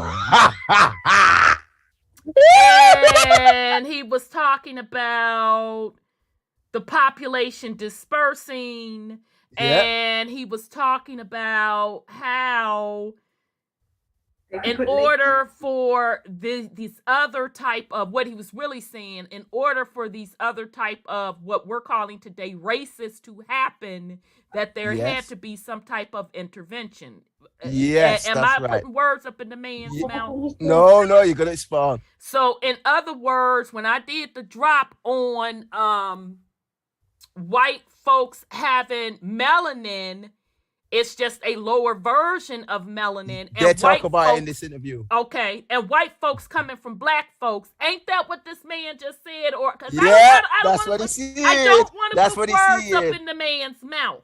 Now, what I heard him say is remember I read earlier on with the Greys and the Jews and who people really have stuff like that. Remember I was hitting out earlier on, but keep going. Yeah, sorry, go ahead, Sis Sandra. They can use laser technology. Yes, he said that. Lighter pigmentation to change DNA to give them more pigmentation and make them the indigenous. Now I didn't hear that part. I just heard that they could use the laser, and maybe Brother Odel can run that part back. Yes, son Scotty, laser technology. Do you mind running that part back when he was talking about the laser? Because that's a great point, but I didn't hear him say, I wasn't comprehending exactly what he was talking about, what they were doing with the laser technology. They was using that to fracture to get in so they could mess with people's genetics. That's what it was talking about. I'll let it play again, sister, but it's not even the best part of the thing. There's another part where she starts talking. Okay, you don't have to then. So what you say that again? You interpret what he was saying about the laser. Yeah, basically they're using ultraviolet light and it reflects basically they're using ultraviolet light to try and get into your DNA yourself so they can interfere with you. Basically, it was when I talk about the Dracon in this interview, not in this interview, but in my talk that I've been doing. Remember, they've got the defense of the earth. Remember, the Draco were poking holes. Remember, I mentioned it to try and get into us. Yeah. Now, certain beings, obviously, the 5 cluster races when they're here, there's certain beings when there was poking holes. It was easier for them to do it to those beings for them to get in, and that's how they've infiltrated. Which is why we've got the problems we've got with so-called racism today, because certain beings have been infiltrated more than others. Okay. That's what he was saying. Okay, so now you'll hear him say it again when I replay it again. Okay, so now the only thing that I disagree with them on, and it's not a big deal. Everybody did not come from the region of Africa. That's the only thing I disagree with him on. But if this lines up again with the whole Sumerian story of everything going on in that region and the multiple creations, child. Okay, I'm done. I'm ready. Ooh, honey, I'm ready. Go, keep going. Yes, sir. Yes, sir. What I heard him say is that the more melanin, it actually breaks up the laser. Yes, that's right, Rashad. That's correct. Get through. The lighter. That's correct. Can't. Right. With the darker, they can't. With the lighter beams, it's easier. Yeah. That's correct, Brother Shah. That's exactly what he said. That's right. That makes sense. Because isn't melanin very hard to break down? Yes, and the sister's going to explain that. Yes, and sister, that the lady's going to explain that later on. She explains how it does it as well. Child. Okay, we ready when you ready, because if they throwing all this in, I can't even imagine what they about to say. We ready? All right, I'll let it start from the beginning bit. Sister Rhonda, when you're ready to stop me. But there's a part where you will stop me regardless, because when she starts explaining some things, you'll be like, oh my days. But anyway, I'll start again and just let you hear. I'll just let my dog out. He's getting on my nerves. Or whatever. Very often we'll put in something called a reporter gene, which will then express and change the color of the growth of the colonies, etc., within this plate. Having seen a difference which is to the experimenter's advantage. This is actually what I want to achieve, because I can then perform my actions on that. I will then take that colony, for instance, and then split it up into different plates, and take the other colonies as controls, and then move them to different plates. Now, if we go back really to the out of Africa idea, I mean, partly the fact that the whether it was a lush environment they were in, there wasn't really much incentive for people to go walking thousands of miles to do things. It's more likely, given this scenario and what Nigel hypothesizes, is that really in the same way that I mess with organisms on plates, that these guys were messing with us as a species, really looking for advantageous genetics. Not so much racism, as we said, these things are running according to a program. They only care about whether they can mess with our genes more efficiently. And it turns out that the molecule melanin, actually, when we mess with genetics and stuff, one of the ways in which we can do it is to use things like ultraviolet light to actually splice the genes in the cells and actually alter the genetics, or to get things to, things we've put in to actually take, so that we can almost microsurgically implant them in the cells. The thing is, if these cells have got a lot of melanin in them, it's a dark pigment, it tends to absorb that light and diffract it and turn it into vibrations, etc. And then the light just doesn't get where it's really supposed to go. And so really, in the discovery, perhaps even accidental, discovery of subspecies of us, if you like, or groups of us, which didn't express so much melanin, made it easier for them to get their genetic profiles into us. And therefore they then sort of sent the white people, if you like, or one group further north. That, sister? Yeah, I mean, I have much respect for them. They're not sitting here tap dancing, sugarcoating. He just flat out said it. So much respect, sir. They can change. Made it easier for them of subspecies of us, if you like, or groups of us, which didn't express so much melanin. Made it easier. Listen, easier for them to get their genetic profile. He flat out said it. You're right, sister. But he flat out just said it. That's what he said. Yeah, I heard that. Spliced it in him. And therefore they then sort of sent the white people, if you like, or one group further north. Some became the Aboriginals of Australia. Some were left in Africa. And so there was this great movement of these different populations. And really then they concentrated on the ones which they had most access to. Do you want to make comments, Sister Rhonda? I mean, they moved them all over and was able to substitute them in as the Aboriginals. Well, child, let me tell you something. Shout out to this man, because is he also not saying that the Aborigines, and I'm assuming he means the Australians, because that's usually what they've been saying. Okay, I thought so. I didn't want to, because, over in America, folks want to use terms for different things, but I know the original term Aborigine to mean the Australians. Yeah. So he is saying that the Australians come out of that particular faction as well. This man is truly giving you the true origins of the races. Yep. He's literally telling you how it happened. And so when I talked about the genetics, that was true, but he's giving you that it wasn't like a natural split in the genetics. He's telling you that there was intervention. Yes. Exactly. Yes. So that is why the recessive / or lesser melanated gene of albinoism comes out of Africa. Yeah.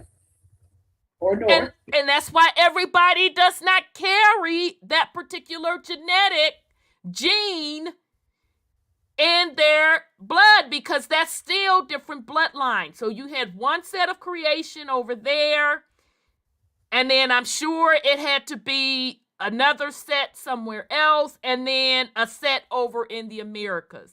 So shout out to this man. He's literally saying what we've been saying, but he's a brave enough white man to admit it. And I have to give credit John Bigger where stuff. credit is due. Yeah, John Yes, Bigger sir. stuff. Yes, sir. Did you hear what he snuck in there though? What'd As he far say? as when the lights hit the melanin, did it turn into frequencies? Yeah, I didn't Yeah, miss that he did either. say that. Yeah, he did, Sean. I didn't miss If that wrapped it and then either. turns it into frequencies. Yeah, he did say that, Sean. Yes, Sure and did that's say it. exactly what happens with the dome. The radiation gets refracted off the dome. The same thing that's happening in the realm, we naturally do. The radiation, like in the motherfucking Incredible Hulk, the gamma rays and all that, when they be like talking about how we get exposed to radiation and it like opens up some other shit instead of like destroying us. Right. So it makes sense why we can handle radiation better. Right. Child, I'm done. All Okay, right, sister. go You're ahead, gonna enjoy brother. more Damn, of we this. only three little minutes in. Go ahead, brother. Because So it's not racism in a way. yeah, as I said, it's accepted that every person on the planet is basically directly descended from pretty much one Eve in Africa. Now, if let's say that was a result, all of the variation that's currently on Earth, Yes. that was a result of intervention by the Greys, say, Yes. right? Would geneticists not have spotted that in the human genome? Would they not by now have gone, hey, look, this group have been messed with because that genetic change couldn't have happened so quickly? Would they not have spotted it? A lot of geneticists think things happen randomly, but random changes can then add up, etc. In fact, a lot of statistics says that random variation, etc., is nearly impossible. And in fact, this has led the genetics crowd really into some really big problems trying to explain things like this. And so what they'll do is, yes, quite rightly, the mitochondrial DNA has fluctuated, and you can backtrack that fluctuation. But what else has happened in terms of other interventions to do with both the DNA and with the things that control what DNA does can actually happen an awful lot faster if deliberately put in there. Right. But there is a special, do you want to explain the special about melanin and how it protects the cell, the DNA inside the nucleus? That's very important. Part of the reason you can't do these experiments, where there's a lot of melanin around, the melanin actually in a lot of people, in black people, it's actually spread out through the skin. It spreads out through the cells and covers everything. But even in a lot of white people, the melanin actually will coat the nucleus of the cell. And therefore the DNA, your central DNA, even in white people, can be actually well protected from the actions of the ultraviolet light. There's no doubt in people with higher melanin, natural higher melanin, that it's far more likely that melanin will be coating the nucleus, the cell wall of the nucleus of the DNA.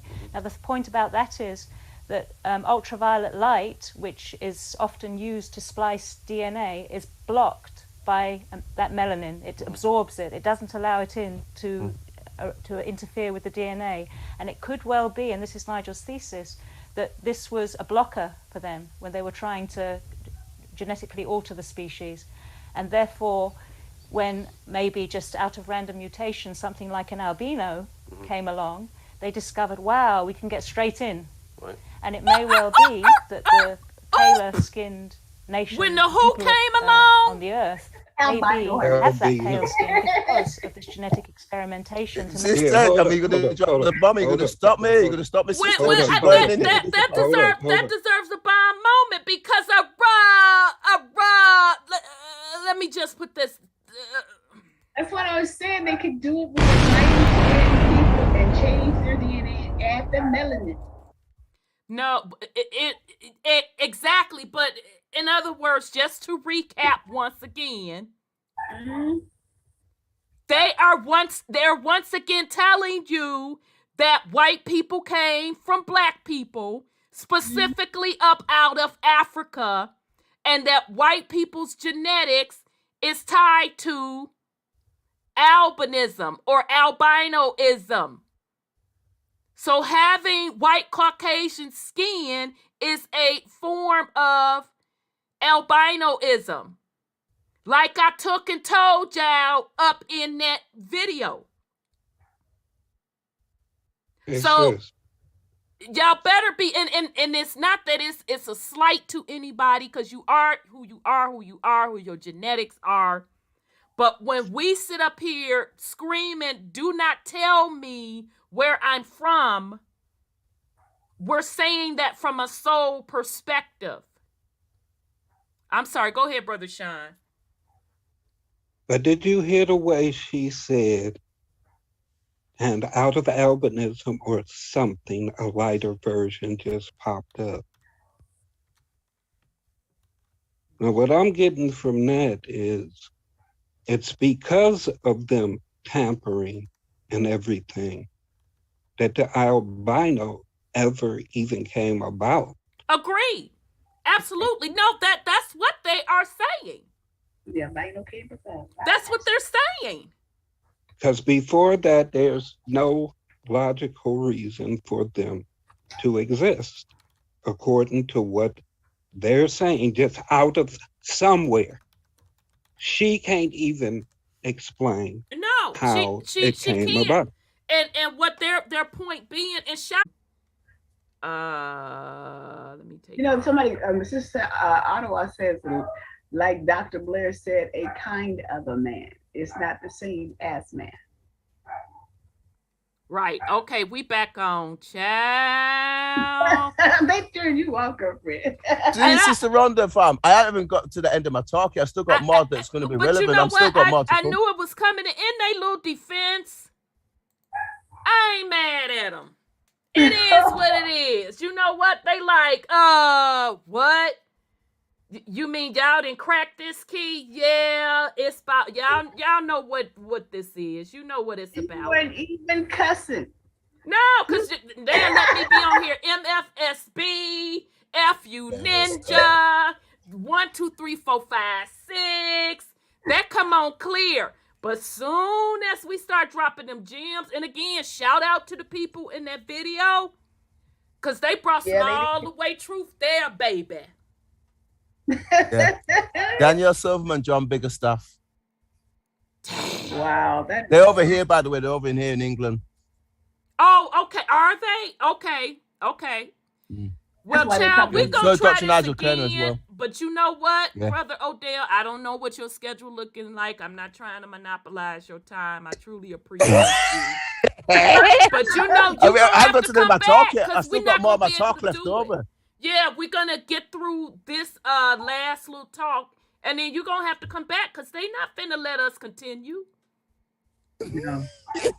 Let me cut you off. Yeah, child, my everything shut down in my phone. Oh, you have a software update. Use the MF Live phone. I ain't got no software update. No. So, okay, I'm ready when you ready. Let me make sure I give you got control back to I left it on pause, by the way, because Brother Sean was kind of horsing while you were gone. I kind of like, we're just talking to Brother Sean, kind of, because he's an elder here, you get me? So he kind of like, when you're gone, he can deputize. So Sean was just like explaining a couple of things. I was just chatting with Sean for a bit. Okay. But apparently, your YouTube family couldn't even hear us. We were having a private discussion. Me, Sandra, Sean, and Brother Scott, no worries. having a private discussion because they cut us all off in it. Yeah, no worry. Yeah, because they kicked me out of everything. So whenever you're ready to I'm up, man. Okay, yeah. So when you share, I'll share back with the fam. But yeah, fam, we just gonna have to get through this video. And if Brother Odel could come back next week, he gonna come back next week, because we're not gonna be able to get through all of it. They like, I think or not. So hold on a second. All right, let me turn off the camera. All right, we ready, brother, when you ready. Okay, so she was talking make about things easier. Can be actually will coat the nucleus of the cell.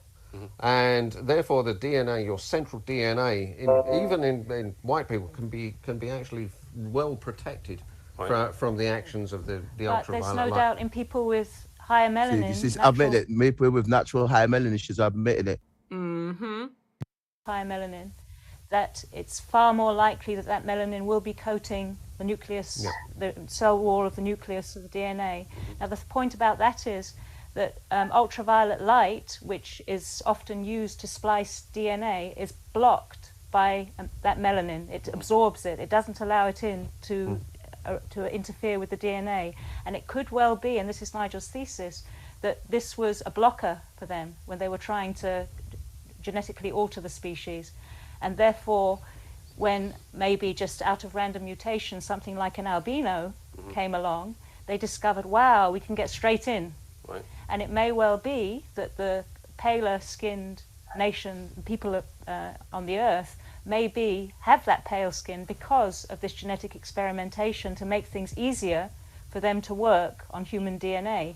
And in fact, Professor Steve Jones argues that this thing about vitamin D being, paler skin being there to allow vitamin D to be absorbed and so on, all these theories about why pale skin happened in the first place, he believes it's not an adequate explanation. There is no real explanation or justification for the need for pale skin. Yeah, that. Yeah, because and I mean, again, much respect to you, sister lady, and brother man. Much respect to them.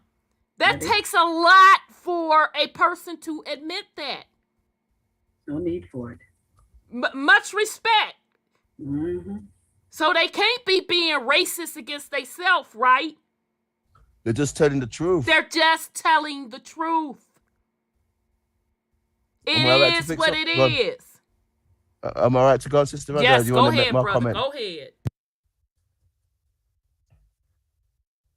Because I think if dark skin is always an advantage in every circumstance. Right. As most people would just automatically assume, well, they went to live in the north where there's less sun, so therefore their skin changed colour. But that's not the case. According to Professor Steve Jones, an eminent professor of biology, that is absolute nonsense. Right. Okay. There's just no reason at all for pale skin. You would want to absorb more light. And, you know, I mean, why did we lose hair if we came to a colder climate, etc.? Yeah. So obviously something's wrong with that idea. Right. All right. And Nigel contends that the white races, the northern European races, have probably had the most interference from this outside entity called the grey alien. Yeah, and he doesn't say that. It's very important to say he doesn't say that from the point of view of a kind of reverse racism. Right. It's just he's letting us know that, right, that's there, you may need to do something about it, and maybe suggesting ways that we could do something about it. And if you look at the record of the European nations throughout history, in terms of colonialism, imperialism, and what the havoc they've wreaked on the world, it makes the point, that really. it's the blue-eyed white races that have got their finger on the nuclear... well, I mean, what about China? Because he mentions the Chinese as well, doesn't he? He says that they've had significant intervention. Am I right there? That's right. It's the black people who haven't. Is that? Not that they haven't. There's been interception all across the board. They found ways of doing it, but the most efficient way to do it is on cell nucleuses that aren't protected by the melanin shield. That's just the most efficient, easiest way to do it. Okay, so now just let's real come on to quick. the final part. I knew you were going to get on that, sister. You're going to let me So just real quick, do you all understand why white folks were put in power? You should because I've been telling you all that they were handed the power. They were handed the seat and the position of power. I think alien races. So it's easier to control them, interventing in their DNA. So this was planned. Yep. This was all planned. They started out telling you that the whole concept of race was invented from a genetic level to compartmentalize. Then they're giving you the science behind how they were able to infiltrate the genetics because of the lack of melanin.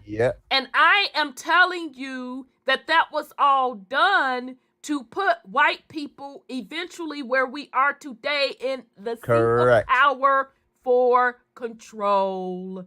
Correct. Okay. Who claims to have done that? Well, we know who was running things up until a certain point, right?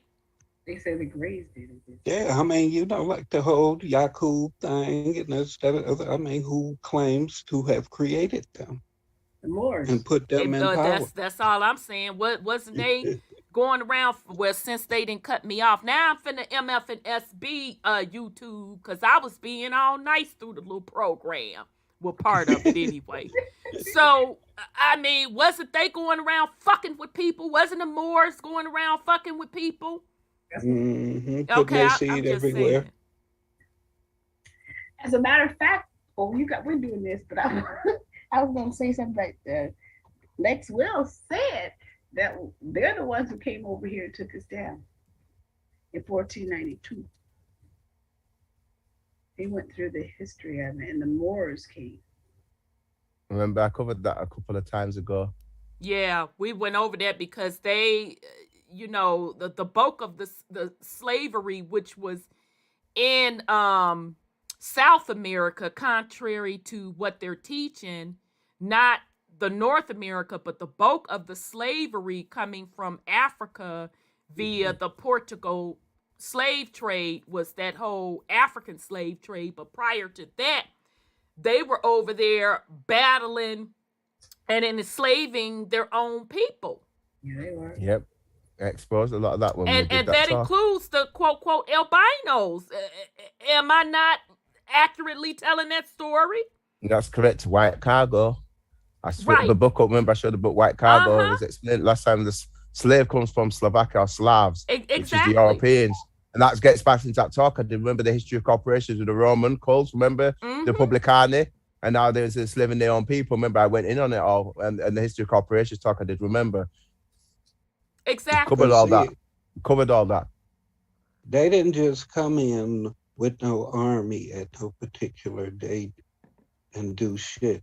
It took them thousands of years. You better believe it. They sent motherfuckers over here to learn, to get off into the bloodlines and all that type of shit. And they hooked up with dirty motherfuckers over here who was willing to cut all type of side deals. And, same way niggas do today. Absolutely. Niggas cutting deals left and right. Same shit, just different era. Exactly. And do you all realize how many times they had to reset to get folks to the point to wake up and say, oh, the almighty powerful white folks?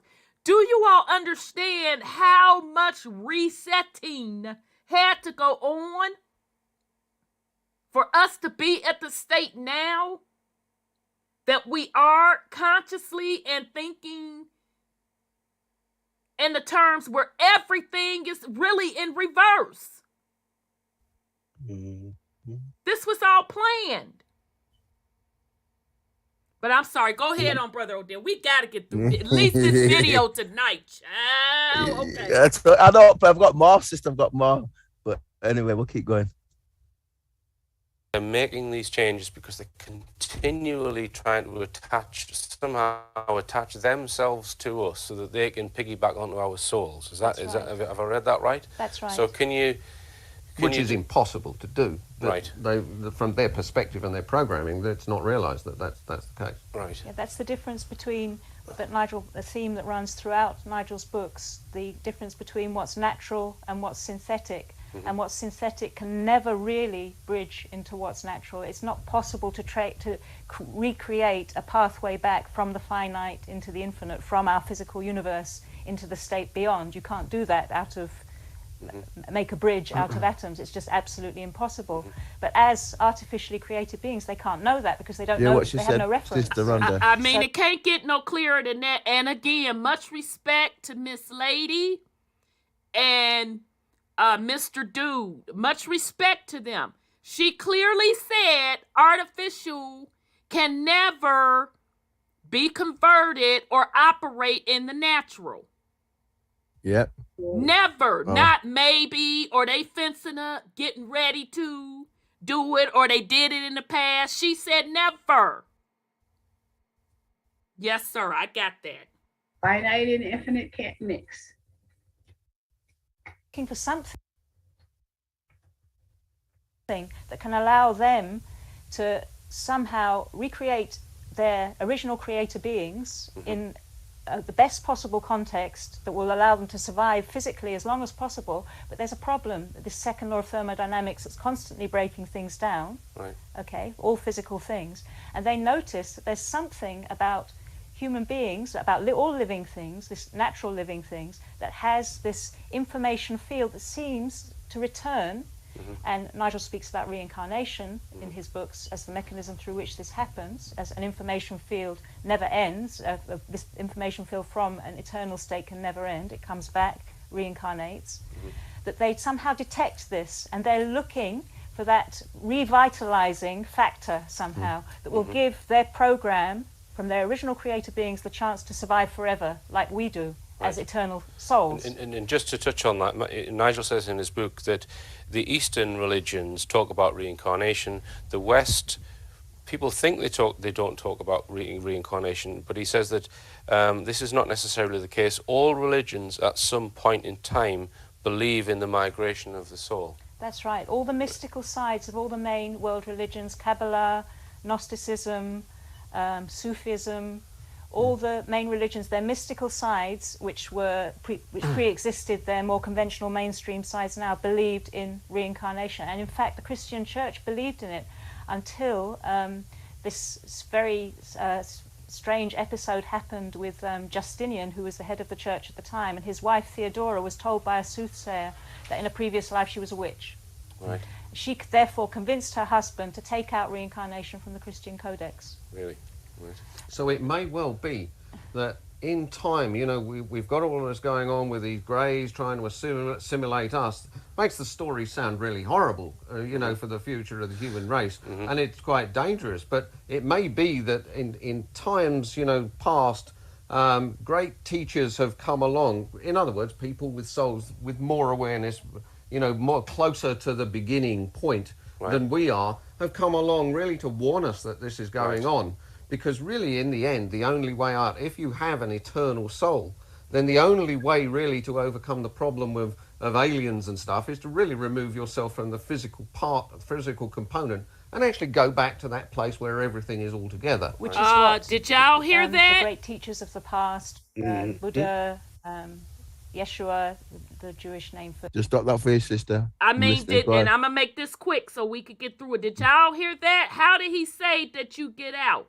Did he say that you sit up in the church or sit up in the temple or channel such and so or listen to Guru, Shamashay, Masaru, Makusai?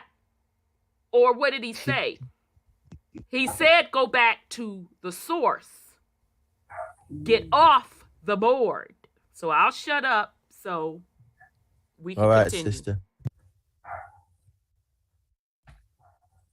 Jesus, all the Muhammad, all the great teachers are saying this, and that's basically the central pillar of what Nigel's saying. But so he thinks they were warning the human race about. Yeah, I mean, it says Jesus came to save us. What's he saving us from? Right. You see, the transhumanists are looking for some kind of physical immortality in a state which is absolutely lunatic, because they can create all of this, and they're not going to be there to be aware or conscious of this artificially intelligent entity they've created, reflecting themselves outside of themselves, and they themselves will be gone. But physical immortality, if you want to be there to consciously appreciate it, is impossible. But immortality beyond the physical state, that's the thing. So really this transhumanism is really sort of a set of physically oriented prosthetics for something awareness and your soul and your consciousness is already able to do if you look at it in that way. But it's beguiling, and so beguiling that, I mean, people will see, right, let's say a mother has a baby and she's told, well, if you implant this chip into your child, they're going to be more intelligent and have a better memory and be able to do all kinds of things in life, like even musical talent, whatever. And your child will have this advantage. And the mother might think, well, I'm not going to do this because this is awful. I don't want to interfere with my child's body like this. This is wrong. But then that mother might think, oh, God, but what if the other mothers do this? Their children will have an advantage over mine. And then the whole thing escalates. Everybody's doing it. And if that's the whole point that Nigel makes, which is the warning that he puts in his books, and he's going to make this very clear in his third book, which will be published in the near future, that if you do interfere with the natural scope of a conscious, aware being with these artificial quantums, then those chips, those interfering elements, can be hacked into, can be controlled from outside, mind control, or control, in fact, by these grey alien entities who are masters of technology. People say that it's a hybridization program, so they're making part human or part alien. Now, how will then that allow them to attain our soul? Can you explain that, John? Yeah, What's Nigel saying when he's... The concept is that the soul, if you like, or the potential part of you is in a continuum outside of atoms and therefore outside of force. But the thing is that while you're within atoms, while you're within a living system, there are symmetries of molecules to do with really shape of water, etc., in which you can actually get these fields, both the physical field and the outside field, which is you, to really resonate, causing this living structure. Well, when that actually parts, when your blood stops flowing and your biomagnetic field slows down... When you die. Yeah, when you die, that's no longer held in, and it actually gets out. But it has to get out through increasing or decreasing levels of tension, of force. Now, some of these edges of the force are still, because they're enforced, these greys can actually plug into those little edges. They can't get into the place where, where it goes far enough, the force can't get in there. But they can get you along the edge. And if you have, for instance, have qualities, that are going to bring you back again, then they can actually sort of put little bits at the edge, little sort of nip away at the edge of your soul, if you like, to really to implant qualities that when you come back again, you're a little more like them. And then when that starts to happen, there's that type of part of you is no longer so much under your control, and therefore you tend to keep then coming back as being more and more subject to them, and that's a type of hybridization in a way. It's their, according to Nigel's thesis, it's their aim through their program to put their program into us. That's their way of. When he talks about riding piggyback on us, that's what it means, putting their program into us so that we become as much like them as possible, and therefore they live on as we live on in their terms. They believe they're living on. And they do live on, and our bodies do live on, but what is then us is dissolved into a hive mentality. It's quite a difficult concept. These are quite difficult concepts to grasp, but he has been very brave in putting forward this whole thesis as to why, he claims that this whole thing explains the UFO phenomenon, why people see UFOs and why they're taken by UFOs. Yeah, I mean, there is a simpler way to explain it, which he does. He's actually, in some of his interviews, he's spoken about this. He uses the analogy of a text message on a mobile phone. And if a soul, the information of a soul, let's call it a soul field, is like a text message being sent from one phone to another, then that text message can be, the dangers come when that text message can be hacked into and interfered with, so that we're no longer in control of our own information field anymore. And we become less and less that perfectly free being we once were before devolution happened. We become even more restricted than we would naturally be as physically devolved beings from that perfect state, until we lose our sense of humanity altogether and become, in our psychologies and in our human qualities, very much like machines. And you can really see that that's the way people are going these days. They are becoming more and more like machines.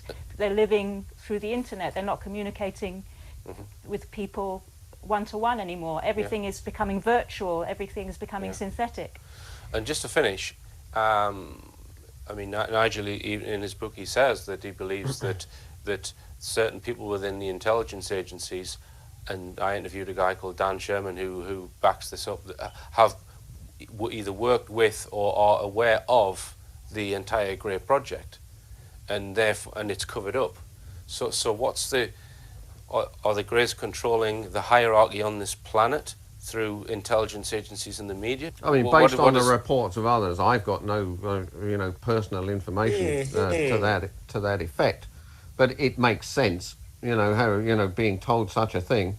So you think the Greys could have subverted the whole information and power hierarchy of with the intelligence that they have at their disposal, and with what they've done so far, there's no reason to believe they wouldn't do that. They would do everything they possibly can to efficiently and effectively spread their program throughout their human hosts. Right. So there's no reason. And it's clear that it's wow. it's something about us that they want, because if they, with technology like that, if you wanted the planet, why mess around for 200,000 years? Okay. You've got the planet. And if we can finish on a positive note, is there any light at the end of the tunnel on this? Because it's quite disturbing material if it's true. Well, as I said, this great teacher, Jesus and the others really said, follow me, and you'll go to the kingdom of heaven. What that really means is here's a blueprint for how to add things back together in life rather than subtract them. Really, to bring yourself back to that origin point. But how can people do that if they're being abducted against their will? What can people? Is there anything people can do? Well, interestingly, Nigel says about abductees, he believes that, contrary to what you might expect, that they're people who are most intercepted and most interfered with in this way, that they're actually the ones that they're having trouble intercepting, the ones they're having problems getting through to.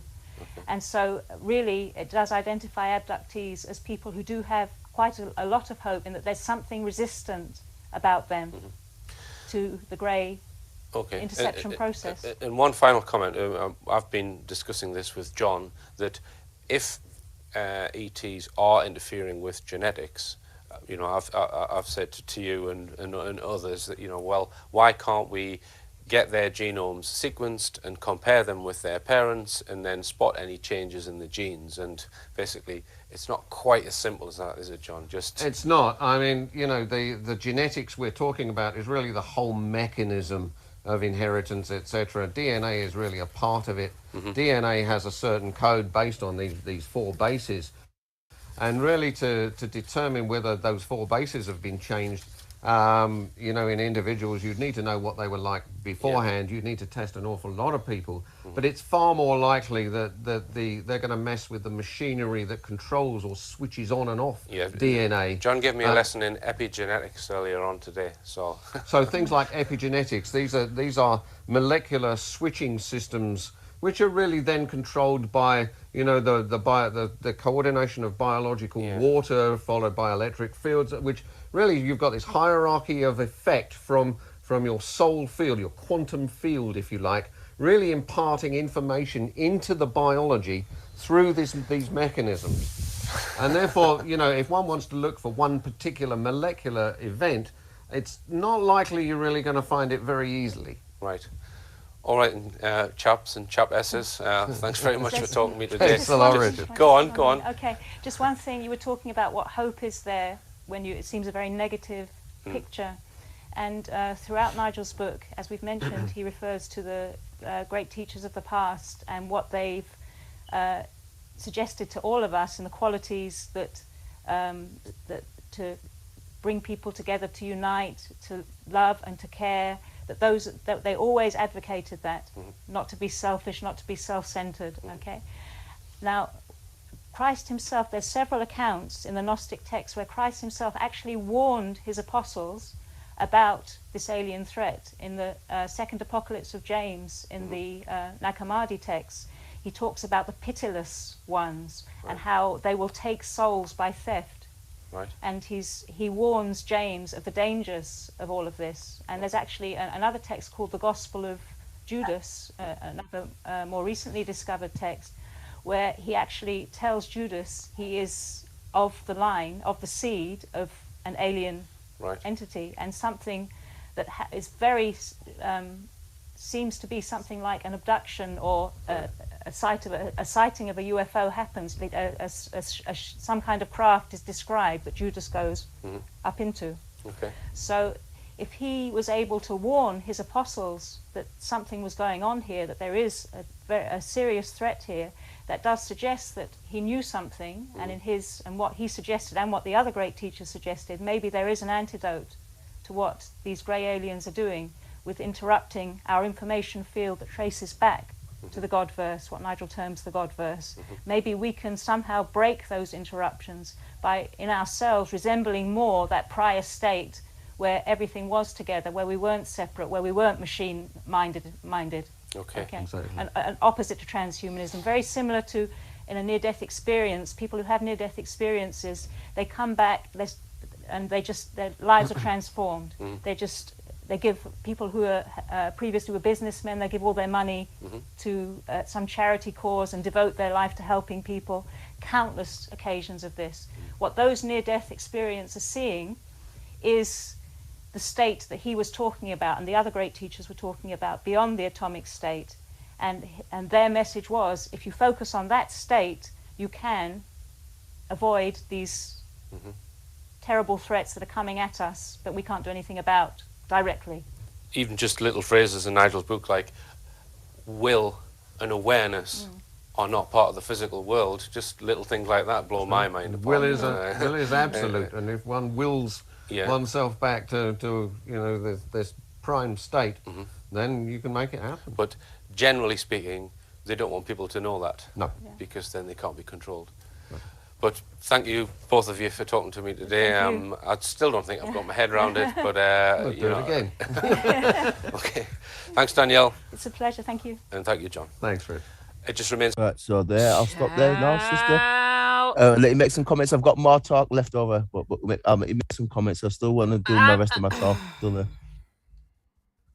I mean, I really don't, to be honest, have much to comment on. They were pretty crystal clear. I think that they interpreted it and got their message over pretty clear. They told you what was going on.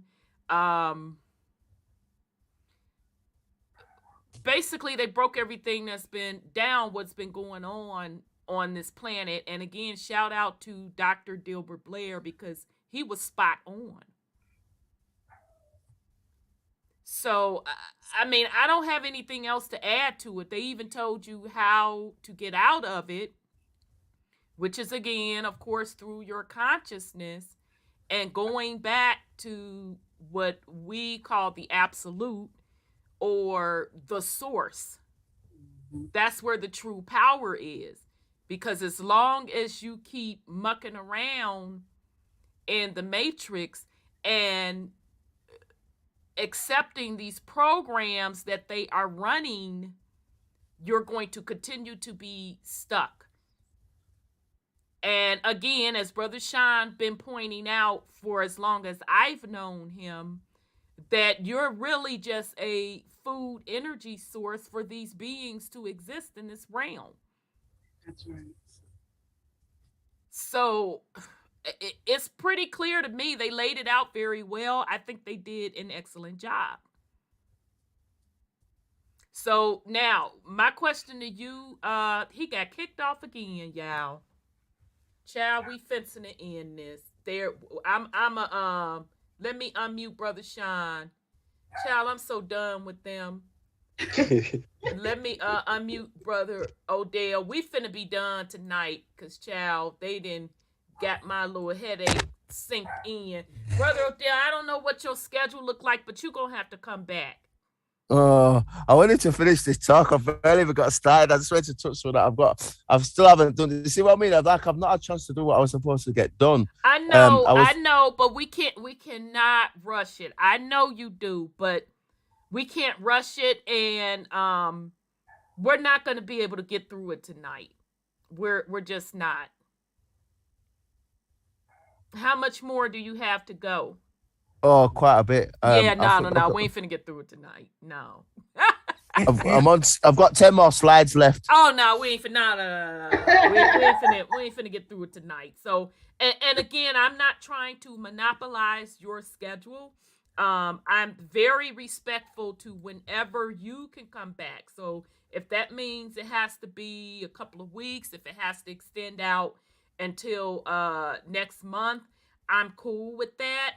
But we're not going to be able to. We can't rush through this information. We just can't. So important. It is. It's too important, and I'm getting so much out of it. And to be honest, child, I need to digest what Blood and them just unsaid tonight. Yeah, that was a lot. I've got more. The thing is, that gets better. I know it does. That's why we want to be fresh. So we ain't trying to rush. So you just hit me up offline and let me know when you want to come back. Yeah, how can we come back next week? I'll be back, man. Because I want to get information done. I want to get it out because and I want to get it done. You're not derailing my schedule any bit. I can adjust the series, so don't even worry about that. So whenever you want to come back, if you want to set it for next week, we can pick up next week. Because, child, we're just gonna have to stop there. You realize these people just broke down the history of the planet, and they confirmed pretty much that Mama Terra series. Yeah. So I got to digest that. The thing is, I've got to email you I'm going to email you in real time in a second anyway with the links. Okay. But I was desperate because, like I said, I've got more. I mean, Sean was on about the Tyrannosaurus, and part of this talk, the next, I'm talking about the 12 tribes of the fall of the biblical, and then I've got the Tyrannosaurus stuff, which is what Sean was interested in. He was mentioned last time, the 12 tribes. And then I've got the realm, and I'm finishing off with the end of the ages, and then the great sine wave, and 2017, the great ascension. Yeah, that's a lot. We can't get all of that tonight. That's a lot. So you know how we get out, Odel. Yeah, we don't just brush through it. We got to break stuff down. We don't rush through stuff. No, because we're laying down foundation where people can go back and say, "Dang, they said that," because I want people to truly get this. I don't want to cram it in and people like, "Well, I really didn't get that part." I want them to truly, truly get this. So as long as you're okay with it, I'm okay with it. I do not want to rush through it. Yeah, I can come back next week. That's fine. I just want to get it. That's what I said. I want to just. I know you just anxious to get the information out. I understand. I understand, but we have to keep in mind also that people digest information differently. Yeah. So just because, even if you went through it tonight, and it's only going to be a small amount of people that's going to get it. I'll put it that way.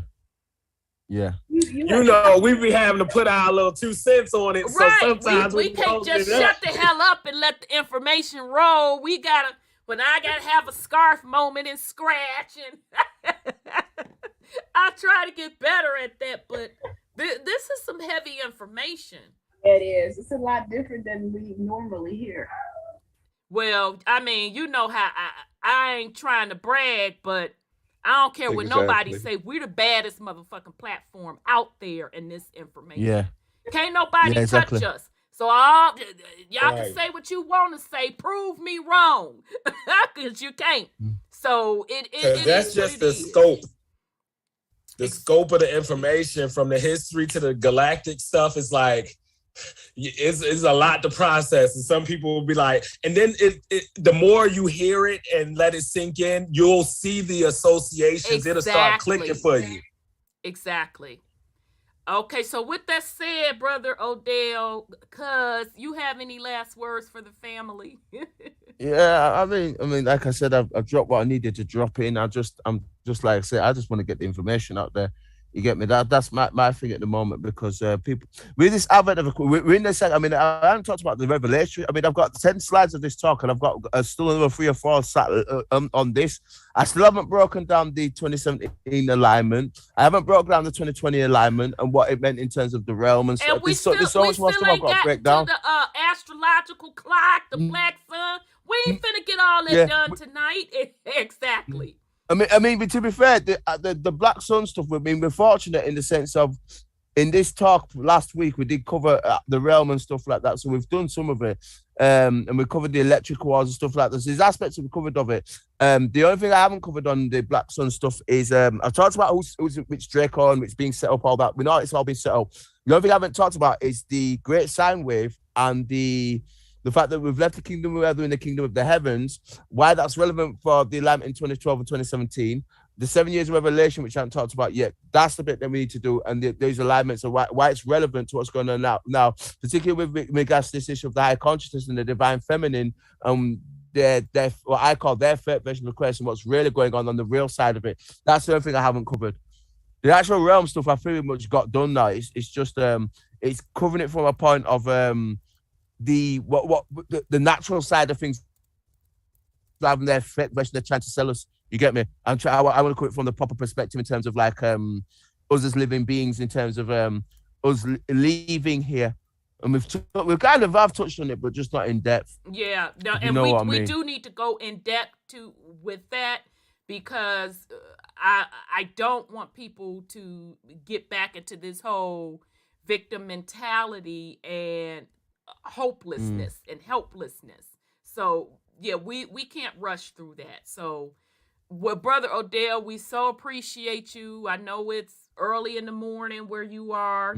It's 5, I think. I know 5 in the morning, so I don't know if you have to go on about your day. Yes, I do in about an hour. Yeah, come on. But it's still worth it. I don't care. You get me? I know, but we're gonna call it. We're gonna call it, and so if you come back next week, we'll just pick back up next week. So just either way, hit me up on this offline. Week, because Brother Antoine, I'm gonna offline. I'm gonna hit you up this weekend just because obviously last week Antoine was doing his thing, and I wanted to hit him up as well. So, but this weekend I will be hitting you up. And I'm going to email in a sec, but I'll let you speak to everybody else. But yeah, I'm just glad we've got a good platform, and it's just good to get the information out there. Because we're dealing with we're at a time now where this is we're at a point. So not time. We're at a point now where this is happening. You get me? This is actually taking place. You get me? Absolutely. And just so you know, again, the fam absolutely love you. They be in the comments like, oh my God, this was fire. We love Brother Odel. They be emailing me. So, child, they be liking you to be up here. You do still have a request from another show, and I'll talk to you about it on the back end. He wants you to come on his platform as well, whatever the case may be, the autonomous party. So we absolutely love you over here, and we're just so fortunate that you that one day got into the call queue. That's how we met Brother Odel. He literally came in the call queue and was like, da-da-da-da-da-da. We're like, oh my God, he's one of us. That's how we met Brother Odel. Yeah. He was in the call that day. Yep. Okay, brothers. So thank you so much. Hopefully you could get some rest. If not, you have a wonderful day. I will weekend because I'm going to contact you. I'm going to actually, this weekend was a plan to actually contact you this weekend because for obvious reasons, because Anton was busy last week and I wanted to get hold of himself and I wanted to speak to you properly just because, that's cool. Yeah, with what's going on, there's some stuff in the private I can speak about. It's easier to speak to in the private about some stuff that Anton was kind of fixing on. We're kind of touching last week, but we've got to kind of leave. Certain things you've got to leave alone, haven't you? Exactly. Yep, that sounds good. Not a problem at all. Not a problem at all. So thank you again. Yeah, I'm just glad you've got the platform and you're doing what you're doing. I appreciate it. We appreciate you. Thank you so much for being a part of the platform. We truly appreciate you. Yes, sir. Okay, son Scotty, you have any last words for the family? Yes,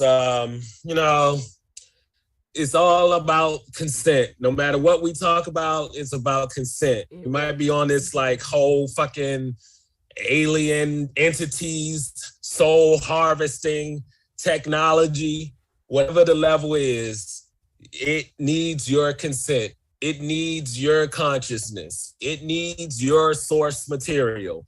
So think about that when you out here just blindly giving your consent to some bullshit, because it has repercussions. Yep. And value that stuff more. Your consciousness.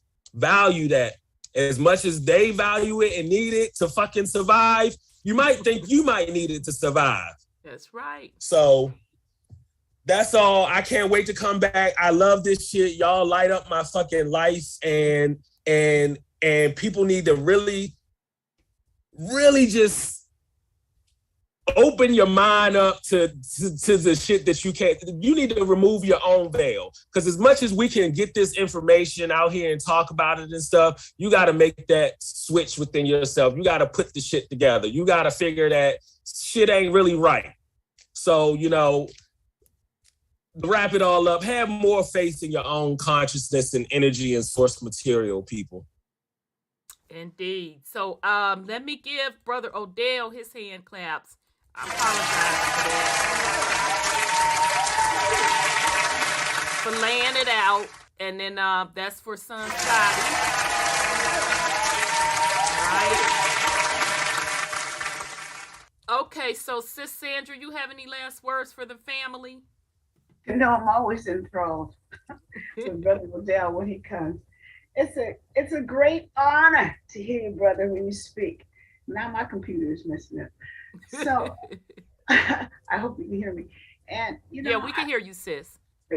I think that the mysteries of the planet is being opened. And it's going to make them uncomfortable to keep trying to run these programs on us because nobody's going to consent to it. And so that's a good deal. And I hope people realize what this is going to do for them. It's going to really pretty much set them free from the unknown, especially from death. You know, because death is one of the most unknown possibilities on the planet, and they make it spooky in all these movies they give us. Right. But this information is very, very, very, very needed. Yes, it for is. A lot of it's people. Very important. It's very important. It's not just to show who's who on planet Earth, because this Earth is temporal anyway, like time. It doesn't exist. So it's for the soul consciousness that goes on. Indeed. So from here, after the journey is over, and all the people who have already gone on, and what they're really experiencing, other than reincarnation. So I'm just grateful to hear all this stuff. And it explains a whole lot of things that is unexplainable that we thought was unexplainable. Indeed. But it is. So thank you. I enjoy the family. I enjoy your comments. My goodness, I've been learning a lot from you. I'm glad everybody comes and listens and participates in the chat. I'm just sitting up here just having a good time reading. So I thank you. And I bid everybody good night. Okay, thanks.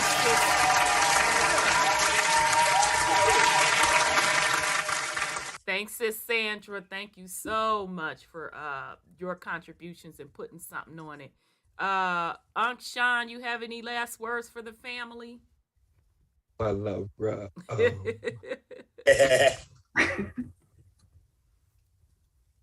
What this should tell you is these beings that you look up to aren't immortal. No, they're not. These motherfuckers that you deify have been dead and long gone. They only exist in your mind. Ooh. Technology that you're so openly embracing. Can't you see that it's been their downfall? Yep. What you looking at all these beastly aliens. To my understanding, our melanated beings, they look like us.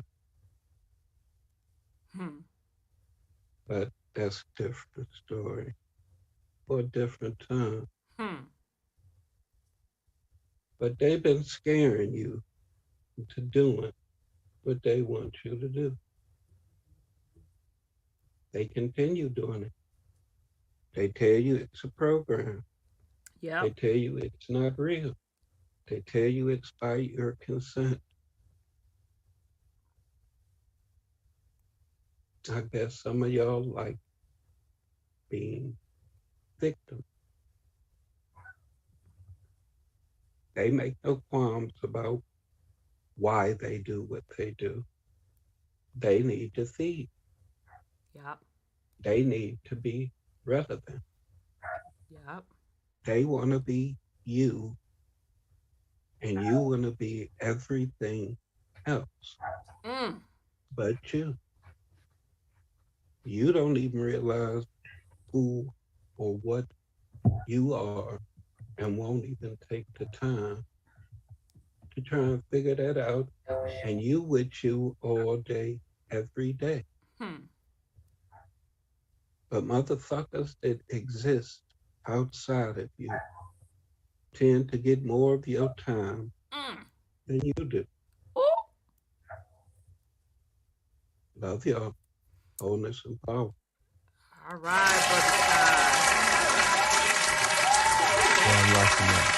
Feeling that, Brother Sean. Yes. Feeling it, definitely. Yeah. Absolutely. Sister, by the way, I've emailed you in real-time jurisdiction, and you, Brother Scotty, have done it. You know what I'm like. I like to do stuff in real time. So the links have been sent for what I've showed tonight, the videos. The links have been sent to both of you. You know me, sister, I do stuff in real-time jurisdiction. Yep, I see it. It is much appreciated. Thank you so much, Brother Odel. And fam, I just want to give you a round of applause to our YouTube family in the chat. Y'all showed up and showed out, honey. Let me give you your round of applause.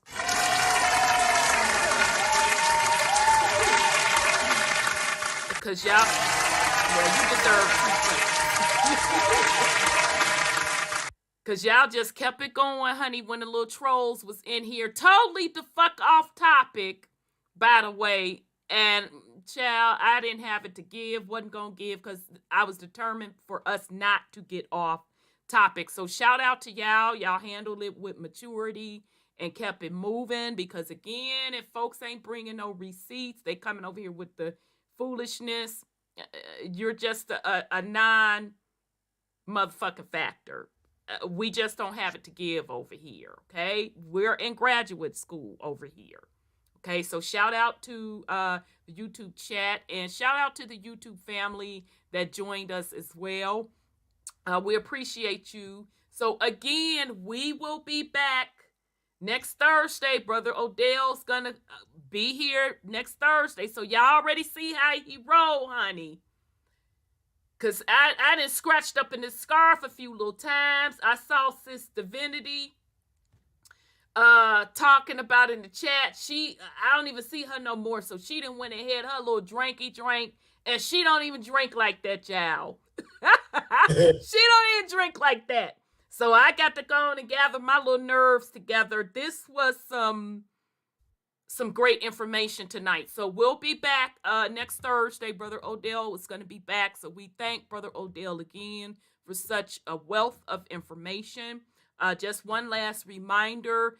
This Sunday, I'll put the information on Instagram and on the community YouTube wall with the panel that I'll sit on Sunday with Lee Cummings is the guest. And so I'm going to sit on that panel on the Autonomous Parties YouTube channel. So if you can, come out and join us for that. And shout out to Nisi Poo. That was sweet. She sent a super chat to put towards this $200 and some book. So now you know I'm finna but my heart wouldn't let me spend the $200 during this particular show, but I'm gonna get that book because I don't appreciate it being $200. They're telling me you trying to hide something from me. Yeah, exactly. I don't appreciate it. I mean, I got mine years ago when I first. Yeah, because you know that's how they do it, and then that I got mine years ago. Yeah, I'm like, let me go on and clip this book right on quick. So I'm getting that book. So shout out to Nisi Poo. That was sweet for making a contribution in the super chat. So with that said, fam, we're gonna rock out. We love you all very, very much. We appreciate your support, and we will be back soon. Peace and love, fam. Peace and love. Right. Peace and love. Oh.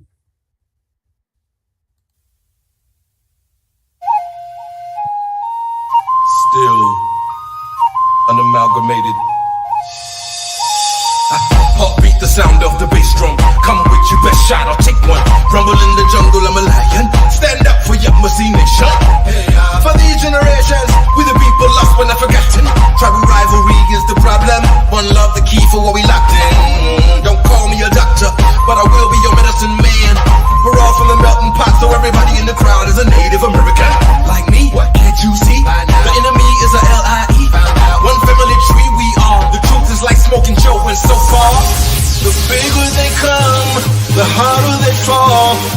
Bring on the giant, I'm ready to brawl. No giving up, flowing in my veins. Like a champion, I feel that I will never surrender. Born with the soul of a warrior, I will remain a contender. Born with the soul of a warrior, I will.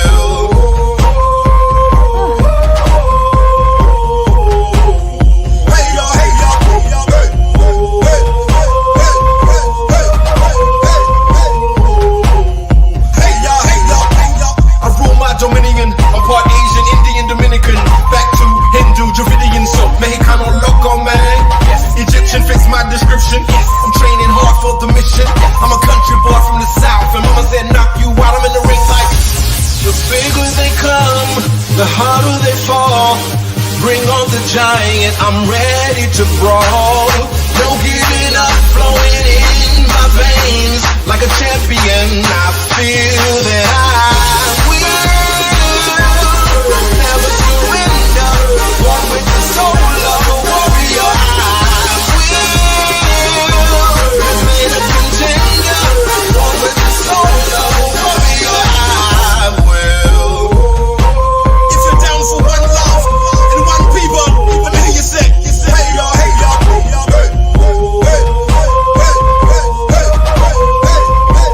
One finger in the air, hey y'all, hey y'all. Somebody wanna yama see me break it down, down. Watch me break it down, down. Watch me break it down. Somebody know that yama see me break 'em down, down. Yeah, we break 'em down, down. Yeah, we break 'em down. The bigger they come, the harder they fall. Bring on the giant, I'm ready to brawl. No giving up, flowing in my veins. Like a champion, I feel that I